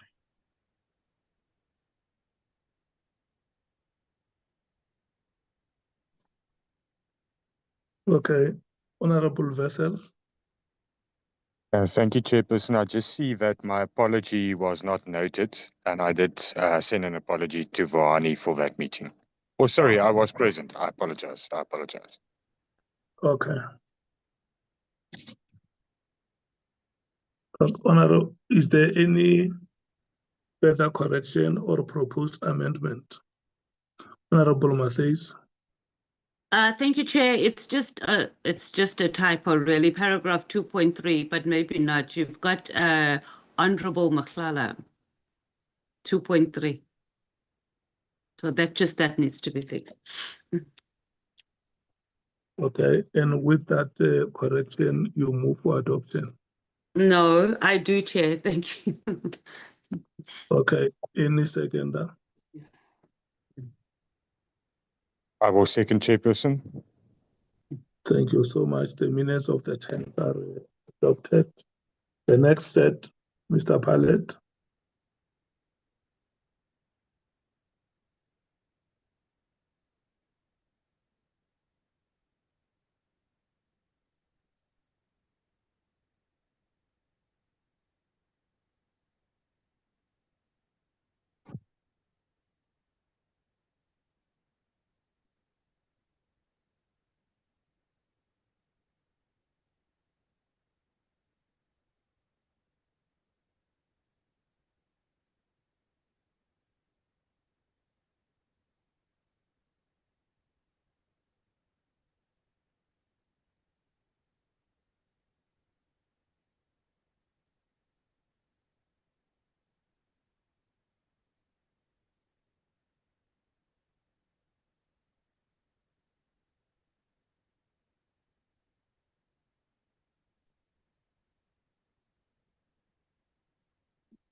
We've got Mr. 17.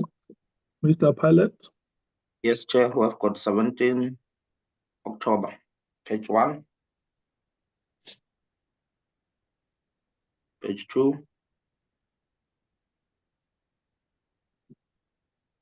and page 3.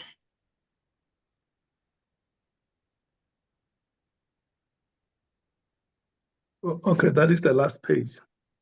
Yes. Any corrections or proposed amendments?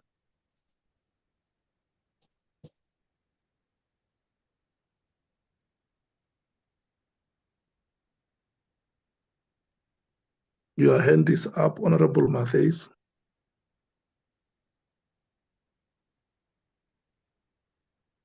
Legacy hand, Chair, sorry. Okay, thank you so much. Any mover for adoption?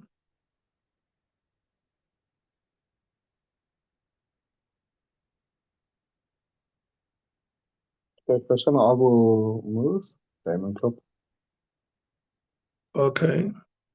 Any seconder? Second, Chair. Thank you so much, Honorable Skosana. Can we move to the next set?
Oh, God, Chairperson, we've got 21 October 2025.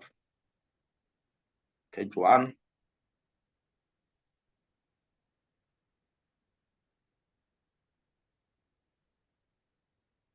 page 2,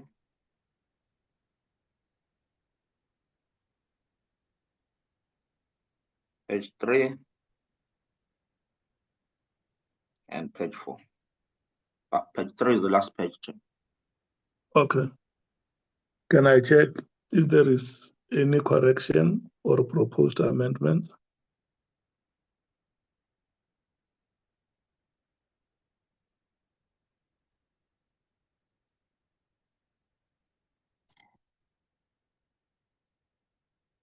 Okay, any mover?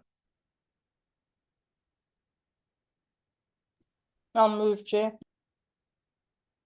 Thank you so much. Any seconder?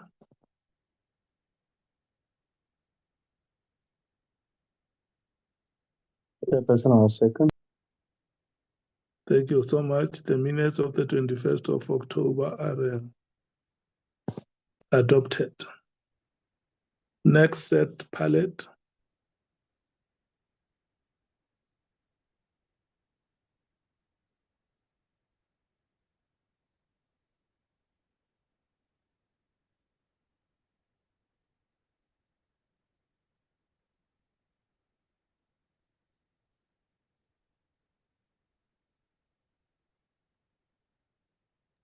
October, Chair, page 1.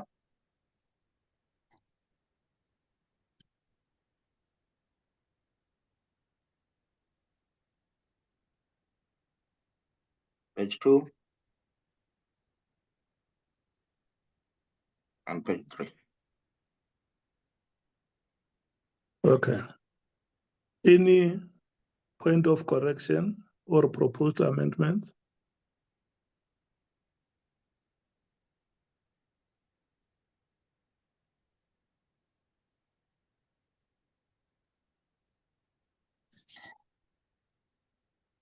Any mover for adoption?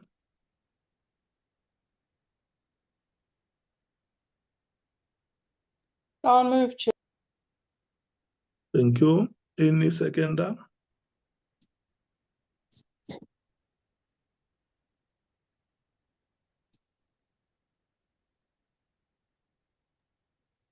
Chairperson, I'll second. Thank you so much. The minutes are adopted. The next set palette.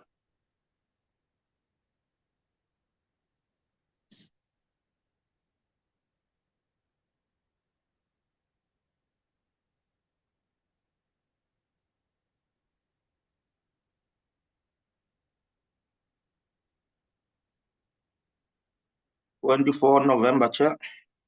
Page 1. 24 November. Yes.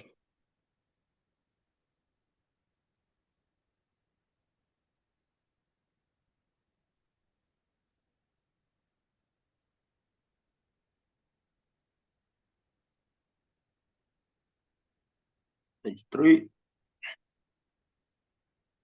Page 4.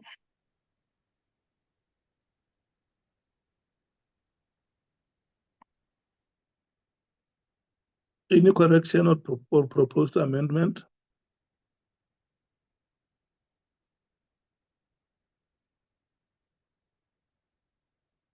Mover for adoption?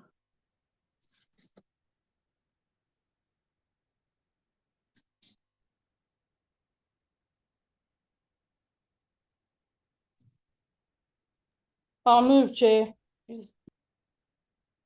Thank you. Any seconder?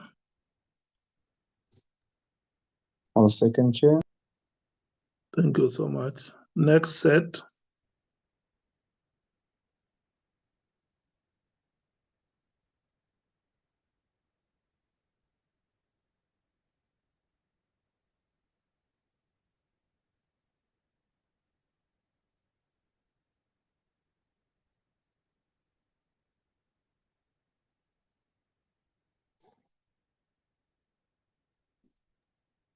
Chair, Hello, Honorable Skosana. Chair, can I make a proposal, Chair? Yeah. Can we take a so-called tea break, Chair? Looks like there's, I don't know, yeah. No, we're The Chair about is to. laughing at me. But this is what I'm realizing, Chair, to say when you ask a mover a second, it takes time now. Thank you, Chair. We're about to conclude the meeting. We're on the last item. Palette? Problem, Chair. No problem, Chair. Thank you. 7 January, Chair. Page 1, 7 January. Yes, page 1. Page 2.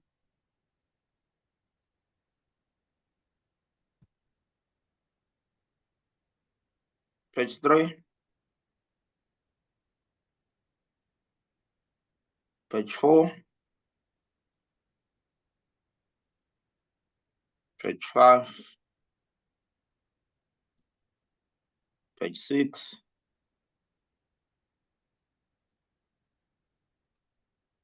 Page 7. And page 8. Thank you, Chair. Any correction or proposed amendment?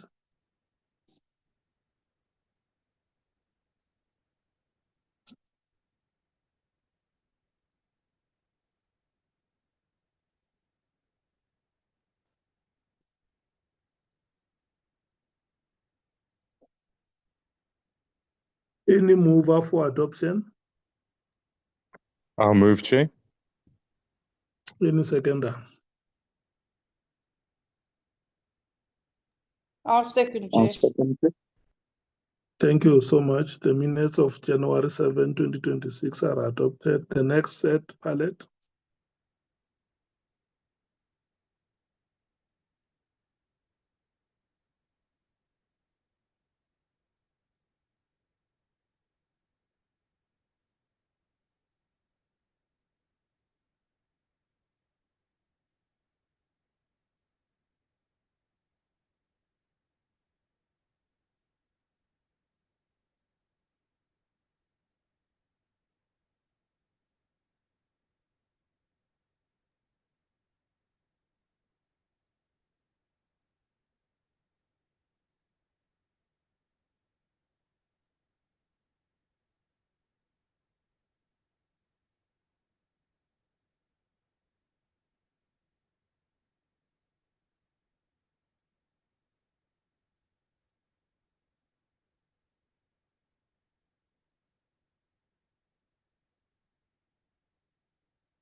Is it only silent on my part or? Yeah, we're still waiting for Mr. Kwebu to light the next set.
Honorable Skosana, is your hand up?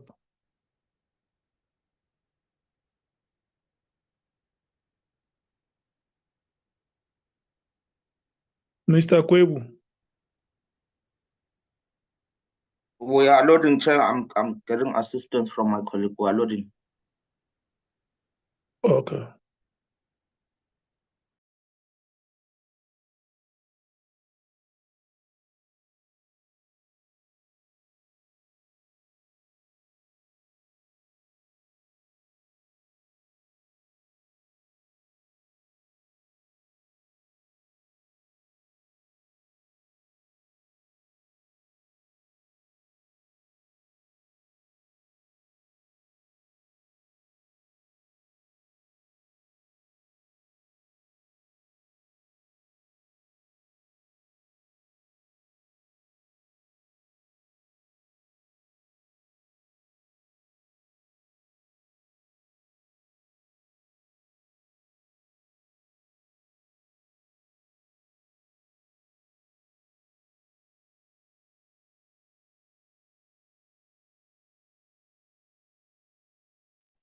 Chair, are we still on? I can't hear anything.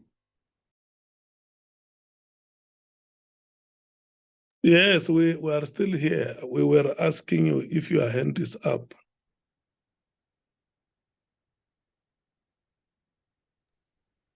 Sorry, Chair.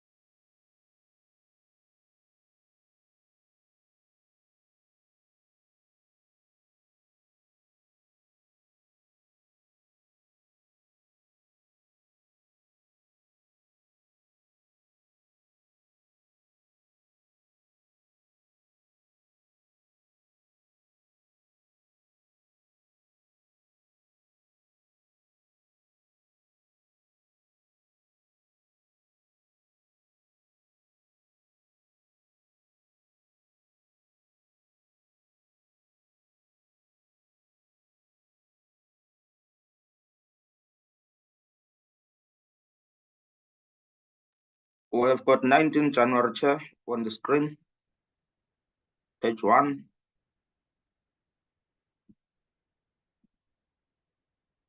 Page 2. Page 3.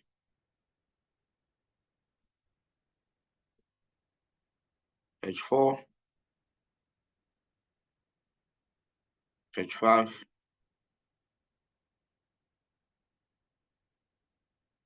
Page 6. Page 7. And page 8. Good, Chair. Thank you. Can I check if there is any correction or proposed amendment?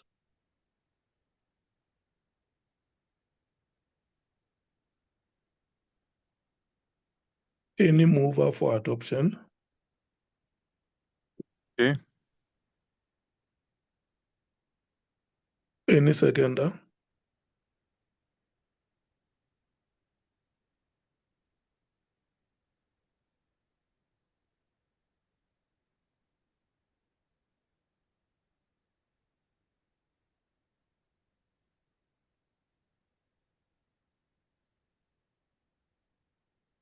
I'll second, Chair.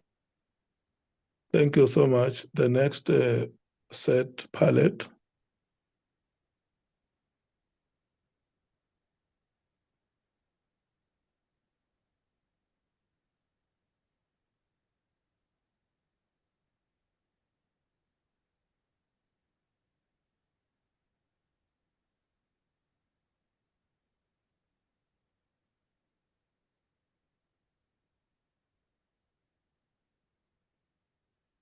Oh, gotcha. 24 October. Page 1.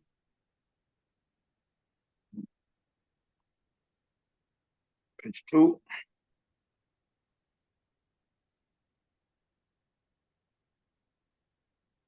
Page 3. Page 4. Thank you, Chair.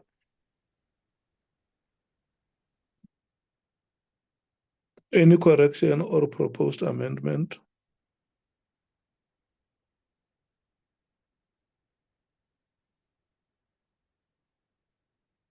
Any mover for adoption? I'll move. Any seconder?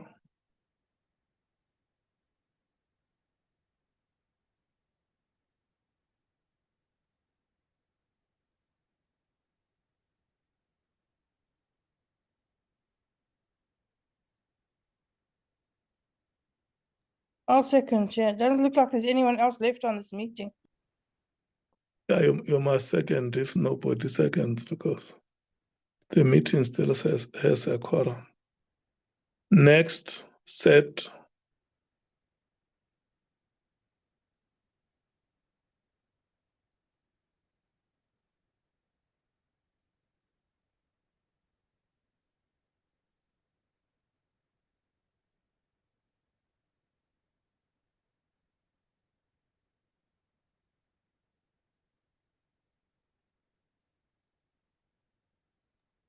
Second of February, Chair. We've got page 1 there on the screen. Yeah. Page 2.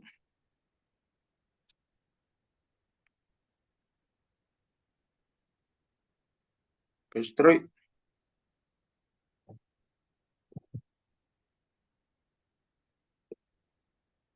Four. Page 5. Page 6.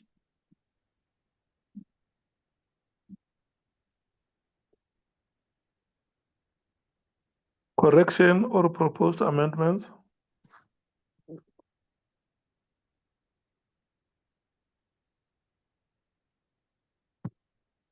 Any mover? I move, Chair. Any seconder? I'll second. Thank you so much. Pilot, do we still have another set?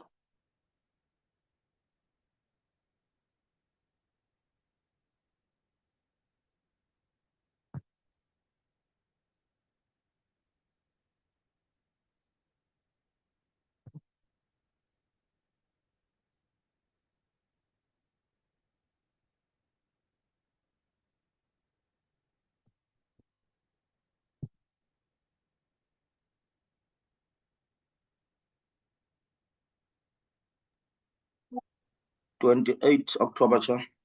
Page 1, page 2,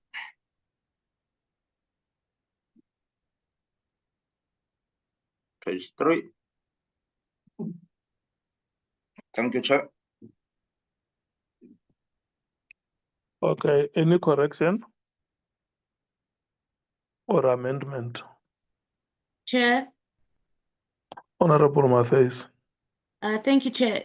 The minutes that we have, the only minutes that were circulated to us prior to this meeting were the minutes of our ad hoc meetings, not the proceedings where we've actually had witnesses. So it's very difficult for us to go through these minutes so quickly and as they are moving, especially, well, particularly the ones that include the oral evidence by our witnesses. Were you aware that we didn't get these minutes We for the oral circulated, evidence, not the oral evidence? we circulated seven sets of housekeeping meetings and 7 sets of proceedings.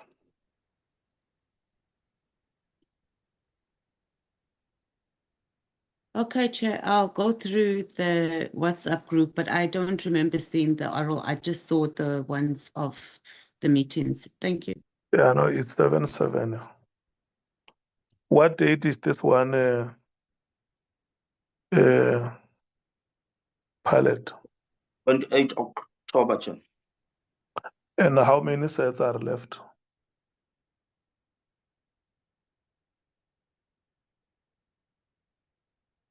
I mean, the sets that you circulated, how many are left? We should be left with about 4, Chair.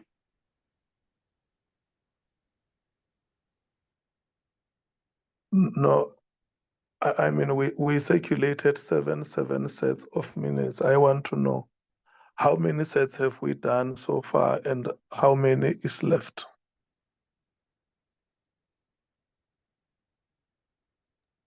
We are left with 4, Chair. We've done 10. Okay. So this is the 28, you say 28 October. Yes, Chair. Okay. Can I check if there is any correction or any amendment?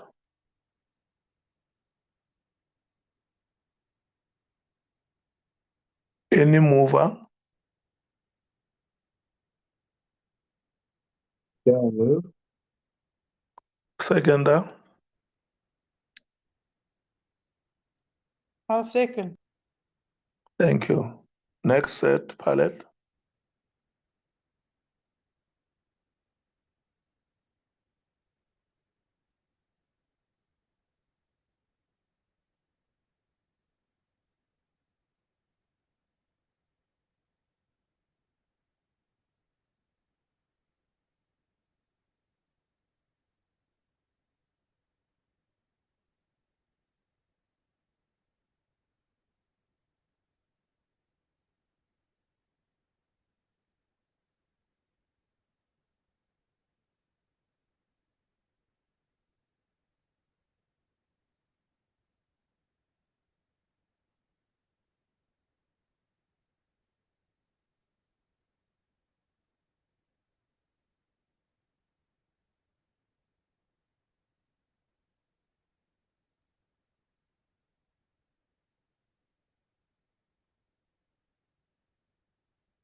24 November, Chair, page 1.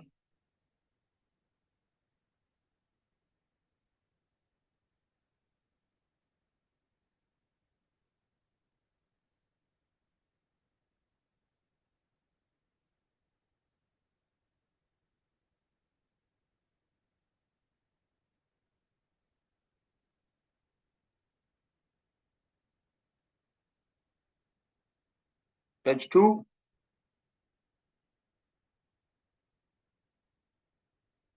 Page 3. Page 4. Thank you, Chair. Okay. Any corrections or proposed amendments?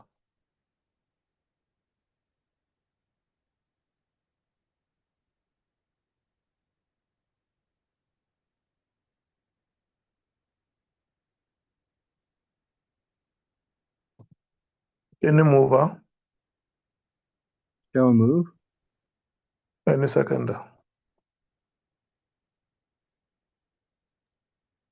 I'll second. Thank you so much. Next set, palette.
Chair, that was the last set we are done, Chairperson.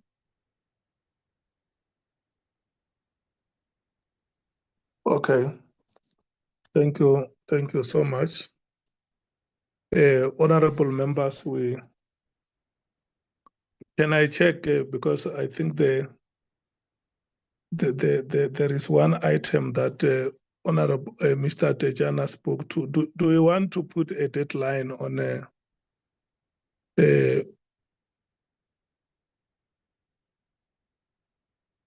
the question to the president? Mr. Tejana, the consolidated questions have they been sent out to members?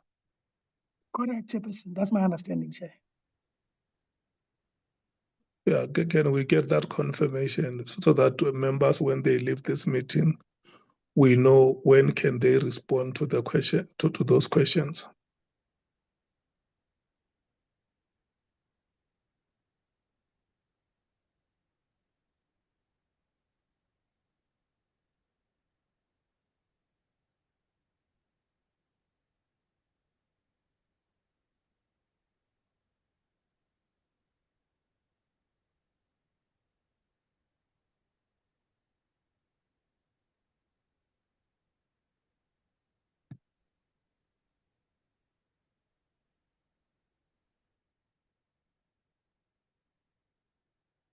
Hi, Chairperson. Chairperson, in the group, Venetia confirmed that I'm not sure whether it's Pilate or Babalo circulated the questions, but they've been circulated. Already. That's the impression I get when I read the WhatsApps in the group.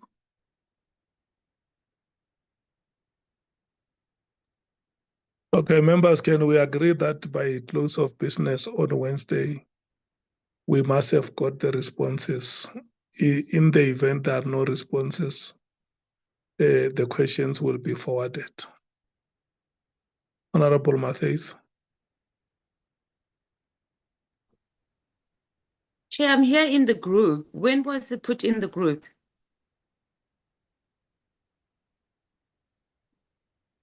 Mr. Can we Tejan. get an indication?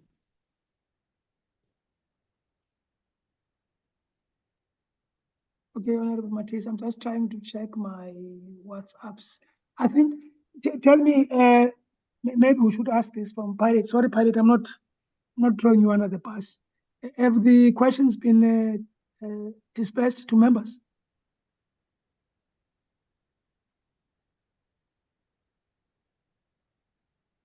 Because Venetia says questions have been sent to Pilot.